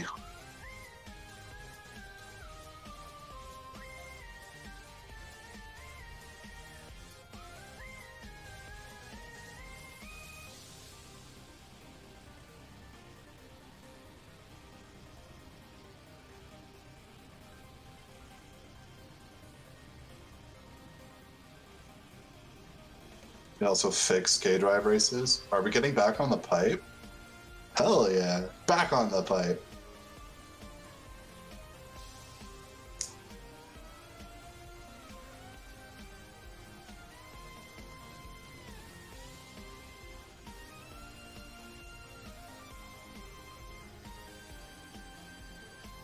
I'm missing 3 Kuva weapons, a bunch of Tenant weapons. Still don't have the vault, the ISO vault stuff because no.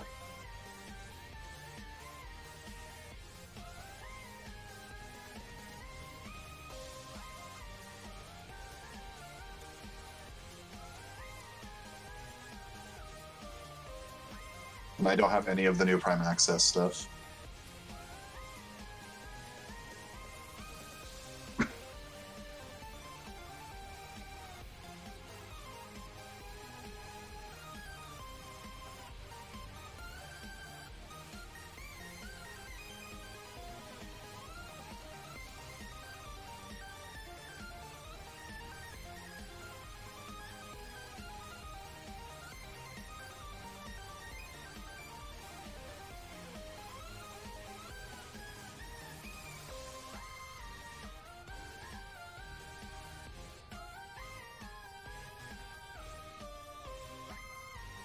Oh yeah, if people think like no longer being able to Arcwing through a race is nerfing it, just stop. Just ride the board, please.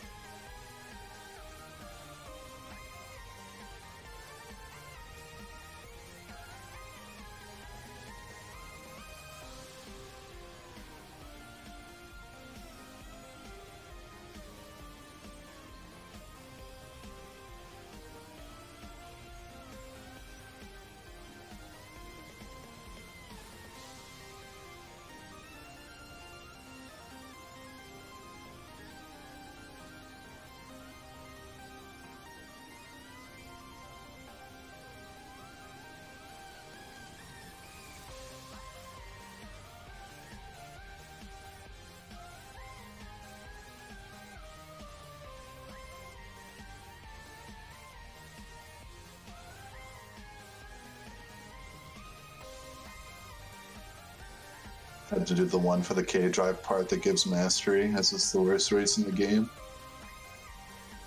Ugh. I rode the pipe for hours. Do not underestimate how many podcasts I'm willing to listen to while riding the pipe.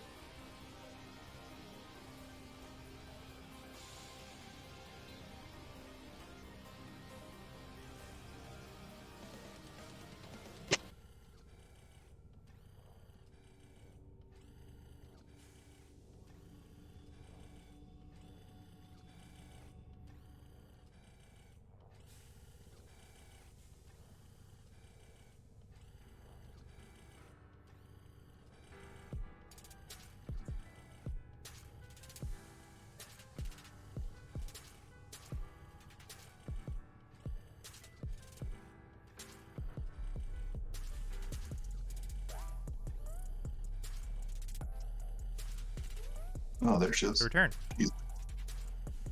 All right, Finn is all medicated, settled down into bed again. Need some quick MR. Each steel pad junction is 1k MR. Is it the same MR of the regular junctions? Because I haven't done the Eris junction yet. Hit him. Do it. That would also entail me completing the rest of the star chart in general. Which I guess, how much of the star chart XP do I have?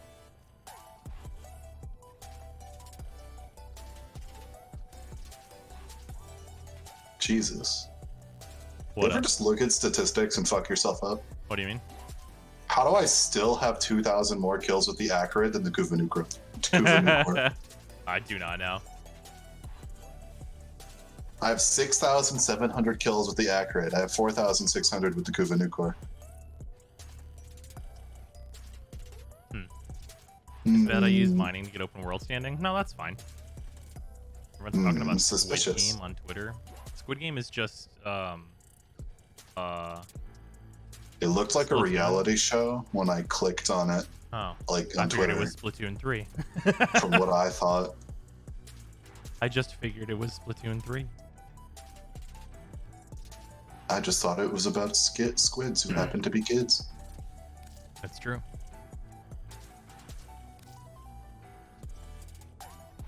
Yeah, I think most of my leveling is gonna have to be because Warframes take 3 days to make. It's gonna have to be through like a bunch of sentinels and weapons.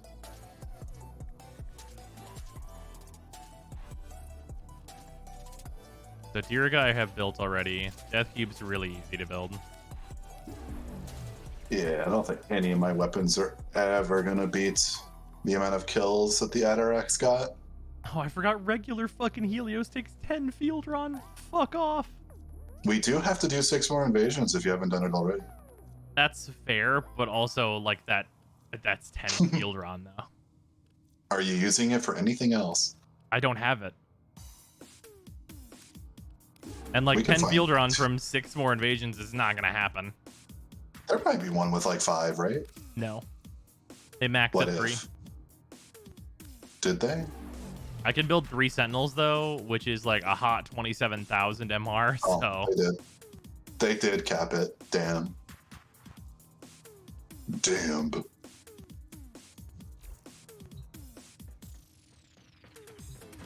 I could also get a Kubro. Because I haven't done the Kubro quest. Does that take how many days does that take? Is that only 12 hours? It's only 12 hours.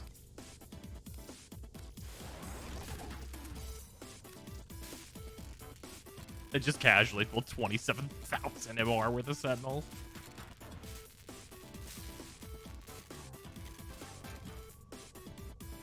Is carrier expensive? I think I already did carrier. Oh, you already did. I think so. Let me do a double check.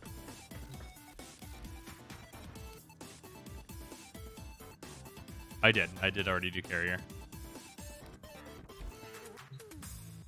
Don't forget lich weapons. Right. Shut up and I don't take my have money. those yet, though, is the thing there. Oh, well, I'm trying to get to MR10 so I can get the Necromech, so that's kind of a waste. Unironically, how hard is it to build a K-Drive? Oh, wait, no, I'd have to rank up with the K-Drive Syndicate, so that's a non-starter. Get on the pipe. Oh, I mean, I just do a couple races. It's not hard to rank it up. What does that require from you, material-wise? Is it anything, actually? Is that worth doing for MR? Can't be right.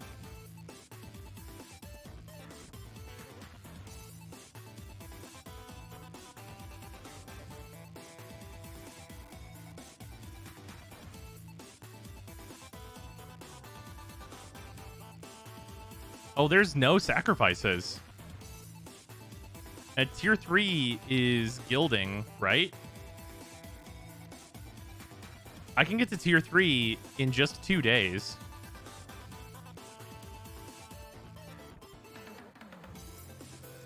Oh, right, you don't have to gild them for mastery. I just put together whatever bullshit and just get that MR. Aren't K-Drives are 9,000? Wait, no, they're 6,000 MR, aren't they? That's like actually really easy MR.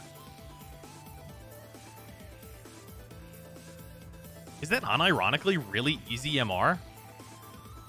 Am I gonna unironically go get a K drive?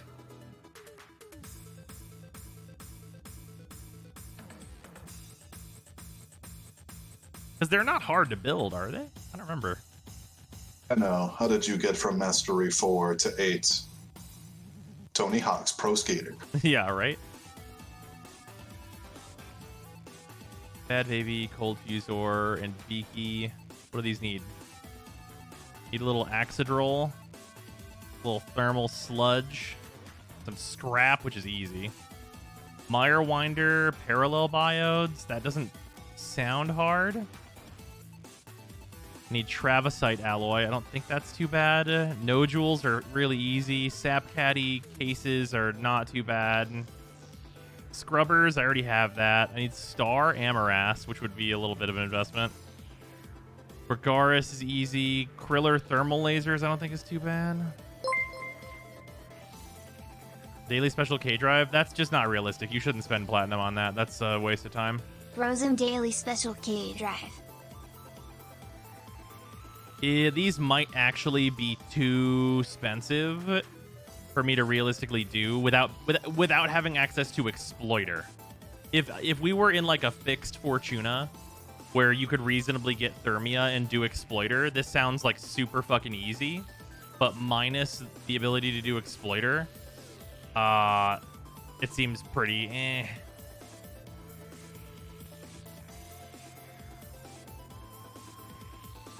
Started playing Warframe because you're free to play. Who do you recommend? Neja. What makes her tanky? Neja is tanky because of his 3.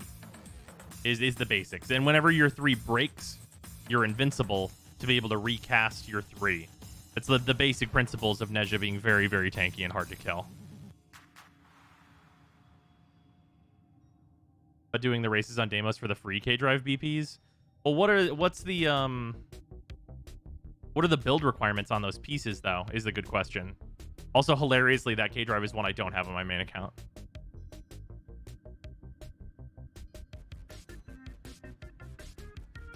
So I just use Steel Path missions to get Essence. How's the farm? Doing the dailies is really good, and then you can kill Acolytes for Steel Essence as well. Are there build requirements? I think so. Or do just the pieces drop?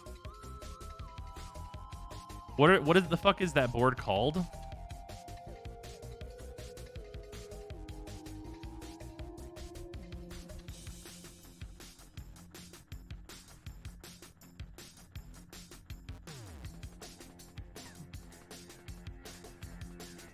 Fever Spine, Nodulite, Bristlebuck, Steva are the pieces. Yeah, you do have to build it. A Dromal Alloy, 50 Infested Tumors, 15 Tethermaw, 10 Sporlet Sac, 5 Ocular Stem Root, a bunch of Ganglion, but that doesn't matter. You need Stellated Necrothene, Pustulite, more Stem Roots, Tempered Bapholite, Pustulate Cognitive Nodules. You need Goblite Tears as well. Fucking Jesus Christ. 20 Saturated Muscle Mass. Okay, it's not exactly easy to build. And you got to get like those specific races as well.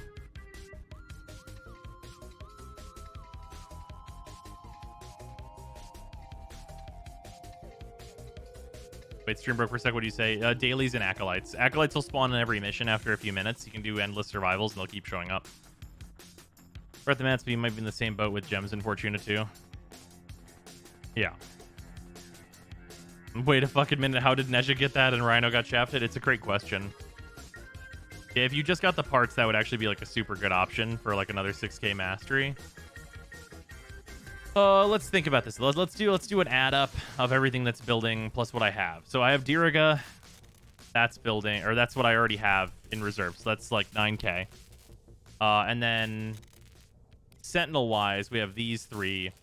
So these all 3 together. Well, let's actually just do this in a smarter way. Let's do the 4 9Ks together. That is 46,000, I think. Is that right? No, 36,000. That's 36,000 right there of the like 60k I need. So just the Sentinels is the vast majority of it. And then after that, we're looking at, I mean, at that point, once we're at 36,000, I only need 14,000. So that's 1, 2, 3, 4, 5, 6. That's it. So I have enough built, even like that's without counting melee weapons, in order to get there without doing any railjack stuff or anything extra like that. So that's pretty good. Yeah, it's interesting. I probably should have focused more on building these earlier just because of the large amount of MR they can provide. Okay, so that'll get me to MR10 pretty fast. And ranking up Sentinels is like really, really easy. And you still have more easy mastery, such as the dog. That's true.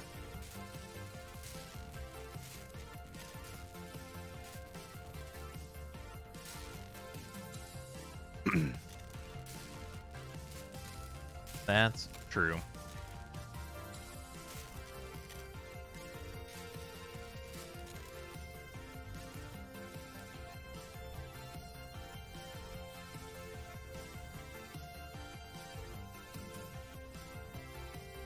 I forgot about this. I can build war. I just need to get the Nitane extract. Can you believe I'm only missing the Nitane extract for this? How mad are you? It's fucking funny.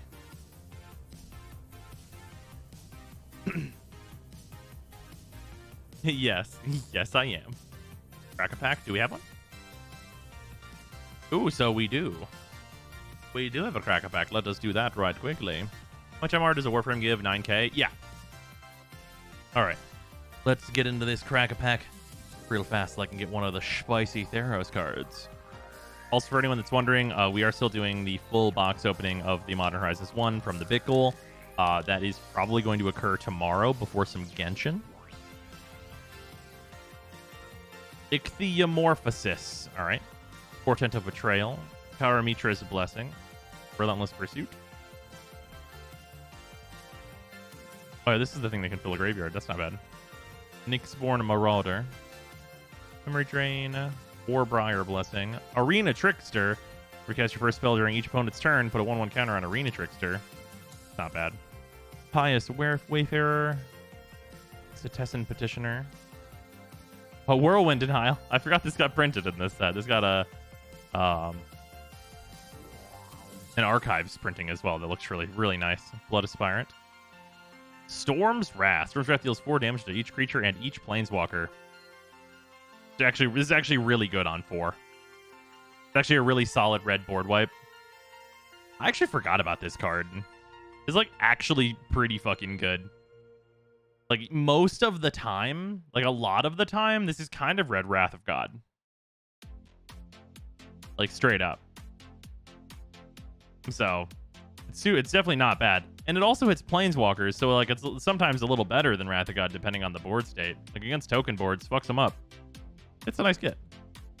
A good card, good budget card too. Fear of the Pride and foil. I do not remember every pack containing a foil in this set, but it seems like that's the trend that we're on right now. Recast spell that targets Fear of the Pride. You'll get 1/0 until end of turn. Human Soldier. Nice, got a VOD to watch. Hell yeah. Yeah, with the Digimon and the Midnight Hunt opening already happened. However, I am grabbing another box of Innistrad. As I said I would, because we opened the one that I got from Wizards.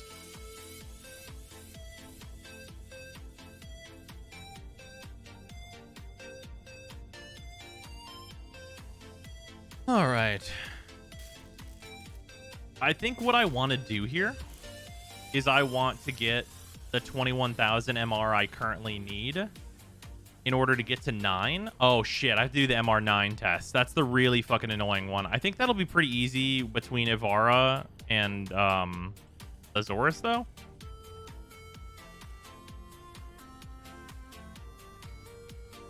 Yeah, the Midnight Hunt box was sweet. Oh, yeah, used to Cheer's new color. Yeah. I really like it a lot. It's the fucking, what's it, what do they call it? Cookies and cream. And it really is that. But it's fucking comfy. so nice having a new chair. I literally also, I got like the mega size. Like it's built for large people who are of a larger stature. I'm literally like cross-legged in this chair right now. It's so comfy. Not sponsored, but also Secret Lab. Let's talk. Let's have some words together. No abilities in the MR9 test. Oh yeah, that's true.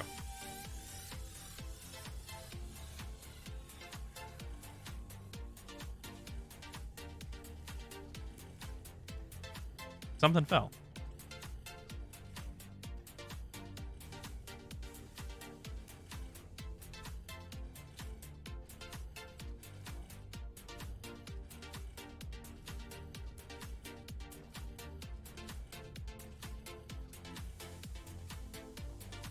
It was my phone. You doing all right, phone? I was like, very loud noise. Adjusting my legs, and it was like, goodbye, out of your pocket now. What's the MR9 test again? It's the stealth test. Azorus wiped out the MR9 test for me super easy. Okay. I figured that might be the case. The glaives were always the solution to it before.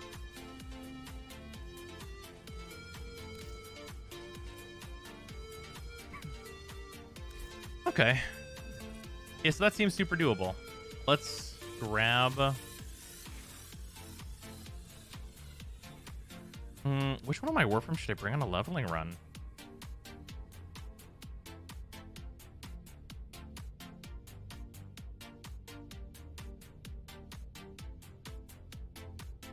Bag?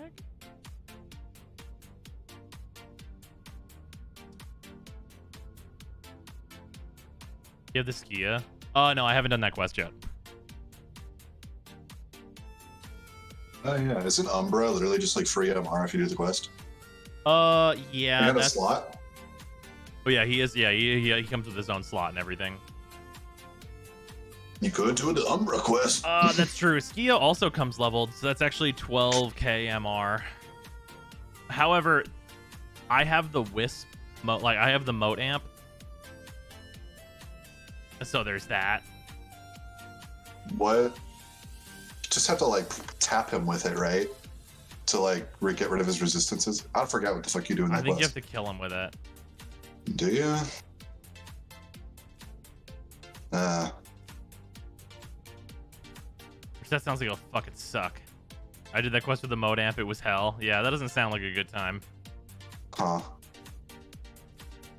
I also have like no like regeneration passives or anything else on the operator. Those are the ones we always forget about, but I only get to shoot once every like 15 seconds. As people, this is so niche that I don't know if anyone's tested this. Does Zaku work on Umbra? I doubt it. With the mode, it takes literally 15 minutes. Oh my fucking god. That's so bad. Because I get them like specifically making it not work on Eidolons because Shield Phase has to suck. But I mean, they forget about Umbra. Should I do the sacrifice this way? Oh man, should I? We're gonna. I don't know about that one. Now it's legitimately gonna be faster to get this 21,000 MR just by like fucking equipping some weapons and leveling them real fast.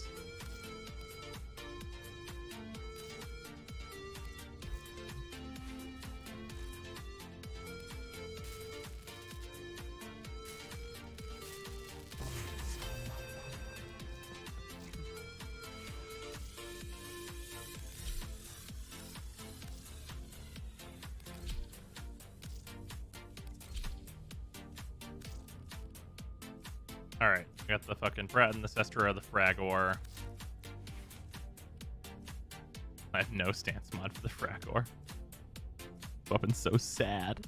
8 points. It's not enough for fucking anything. Put Fury on it so you can... I can't. Put... I'm putting Corrupt Charge on it for the heavy attacks. Yeah, boy. Oh, that's so dog shit. That is absolute fucking Operator, dog. you have remembered well. Absolute data mass that you're swinging around. Mm-hmm.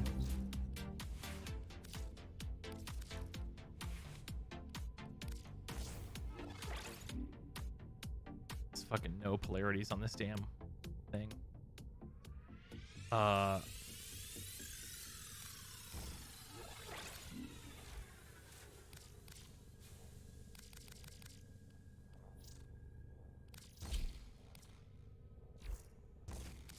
That'll do, pig. That'll do. True, most new players will use the mode amp. Yeah. BRB. All the little duck amp parts need profit taker stuff. Uh-huh. The plan is to do that before the sacrifice.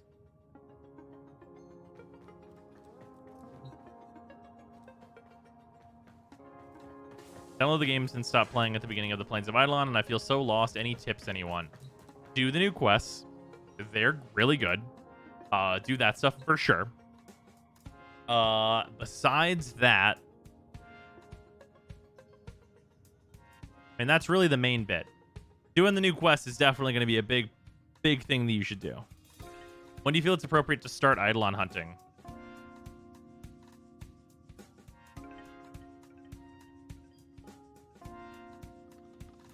Don't do that.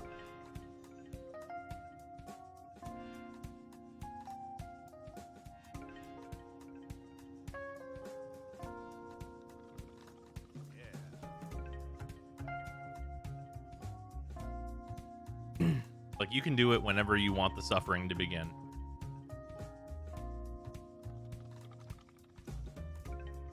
Just get a carry. I know it's not about getting a carry, because, like, you can get, like, the amps and stuff through Fortuna, which is my plan. But, like, doing Eidolons is not a good value proposition. Oh yeah, couldn't you just have me show up in that quest and be like pew pew? But that's unethical. What, in the Sacrifice? it's single player only. Ah, okay.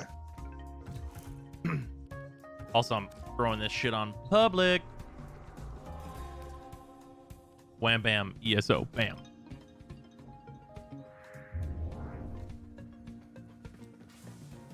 MR 15 almost 16 and I'm still running the moat. Yeah, they need to fix that shit so bad. If you want to get flamed by the most elitist part of the whole community, go ahead and do Eidolons. Yeah, if you want to have a bad time, like, by all means. My MR22 still running the mode. I can't blame you. Such a grind upgrade from the mode. Yeah, they really need to. Here's what they need to do. They need to transfer the planes of Eidolon, like the quills, into being like hyper beginner friendly. You ready to see numbers go burr? I am very ready for that.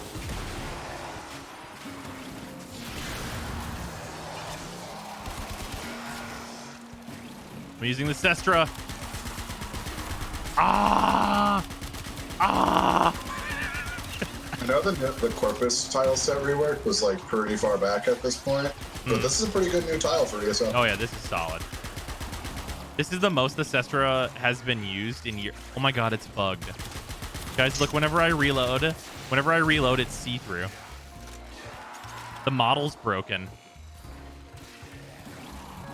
Didn't we just talk a couple hours ago about old stuff that isn't checked on tending to break?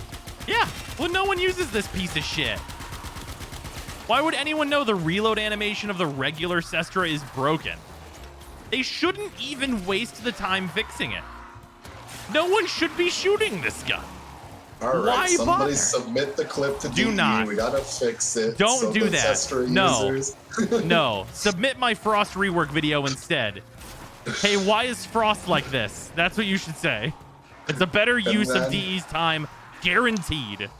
All right, if in the next 3 hot fixes, we see Motherfucker. the word Sestra. I swear to God. The fix to the Sestra's reload animation.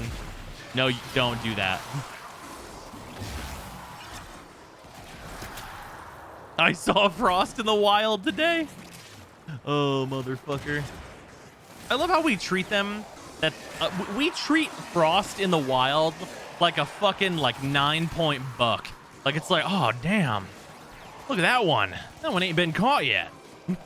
Like, that's where we are with Frost.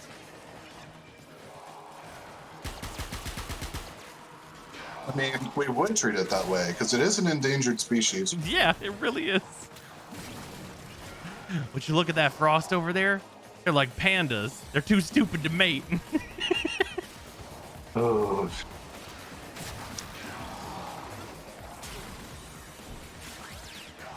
You guys enjoying my animals fucking color commentary over here? I'm sure 9-point buck is like a real relevant thing to say on this Warframe stream. My only exposure to hunting terms is Cabela's Big Game Hunter on the Nintendo Wii. That's fair. Vex, I'm crying over here.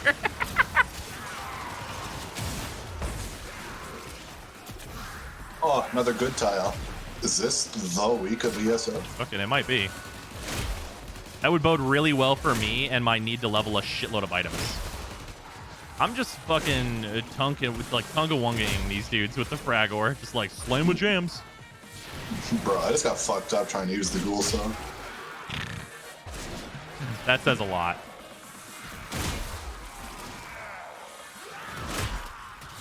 Everyone together now. A hammer. This is like actually not that bad of a strategy, unironically. Like, if this is the weapon I gotta use, like, this is a fucking actual real way to use it.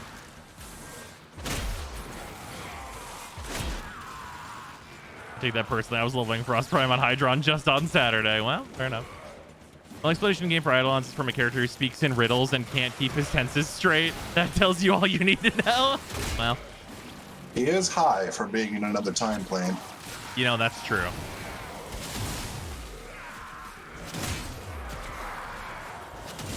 Man, remember when I showed Moxie heavy slams?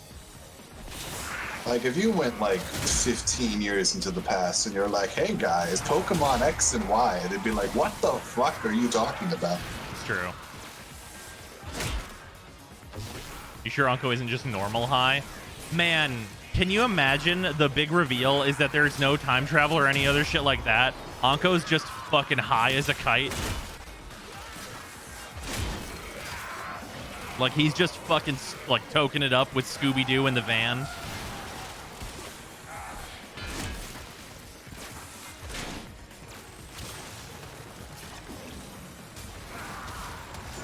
And running from his ex? Yeah. That's actually canon. Anko's a skooma fiend. That's a classic video. Oh, there's just all the skooma videos. Local Khaji drinks 400 skooma and Okay, fucking can I? dies. Okay, I might be citing the old magics here, but I need to reference a thing that I watched back whenever it was a thing. Gonna really out myself as being fucking old. Does anybody remember fucking Oblivion Chuck Norris?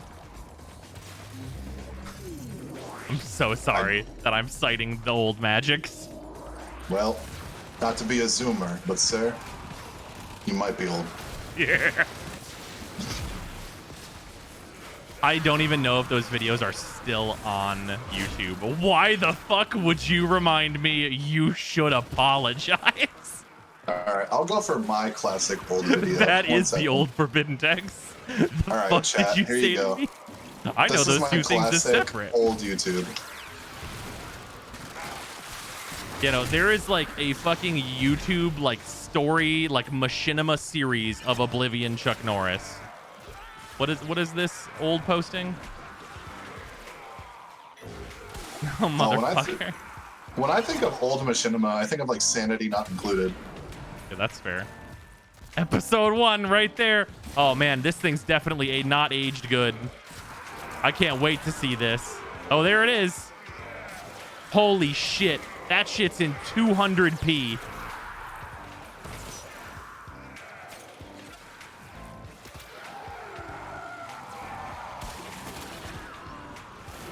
Also, you know it's old YouTube. Oh, yeah. Yeah, 50,000 views. What year was that posted?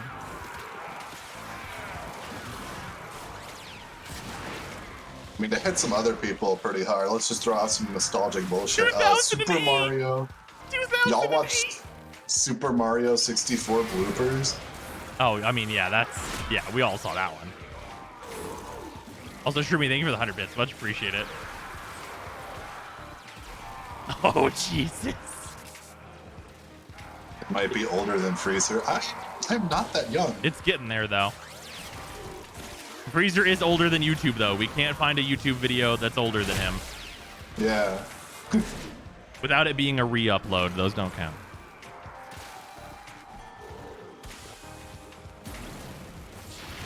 There's some YouTube accounts that can still upload 24-hour videos. Oh, yeah, the limit's like 12 hours now. Freezer's younger than me. Okay, Chen. 23. There you go. As I cast age into dust. Yeah, for real.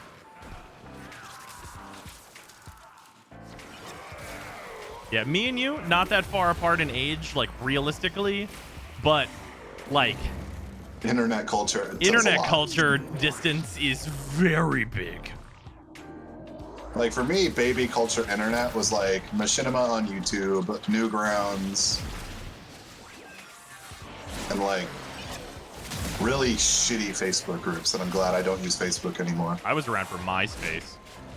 Ugh. Yeah, you're right. That's true. Yeah, that reaction is correct.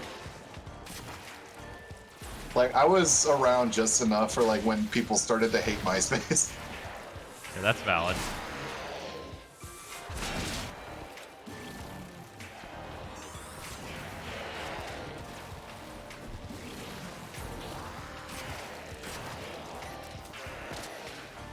Fucking live journal, Jesus Christ. Facebook was a thing in 2004. It is unfortunately still a thing. That's 5,600 focus. I'm okay with that. But have you ever looked at like Facebook nowadays? It's hilarious how desperate they are. It's not good. It's a bad time there. Like I looked at it one day and I'm like, wow, this layout is absolutely horrendous. Oh yeah, no, it's built for the olds. The old, like the people who are older than like us, and we feel old. Yeah, no. It's not. It's like whenever I say old, I don't mean someone who's 40. I mean the olds, like Congress. So, I mean, the Senate. I mean, your grandma and grandfather. You gotta make it good for old Etna over there.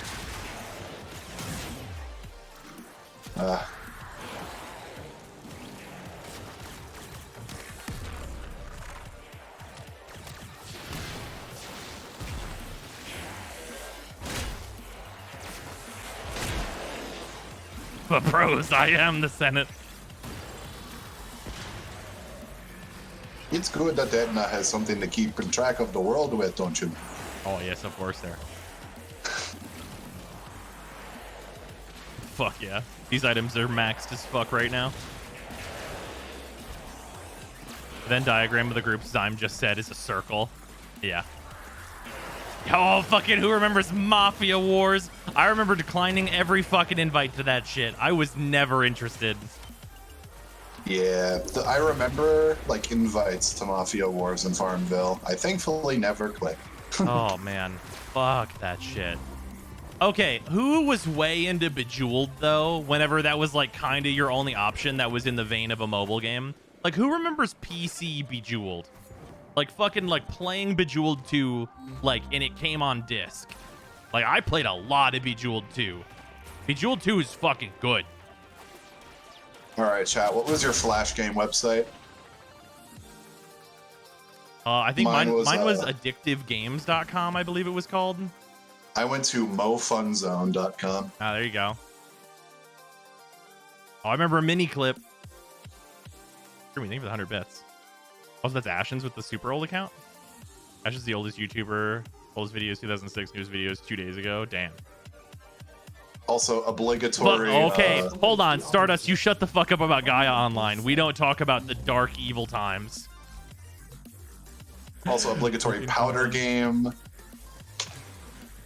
Gotta include powder game.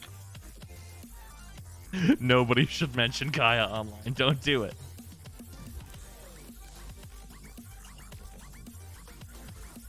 What did you just make me watch? Explain. Did you watch the fucking Chuck Norris Oblivion thing? I didn't make you do anything.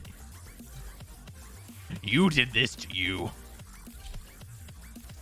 I forget what they were called. The things with like the really crudely animated guys with like the pluses for a face.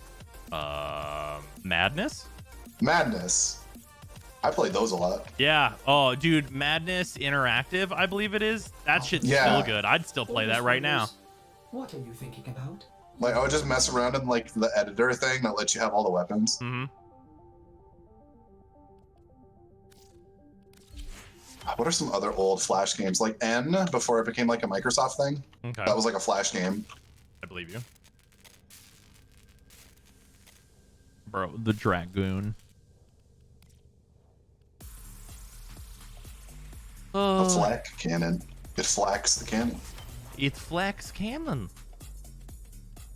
I'm gonna grab the Gamma Core. I might actually keep the Epitaph. There's some world where that happens. Oh god, interactive buddy. Okay, I can build the Kogak. And eventually build the Hirudo out of it. Let's fucking level the Heat Sword, my dude.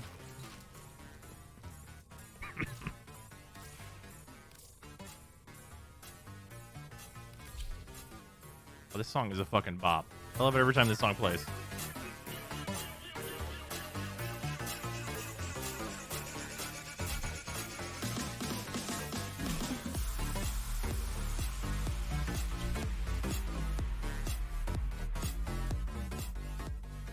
You could do the Legion MR fodder weapons. I mean, sure.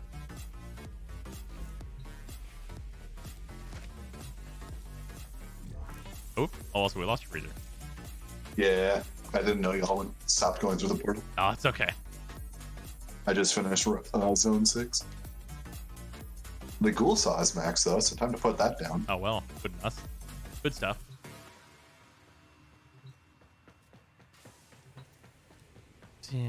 I do not know what that is, Debbie. Grenier Battle Pay. Hooray. Play Bloons TD6 all the time.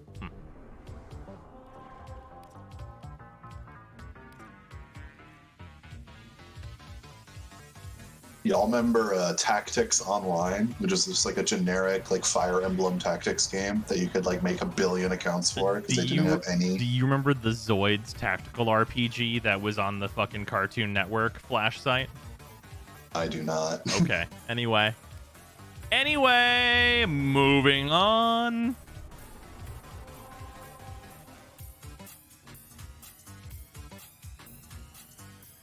Oh, Debbie remembers. Tactics still exists. Y'all remember the Flash games that were like just Bomberman, but they didn't call it Bomberman? They just pretended it wasn't Bomberman. Zoids had the coolest mechs. Yeah, Zoids is pretty rad. Zoids underhyped.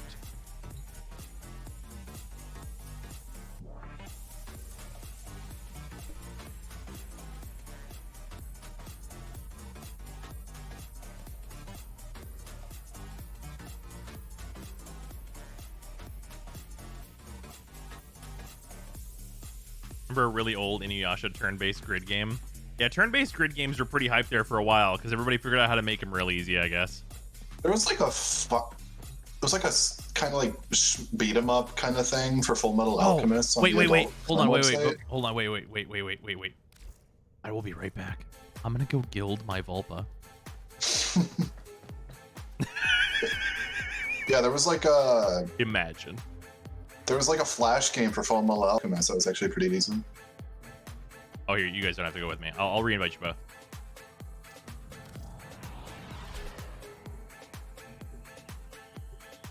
Oh, y'all remember the Viva Caligula game on Adult Swim? Mm-mm. And all the fucking commercials for it? Oh, yo, I loved Metabots. Bro, the Metabots GBA game slaps ass. That game is fucking sick. Wait, you need 10 sun tokens to guild? Is that true? Is it Time to 10? go I hunt. thought it was like 2 or 3.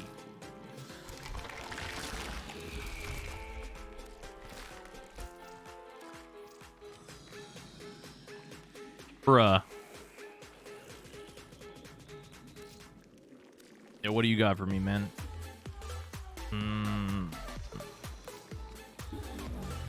Remember Mega Man Battle Network? All right, I'm working on it. I remember Mega Man Battle Network. This is why no one likes Deimos. That's not true. I haven't really done like almost any hunting, so this is like really on me. Also, Deimos is great. Isolation Vaults, on the other hand. Yeah, well, yeah.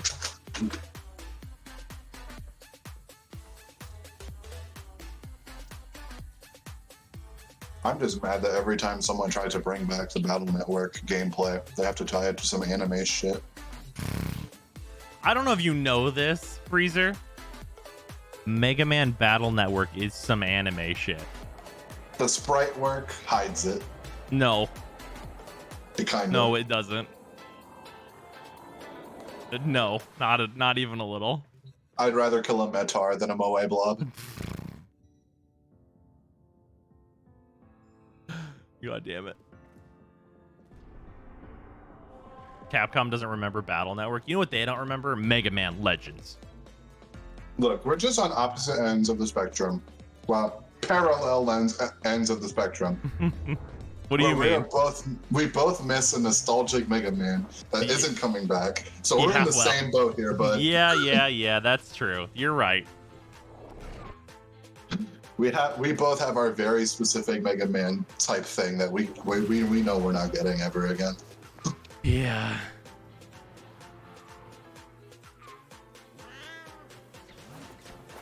The parallel pain it is. Freezer only hates certain kinds of anime that he can't pretend aren't anime. That's fair. You should... Freezer, when are you watching Cowboy Bebop and Black Lagoon? I keep saying I need to watch Bebop, but I keep on procrastinating. They're about to make like the live action one, so you really gotta watch the animated one for context. Okay, why are people excited for a live action? We always know their shit, right? Well, so they released like the intro, and it actually like they're using the right song and everything, so there's like maybe like some hope that it'll at least be kind of interesting. It's not going to be as good, but they might do like an okay job with it, and that's better than anyone's done so far. Look, man, all I'm saying is that after Death Note, people got to stop having hope. Oh, sure. No. I'm expecting it to not be very good. Like, I'm just like wondering, like, I wonder if it'll be anything. That's where I am with it.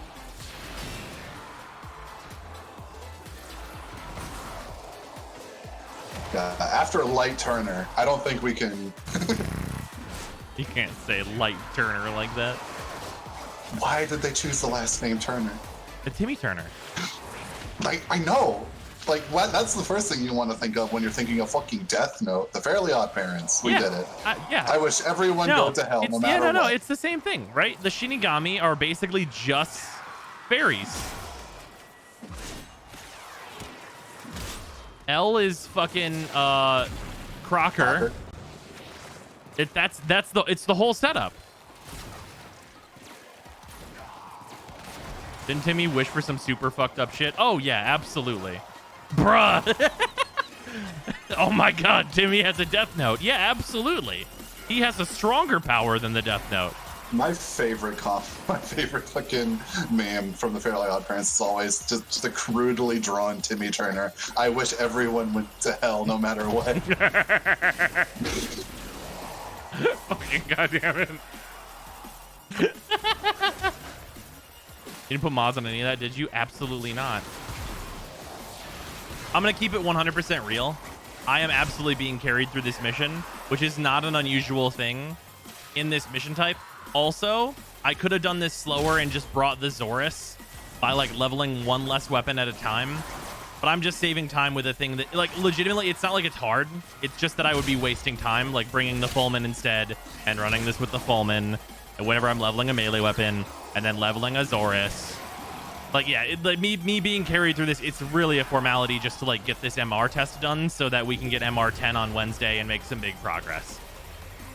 This could be slower in true non-carry free-to-play. Yeah, it could be slower, but also, like, is that really why we're here? You know what I mean?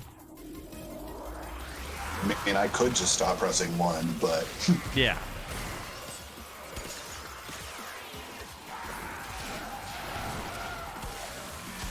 What do you need MR10 for? The Stropha. And here, watched Violet Evergarden. First anime in a long time that actually made me cry. Violet Evergarden is really nice looking.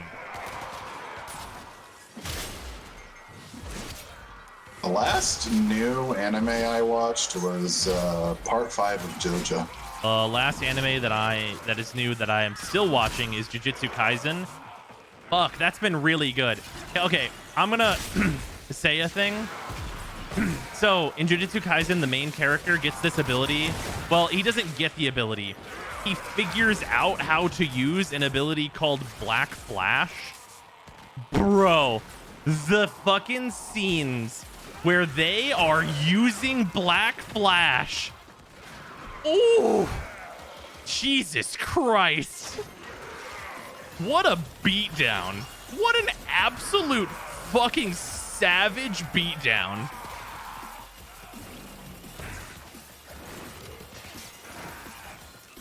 And like that, it's not really spoilers to say the name of the cool ability. There's a cool ability in the show where obviously there would be a cool ability, but you should watch Jujutsu Kaisen.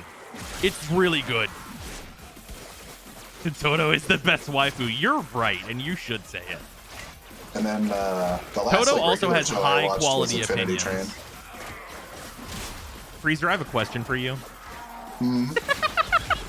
Chat. Anyone who's seen Jujutsu knows where this is going.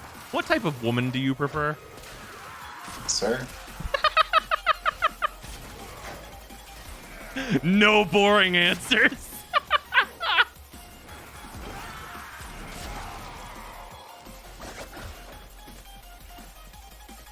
I have made it known that No, I I know. It's just a thing from the show. It's very high quality. That show is also not moe at all. Yeah, so to make my taste in anime known, if I see Paimon, I get angry. If I see Klee, I get angry. Hey, that's not fair. She's a moe blob. She dies with the rest. No, she's a child. There's a difference between a moe blob and a child.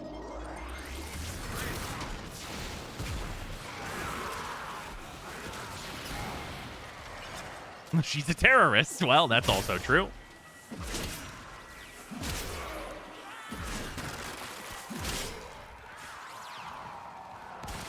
Jujutsu's not Paimon or Klee. It's blood, gore, and funny. Yeah, somebody enters the hand dimension in that fucking show. And I'm not going to explain what that means if you don't know. You either know or you don't know. And if you don't know, you might need to find out what the fuck the hand dimension is. God. I saw a fucking tweet yesterday where it's like, I can't take Infinity Train seriously because people will say they get traumatized by an episode called The Fluffy Marshmallow Car.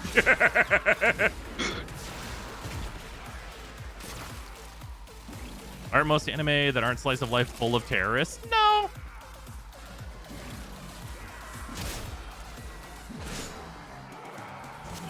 The hand dimension sounds like a bunch of disembodied hands slapping you. I will not explain further. Also, I like how you can like kind of know because you watched season 1, so you remember the ball pit car. Oh, yeah. Jesus Christ. That show's fun. Also, how do you not like moe blobs, but you watched that show and enjoyed? Hello? Yes. Hello. How are you? This is the reality check line. No? Yeah. It is not? It is Absolutely. not the same energy at all. That show has fucking cross similarities with Madoka. What? Yeah. Where are you getting It's this? not as dark and like not as cute, but there is dark and cute coexisting. It's just not as extreme on either end. I think I just hate anime children. Just because of connotations, let's say. I don't get this. The subtext of this one is lost to me, actually. It's fairly obvious with the internet now.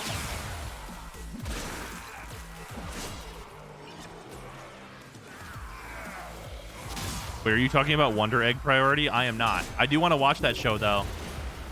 That main character seems cool, and like she has a hard life.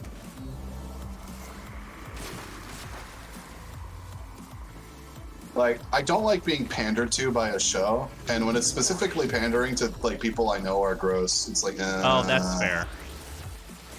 Yeah, that's an unfortunate like kind of Japanism, which is sad times. Like otaku pandering really just kills me. I hate it. Yeah, that's fair. I don't know. I don't think there is any of that in Madoka. Madoka is kind of the reverse of that, actually. Well, all I know It's a about Madoka is subversion that it's just genre. fucked up. Like What's it's that? like I don't care about grimdark, right? Like my favorite fucking video, one of my favorite games is Lisa the Painful. Right. It's not that I don't care about like dark themes.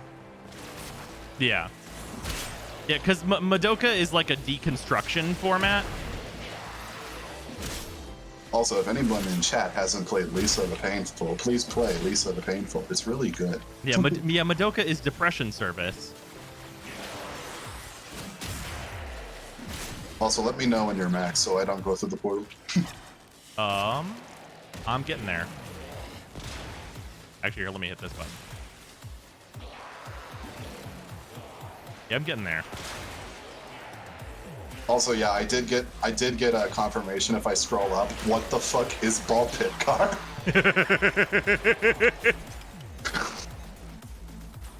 Yeah, also, Infinity Train's very good. If you guys have the opportunity to watch Infinity Train, very solid, very short watch. Good time. I don't know when you and Sarah are planning on picking it back up, but season 2 and 3 are amazing. Fair.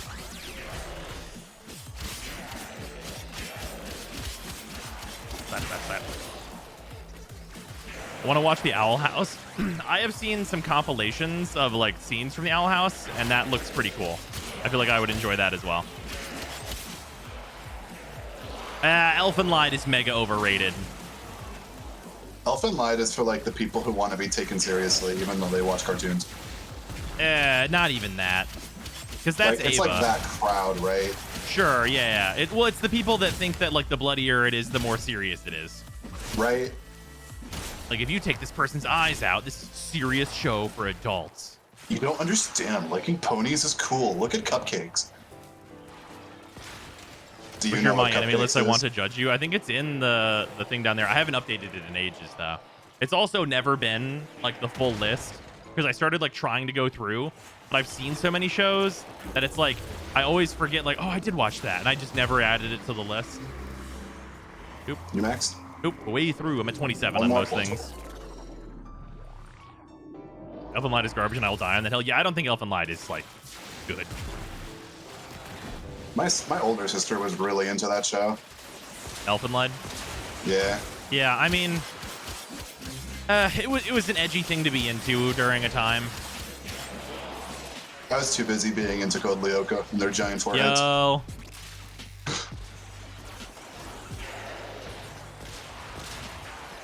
Like, watching Code Lyoko now, because I recently rewatched it. Okay, Being I have a able to question. pick Did up you ever on watch obvious- Digimon Tamers? No. Okay, I was just asking some questions. I was just finding out. Yeah, like, catching Digimon up on, Tamers like, shows, is more similar to Code Lyoko than it has any right to be.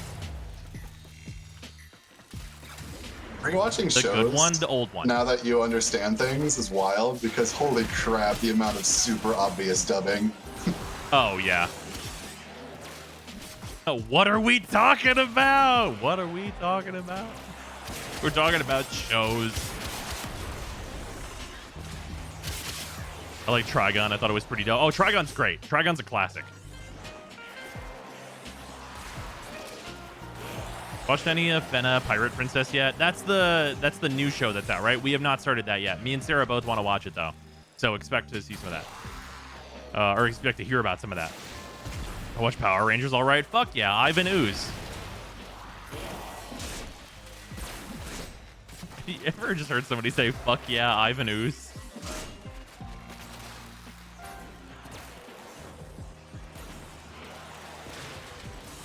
I just need to finish watching Clanad After Story. I can't stand Clanad. The story, it's fine. I cannot stand how the characters look. I cannot deal with it. Like, literally, just look at any Clanad character straight on and just imagine it says "this space for rent" between their fucking eyes. Like, I don't get it. Why are they all lizard people? They are all designed like prey. Like, what the fuck is happening?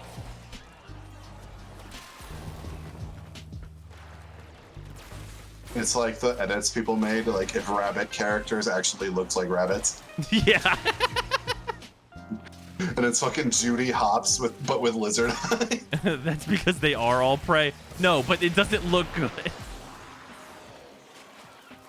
Rose, did you watch the Power Rangers Turbo movie? Fuck yeah. The Power Rangers Turbo movie is fucking good.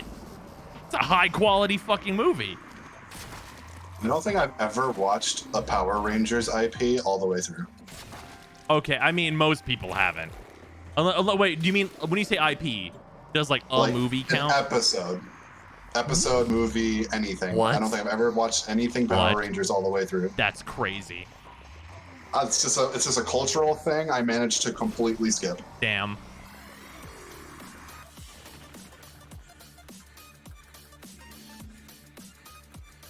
Hey, Lotto Vandal.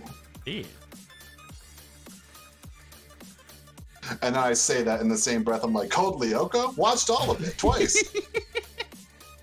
Power Rangers SPD or Mystic Force? I lean Mystic Force because it's more fun.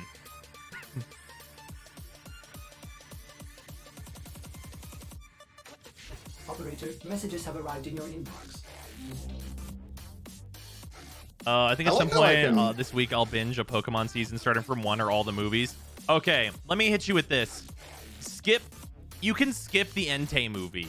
We all saw it. That legendary Pokemon wants to fuck Ash's mom. You can skip that one. Hell yeah. Also, Shroomy, thank you for the 100 bits. RPM I is the think best I've Power only- Rangers. Is the only scene to actually make me cry over Power Rangers. Wait, what? The only two Pokemon movies I remember watching was the Darkrai one and the Arceus one. I've not seen either of those.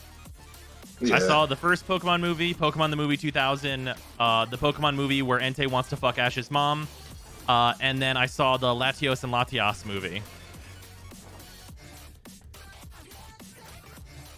And I think that's all of them that I've seen for I Pokemon saw the movies. Giratina one as well.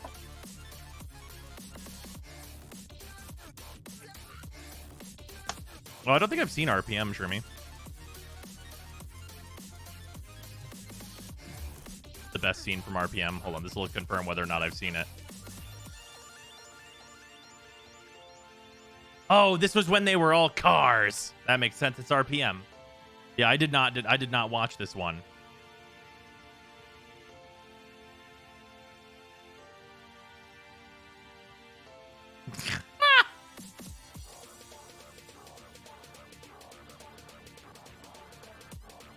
The fucking music on this scene, Jesus Christ.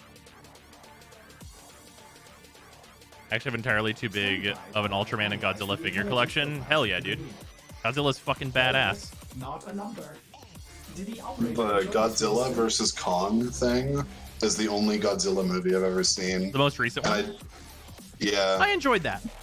And it was only because I was watching it with my friends in like a Discord call and we were just kind of ripping on it the whole time. Valid. I need 193 standing. Or, like, to give you an idea of like the energy of the call, like every time King Kong was on screen, one of us at least said monkey once. You are terrible. Like if King You're Kong is terrible on for it. screen, someone had to say monkey. You're awful for that. Should be banned. But it made the movie very fun. God damn it. I watched that movie with a 12-year-old who had more self-control than that. Excellent armaments. Monkey. Please return. Covered in blood. Monkey. Safe and sound.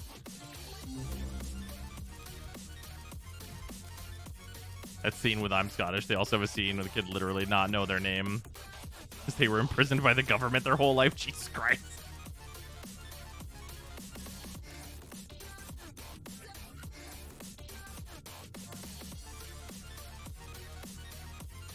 I like how I just constantly amaze chat with just that black hole I have for cultural stuff I've seen.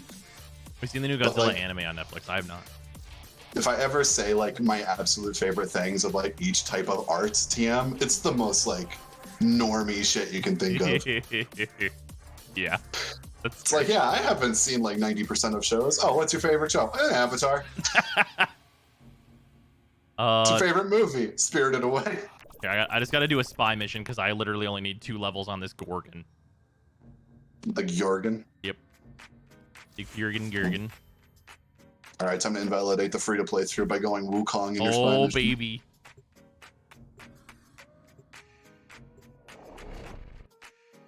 The island in the first Pokemon movie is called New Island. In fairness, it is a new island. New Island's looking pretty old. That island gets created in that movie.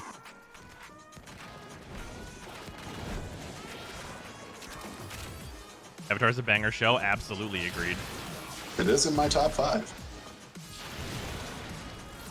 Top 3, even. I'll do A if you want to rush to B. It's old. It's the original island where Mewtwo was. Does he make it out of that? But it's like a whole new structure over top of it, at least, right?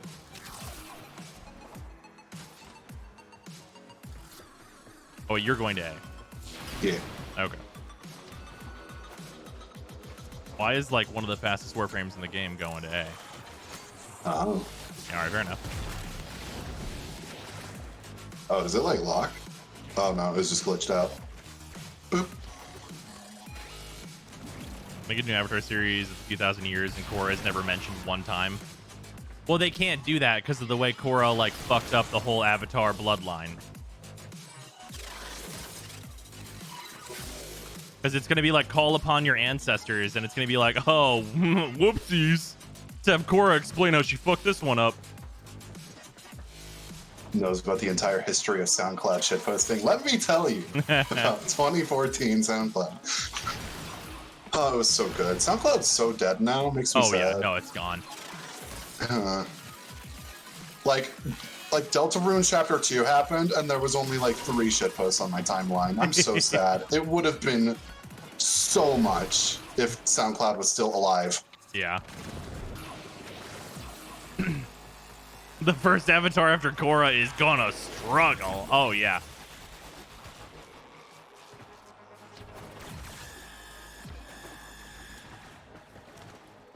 So I said a few thousand years later, so a new bloodline, and everyone forgets Korra exists. Okay, a few thousand years pass, and that literally only leaves you with like 20 avatars in front of Korra.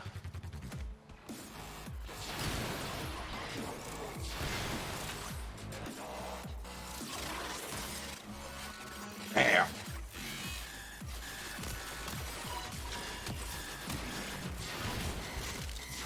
The Avatar after Korra is going to be an earthbender. They're going to throw rocks at people. Wow. Korra isn't as bad as everyone says. The first season's not. First season's really good. Korra is really good half the time on every season.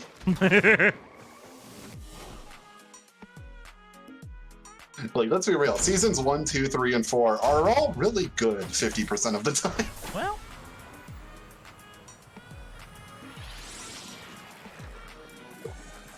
You need to have like a universe reset for that since Avatar also just got to the modern age. Oh, yeah. I mean, you could do like a modern age version for sure.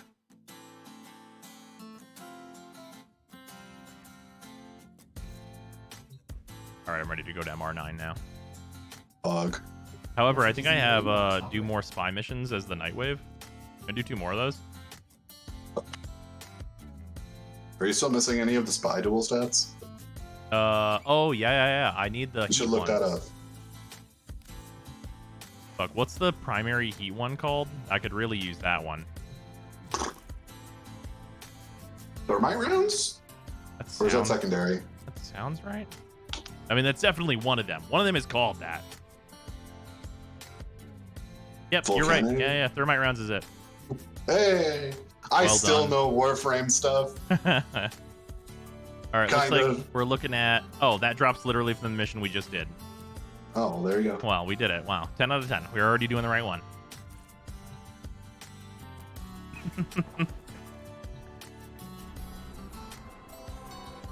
Reboot and add more elements? Okay. Wait. Okay, add more elements really has big fuck go back energy attached to it. I mean, them adding more elements is just discovering that certain elements can do more than just the one thing. Sure, but like if like think about if they tried to like actually add another nation. Yeah. Like that's a mess waiting to happen. Like, if Avatar was like, hey, look at the Lightning Nation, they just don't know they're firebenders. Yeah. And it's like, okay. Also, I'm going to see now. Okay.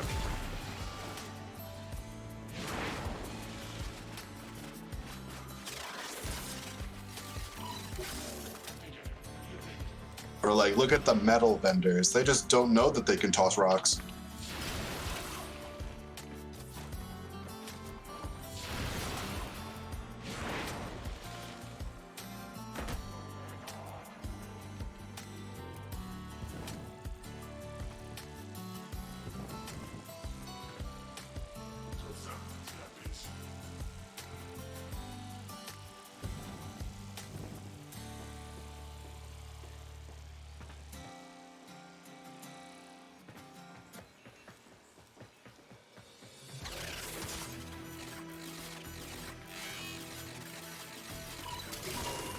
Real spending power tier list?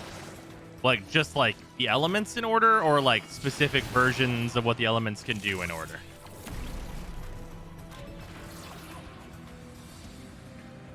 Theoretically, firebending's fucked up. Yeah, no, yeah. Firebending Because is they absolutely They the most describe it fucked. as bending energy itself, Yeah. right? Yeah. Yep. Exactly. Exactly. Energy Like, bending is that's- like the most broken thing I can think of. Because that Like, on to a an high enough extent, they level could bend is light. right. Exactly. Waterbending is S tier though? No. Disagree. I disagree that waterbending is S tier specifically because there are conditions specifically attached to bloodbending. There are a bunch of restrictions on it. Specifically. If there weren't, and you could just do that, then it would definitely be way up there. How specific are the conditions around energy bending? Well, they're not defined, if there are any. Yeah, like I have like this theoretical idea of like a firebender that can bend like fractal light and make solid light and shit, and that sounds so cool. Yeah, that sounds badass. Like, imagine you're fighting a guy and he just bends light into a sword and fucking cuts you. Yeah, also like a high enough level of like any of like the different elements, right? Is like instant killing people at any range, right? Like if you have someone that's like, oh, I'm like a fully evolved firebender, I'm an energy bender, literally remove the electricity from your brain at range. Like that's where we are. You know what I mean? And another thing I thought of, like, if a firebender could bend light, they could bend like the light out of your eyes, blinding you. Yeah. Like, not blinding you by flashing you, but by literally just like taking the light that you can see from your eyes and just bending it away from your eyes, so that you're like, it's basically illusion magic. Yeah. Then airbenders just rip all the suspended gas out of you. Right. Everyone instant kills each other whenever you take it to whatever like the natural, like theoretical extreme should be, right?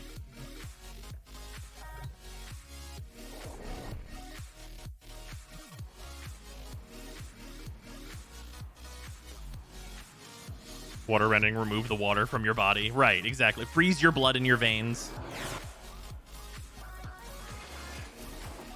Because that's one of the things that like they like never really address on waterbenders is like they definitely also have temperature control. And that's like way better than like the moving of the water. Because you look at like more defined rules, like that they establish, and like one of the things that airbenders have is that they can like manipulate speed. Yeah. Because like Aang is like in the one episode just like running like he's the Flash. Yeah. And it's like that has applications.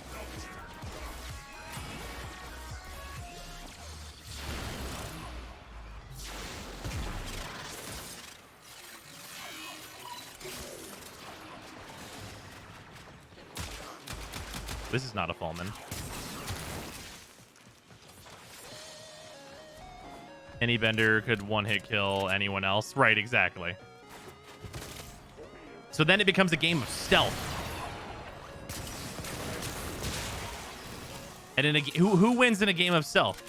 The guy who can bend light because he's invisible. Little did you know, I firebended myself a crisis. Yeah, for real. I firebended myself a crisis, dude. Can you fucking imagine?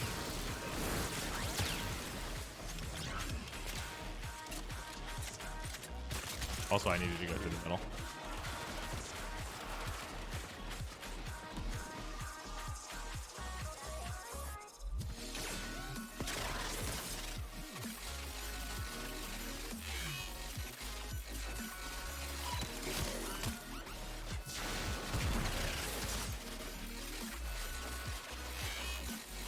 Yeah, if you spend too much time thinking about like the abilities a firebender could have, if you can take into account bending light and bending energy itself, Yeah. it's a like, lot. Yeah, it's ridiculous. Because, like, the thing there with, like, fucking earthbenders could hear you coming. No, they couldn't. Your energy doesn't get transferred into the ground you walk on. There's no sound.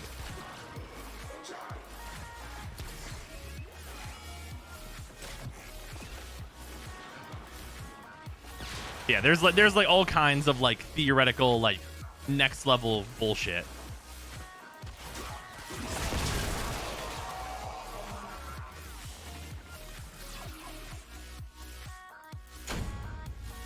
I got sniper ammo mutation. That's new. Power throw.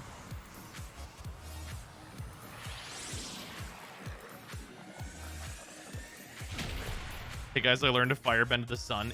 There's like a pretty defined range on things though. Like people aren't doing that kind of stuff.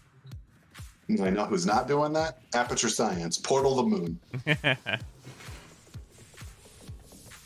Ordis has received messages for What about earthbenders moving and manipulating No, continents? I have not Well, that's read the them. thing though, is that there's like clear limits on like the colossal nature of action, I think.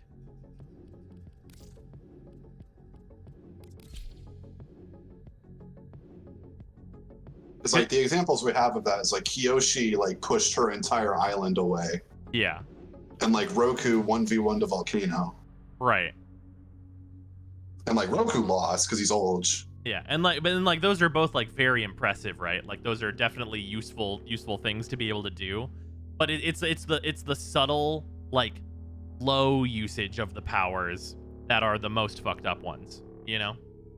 Yeah.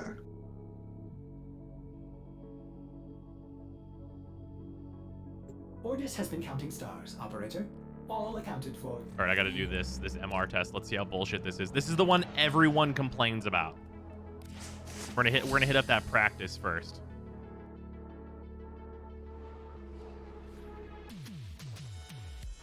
Did you ever explain why Azula's fire is blurred as mist? It's very hot. She's quirky. And different. She's quirky. Now, if we want to talk real shit, why the Earth Kingdom's fire green? You're really right about that one.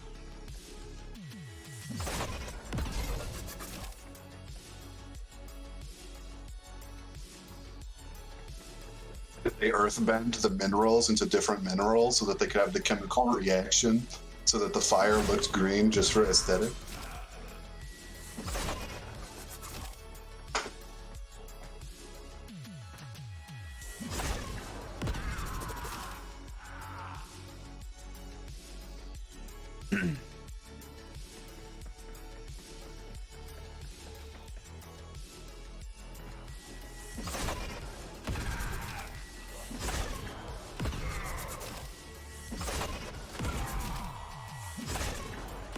Firebending is combustion, lightning is not combustion. They explained it by like lightning bending being a form of firebending because it's like they're bending energy.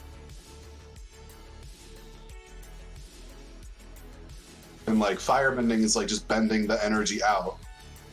Whereas like lightning bending is when like they separate the energies and then clash them back together forming lightning, I think is how Iroh explained it. So firebenders can launch nukes. Maybe. They just have to be able to survive.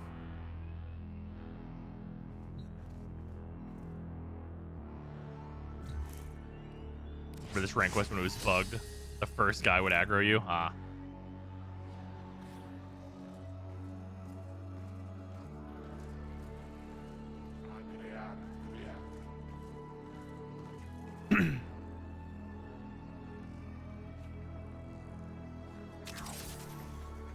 Does anyone just straight die to lightning bending? Aang does, but Katara brings them back with Deus Ex Machina.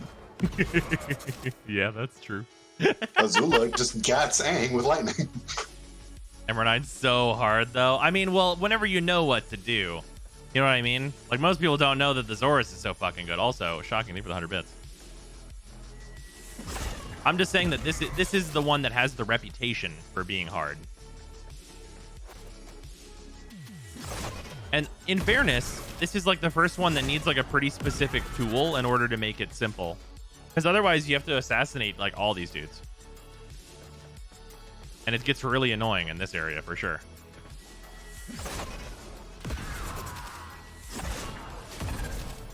That's because Warframe's not a stealth game and this is a stealth challenge.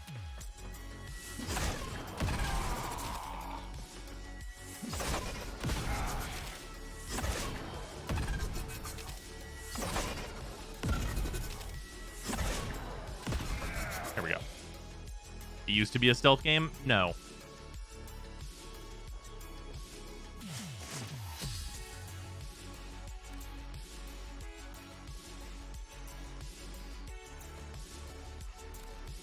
MR9 acquired.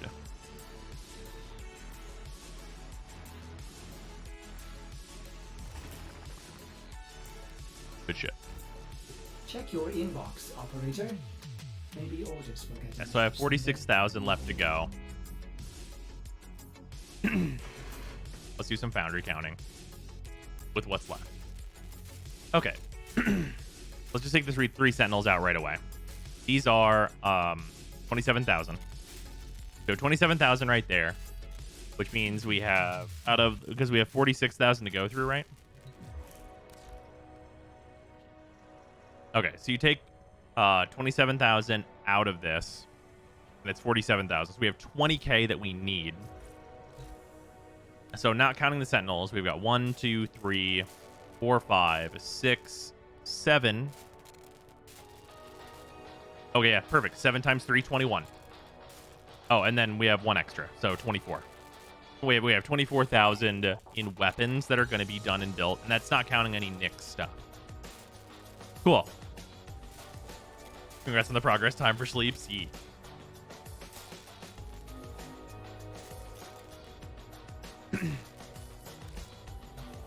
Operator, Ordis wonders, what are you thinking about?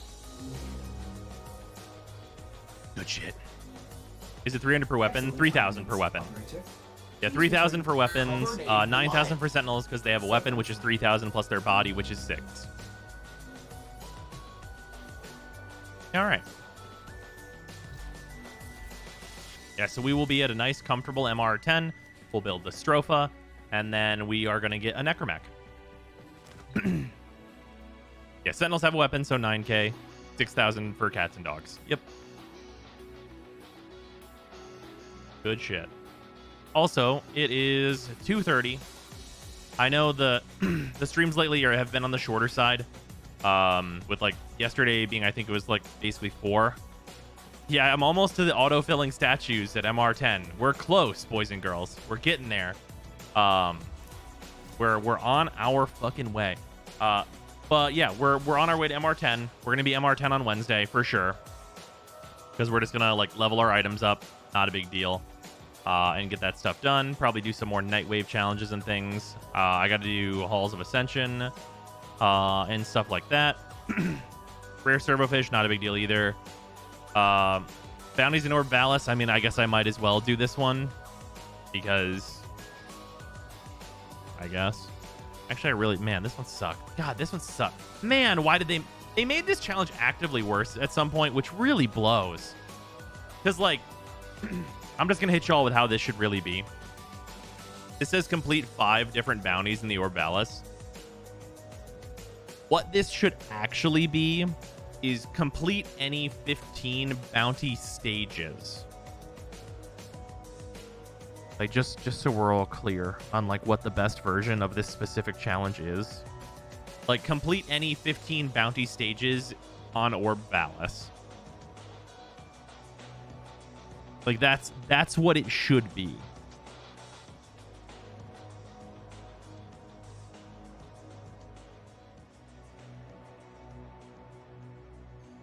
You just want to do the first bounty 5 times? That's not what I'm asking for. I would have to do the first bounty. Well, I guess I could do the first bounty 5 times. I could also do the 5th bounty 3 times. Are frames 6K or 9K? Because I may have done a brain fart. Frames are 9K. Oh no, now I'm not sure. Frames are... No, they're 6. Yeah, it's 6. Never mind. It's 6. Yeah, because there's 200 per rank.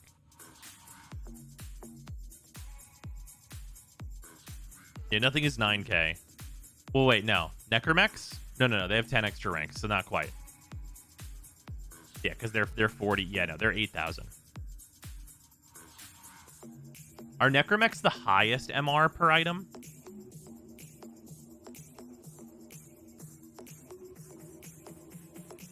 Necromex are 8K, so I think they're the highest, right? Now, if you count Sentinels with their weapons. Well, I mean, yeah, I mean, they are 2 different items. I guess. Like, they come together as like a bundle deal, which is of course great, but in like one single item. You call Sentinels 9 because they come with a weapon. Although, in fairness, Necromex do also come with a weapon. They come with the Mausolon. So you could generously call them 11.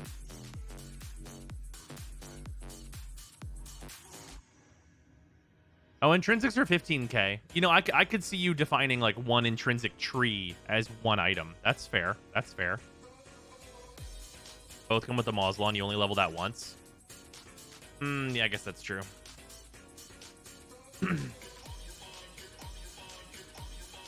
Phone, does melee give MR? No. Exalted weapons do not give MR.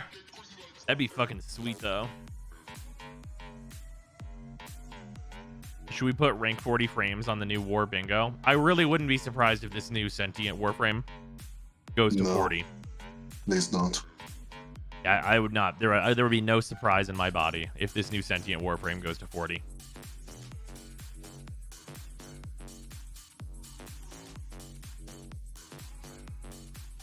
Okay, imagine a world. Okay. Breacher, let me hit you with something. Imagine a world where you put the new Sentient Warframe into the helmet, and its ability is an infusion of its passive, which gives you 2 things. The ability for your Warframe to go to rank 40, and adaptation. As an infusion you can put on any Warframe. I mean, that'd be the world where DE has given up, right? Would that be give up? I think that'd be a relatively interesting choice, because you don't get a new power.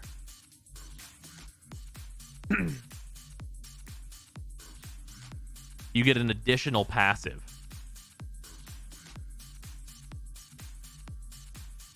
That might be interesting. Yeah, what Angel said. 90% DR is better than the vast majority of powers. I mean, yeah, that's true. And then not to mention when you stack it with adaptation as well, it's like 99%, right? Yeah, although we don't know if the new Sentient Frame's passive is going to stack with adaptation or not. I'm gonna guess it's gonna be like a lesser adaptation, if anything. Yeah, probably. DE giving up would probably be full transmog. Oh yeah, absolutely agreed. If it's stacked with adaptation, you could do dumb Mesa things. I mean, it's not like you can't already do that. Well, transmog would be memes. What do you mean? My stick Garuda is doing Atlas punches. Yeah. See them doing that if it was like a one-time use thing where you have to continue farming for the frame. Oh. If I use adaptation, we can have Vazarin dash. Imagine using Vazarin. Magnesia more unkillable. Ah, yes, of course. Pretty sure they make a nice penny on Formas from the market, and with 10 more ranks, you would need so much less Forma. No. You'd need 5 Forma. Because remember, you get 2 extra ranks per Forma on all the rank 40 items. Remember? You just need to 5 Forma every frame you want to infuse that on.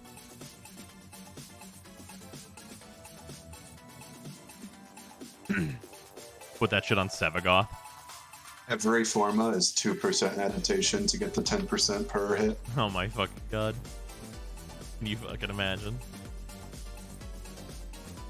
That's not good. What?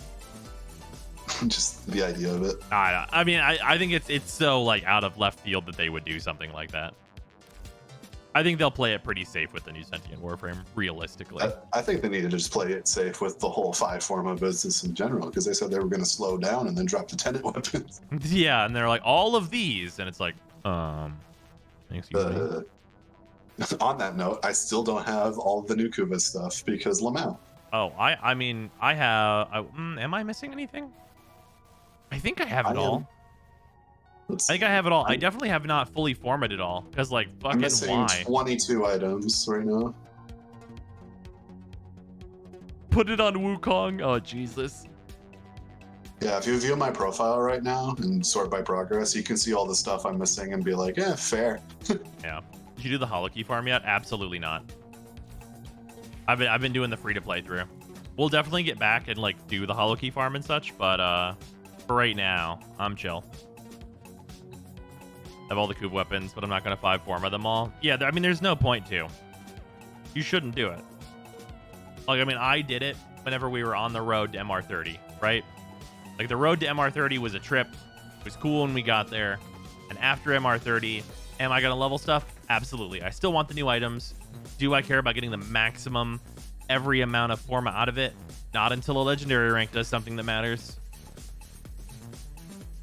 Turns out 10x the HP is the best passive in the game. And man, well, Wisp says I'm invisible while jumping, which is pretty fucking good.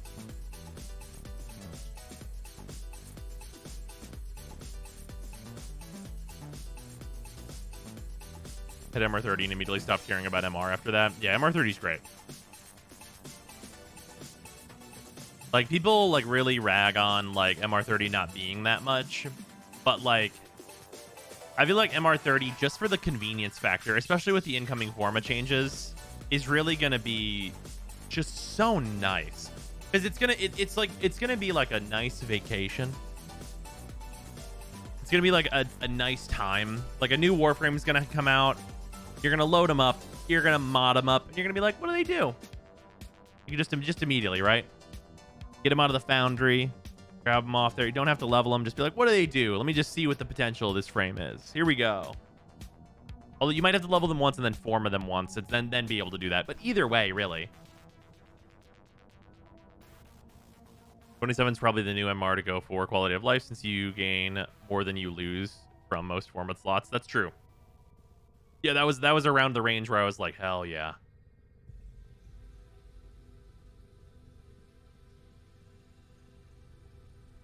Yeah, because whenever you're MR27, you lose 6, but you usually gain more than that, almost always. Regardless of the element, you could get a Holokey. Melee for mastery. They don't have build times and don't require you to fight liches. That's true. It's based on so much randomness, though, and I'm not even to the Veil yet. Like, my Railjack progress is, let's call it not great. I'm on Earth, and then... Wait, no. Was this Pluto? Oh, that's the Orchid Relay. Where the fuck am I? I'm on Venus.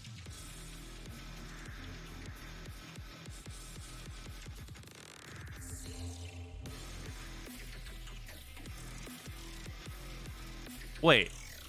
Am I allowed to do this?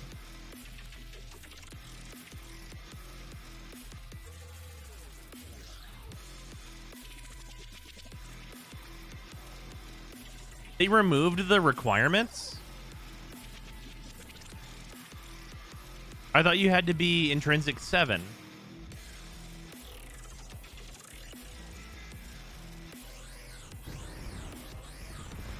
Oh. Joining has no intrinsic. Only the host. Oh. Well, alright then.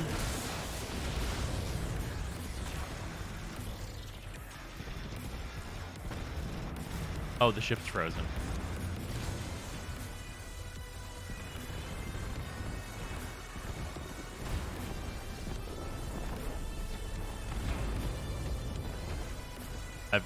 I do not remember what the fuck to do when the ship's frozen.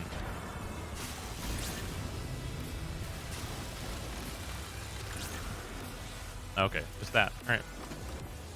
There it is. I always look at plate this and like grab whatever item we get.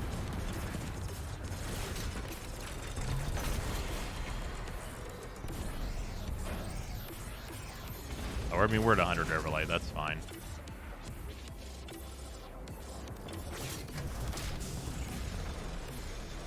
You're gonna get hollow keys? I mean, maybe. Oh wait, no, that's Void Storms only. Now I'm gonna go disable the missile platform and shit. Anyway. Oh wait, no, I shouldn't be out here. Let me back in. It's not where I should be exiting from.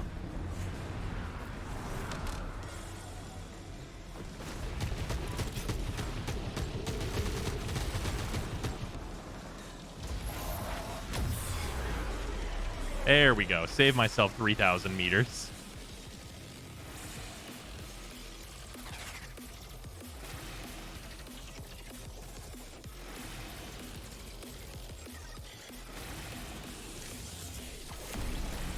Oh, turret damage versus Corpus. That might be useful.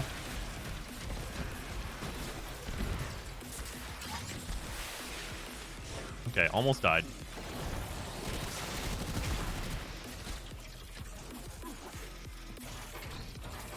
And imagine using an Arcwing. What a load of shit.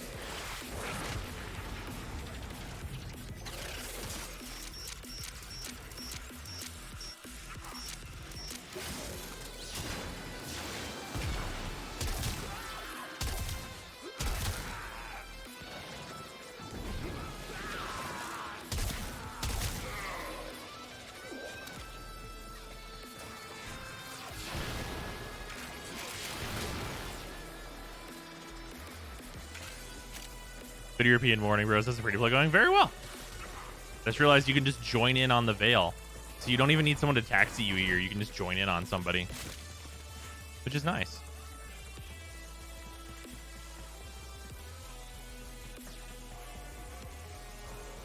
You're in Beck. Thank you for the resub. Much appreciate it.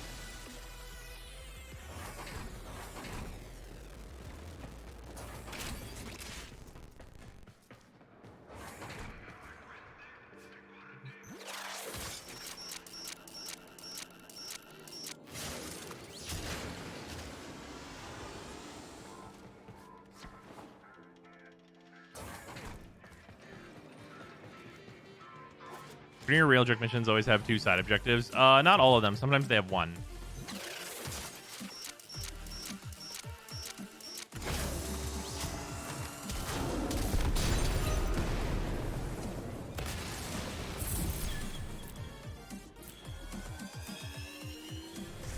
We haven't messed around with the Genshin event yet, though. I have not. We probably will do that tomorrow.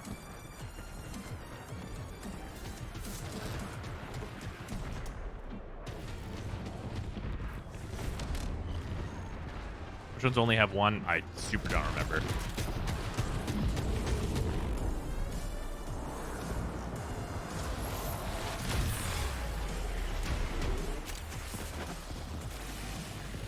Just literally zoop past the combat and be like, I'm going over here. Genshin only tomorrow. We're also going to do the Modern Horizons 1 box opening, I think, first. We did the waifu tier list yet. We have not done that yet. They're trying to make the time for all the things. All of the Veil has 2 objectives on the side. Oh, okay. I thought there was one that was less.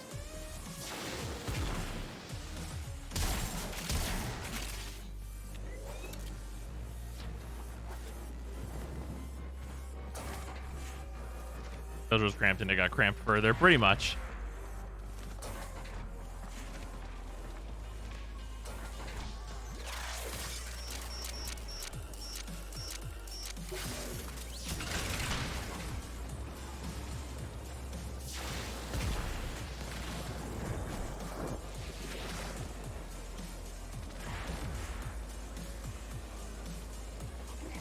Last 2 years. You know, it's been selling Magnum. Thank you for the 24-month resub. Much appreciate it.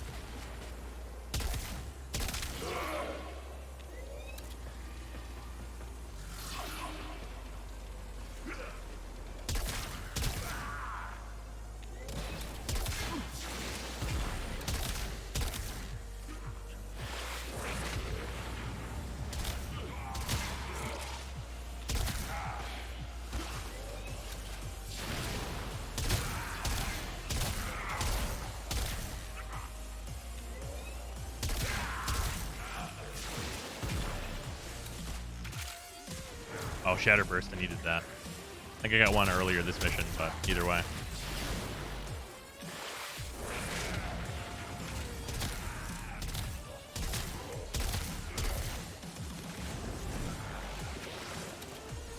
We get Ludothermia outside of the Fractures event? Not to my knowledge.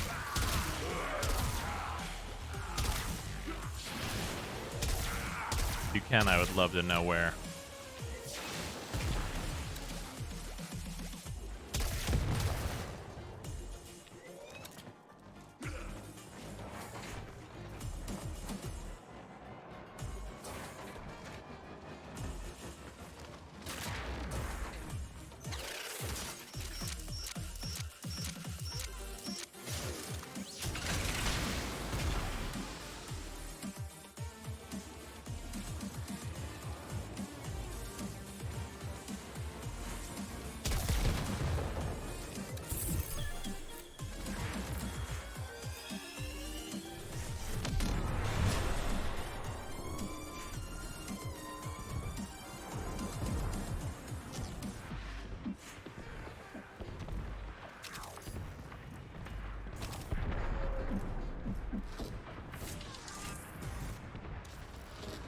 Once again into the slingshot.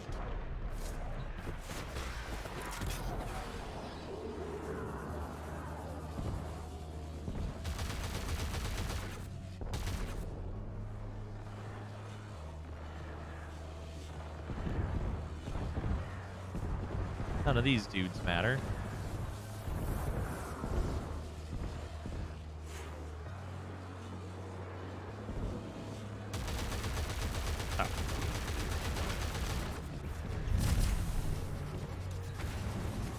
Oh, I have to bring my own. Yeah, form up is really good for this exact thing.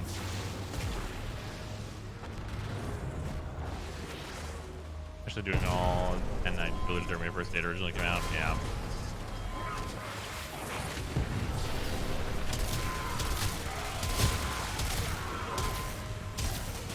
Okay, cool. I have a Mark III reactor now. Good shit.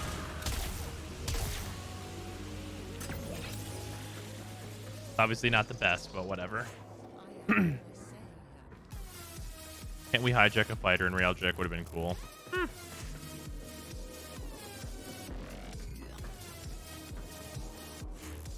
So I actually don't know because I'll pretty much almost always just bring my own railjack. Can I just leave and keep everything?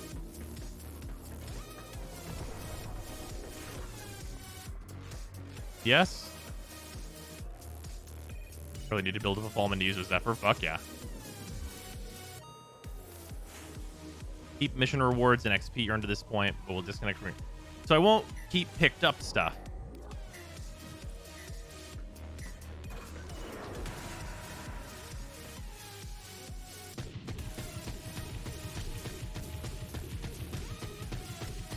I hate that. That's yeah. Once bonus pop-ups, yeah. Well, once this other mission starts, I can quit out.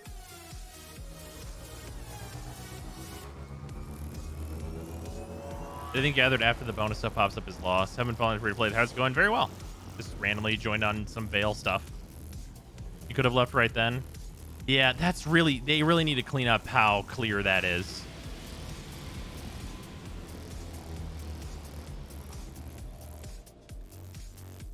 Oh yeah, Zeki reactor. Okay, nice.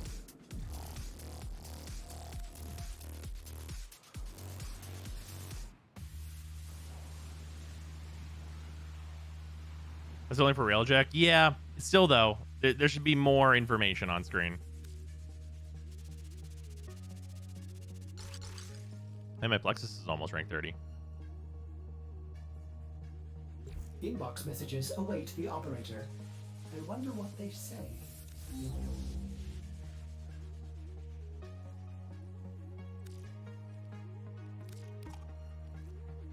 My particle round goes on the same slot. I forgot. Shatterburst is really good. Also only 5 ranks. Yeah, I should actually just put Shatterburst in here. Shatterburst is just a better overall ability for like actually doing stuff. Costs very little to level and everything. I can switch to Particle Ram if I want to do a farm anyway.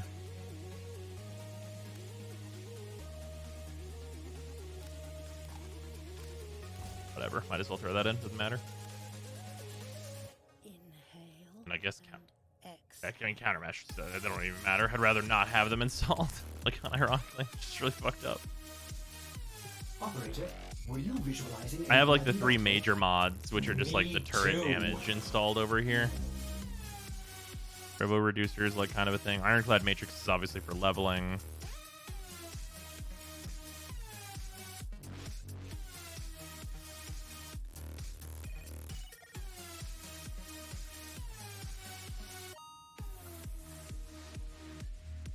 Yeah, Worm's Torment might be a thing that I throw on here or something. It'll depend.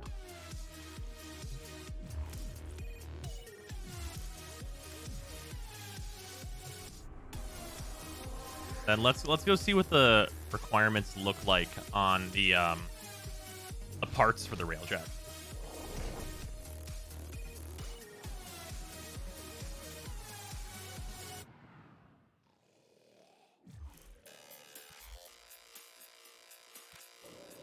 This will be the last thing we do.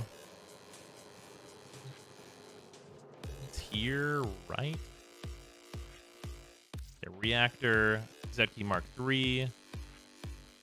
Inspect it. Plus 40% battle mod strength, plus 32% battle mod range. Zkey is the best one? I super don't remember.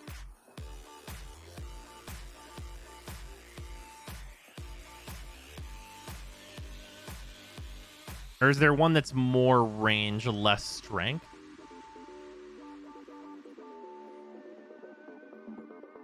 I don't remember. Zkey best reactor? Okay. Okay, so we're looking at 15,000 credits, doesn't matter. 5 or all crux capacitors, only have 4. That's fine.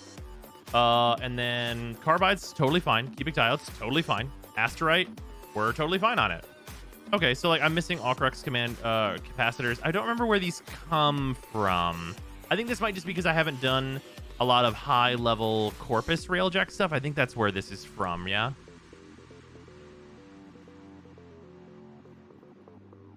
Yeah, it's just Corpus railjack? Okay. Yeah, so that's what this is from. That's not a big deal. Zkey reactor, Levon plate, Levon Vidar engine, Zkey shield. Yeah. And I have some Photor Mark IIIs equipped. Yeah, is it is the pulsar the beam? No, these are the pulse cannons. Which one? The Photors. Okay, 2. Yeah, I want to find a Zkey Photor Mark III. That's the weapon that I want. Best weapon. Zkey Photor Mark III on the front. And then you want Mark III Zkey Talons on the sides. It might be Levon Talons on the side. It's absolutely awful new gameplay loop. Railjack? Disagree. I think that the Corpus missions are an awful new gameplay loop. But I think that the Greener missions do a good job. Yeah, these Mark 1 parts don't really care. The Mark 1 part's not a big deal.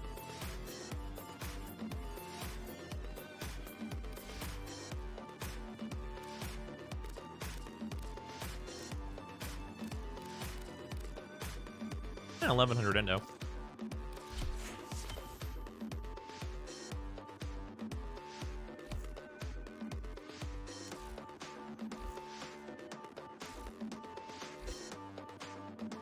Use pulsars or Talon on side guns. NPC crew do well with both. That's fair.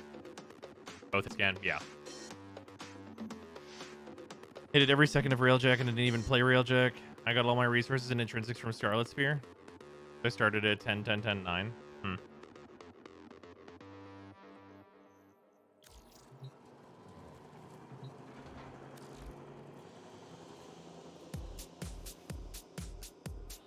Yeah, I don't think I need any of this stuff. I don't think there's much point.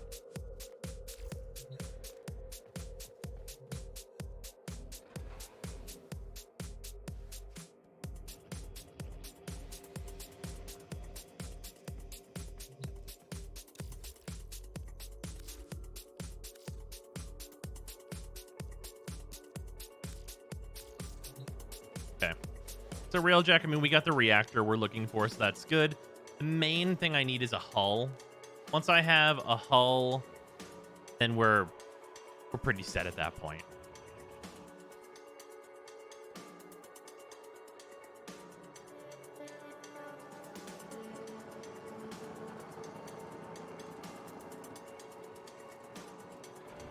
I did the original holockey grind for the 10 weapons. Fucking, that sucks. I didn't like, that grind was so like clearly terrible. I didn't even bother.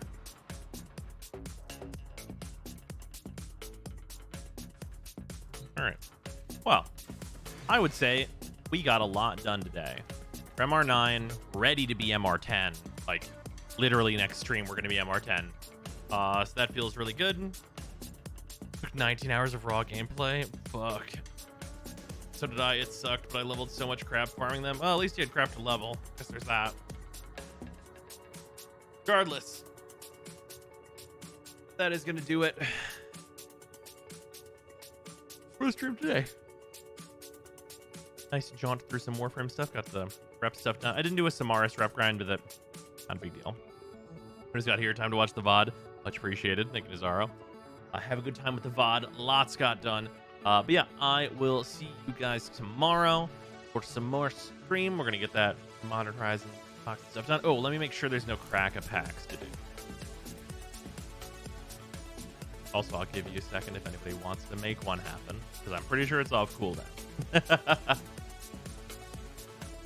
Operator, did you hear that? It said... Okay, I think we're good. Cosmic background radiation is a riot! Got Sevagot sets for days. Nice. But yeah, oop, never mind. Pancor with a crack pack. I figured that would happen. Open one of your choice. Ooh, Theros. Credit weekend this weekend. Yeah. Unfortunately, we're kind of like we really want to be MR10 on Wednesday, so really just how it's gonna have to go. It's gonna have to level with the regular XPs, which was not it's not a huge deal. Hopefully, I get a login for an affinity bonus. That'd be sweetness. Yeah, we'll see. So many Zyme dives can finally use some. Fuck yeah. All right, let's open up one more Theros pack. These packs have been really nice. Got some nice fun cards in here. Some cards that I forgot about. This set is good, so get in here. It says also out of print. Transcendent Envoy. Riptide Turtle. Gorilla Possibility, always a good card.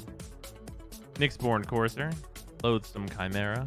Underworld Charger. Altar of the Pantheon. Ilea's Huntmaster. Fruit of Tizarus. Huh. Captivating Unicorn. Mystic Repeal. Oh. It's a little too specific, but it's a good effect. Mire Triton. I'm actually using this card in a deck. This card is excellent graveyard fill.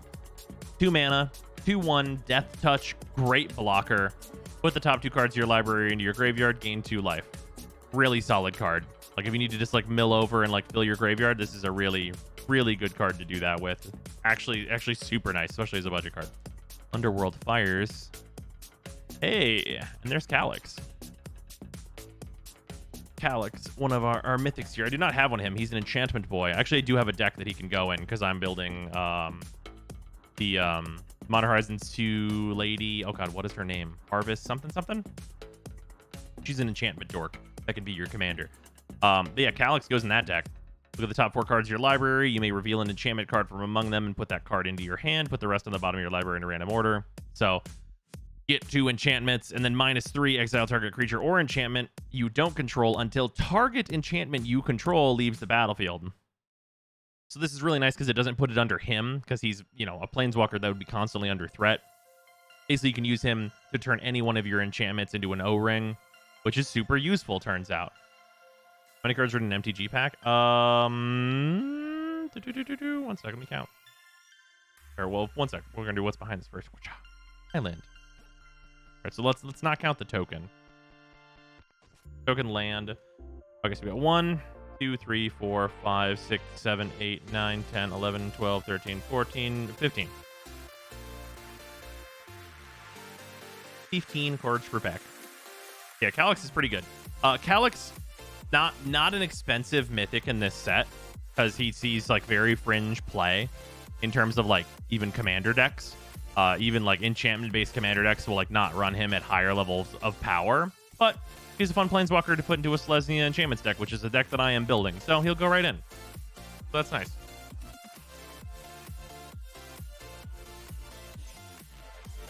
All right, nice last one to end on there. Yeah, good stuff. I'm gonna go get some sleep. Thank you for hanging out, everybody. I will see you tomorrow. Goodbye.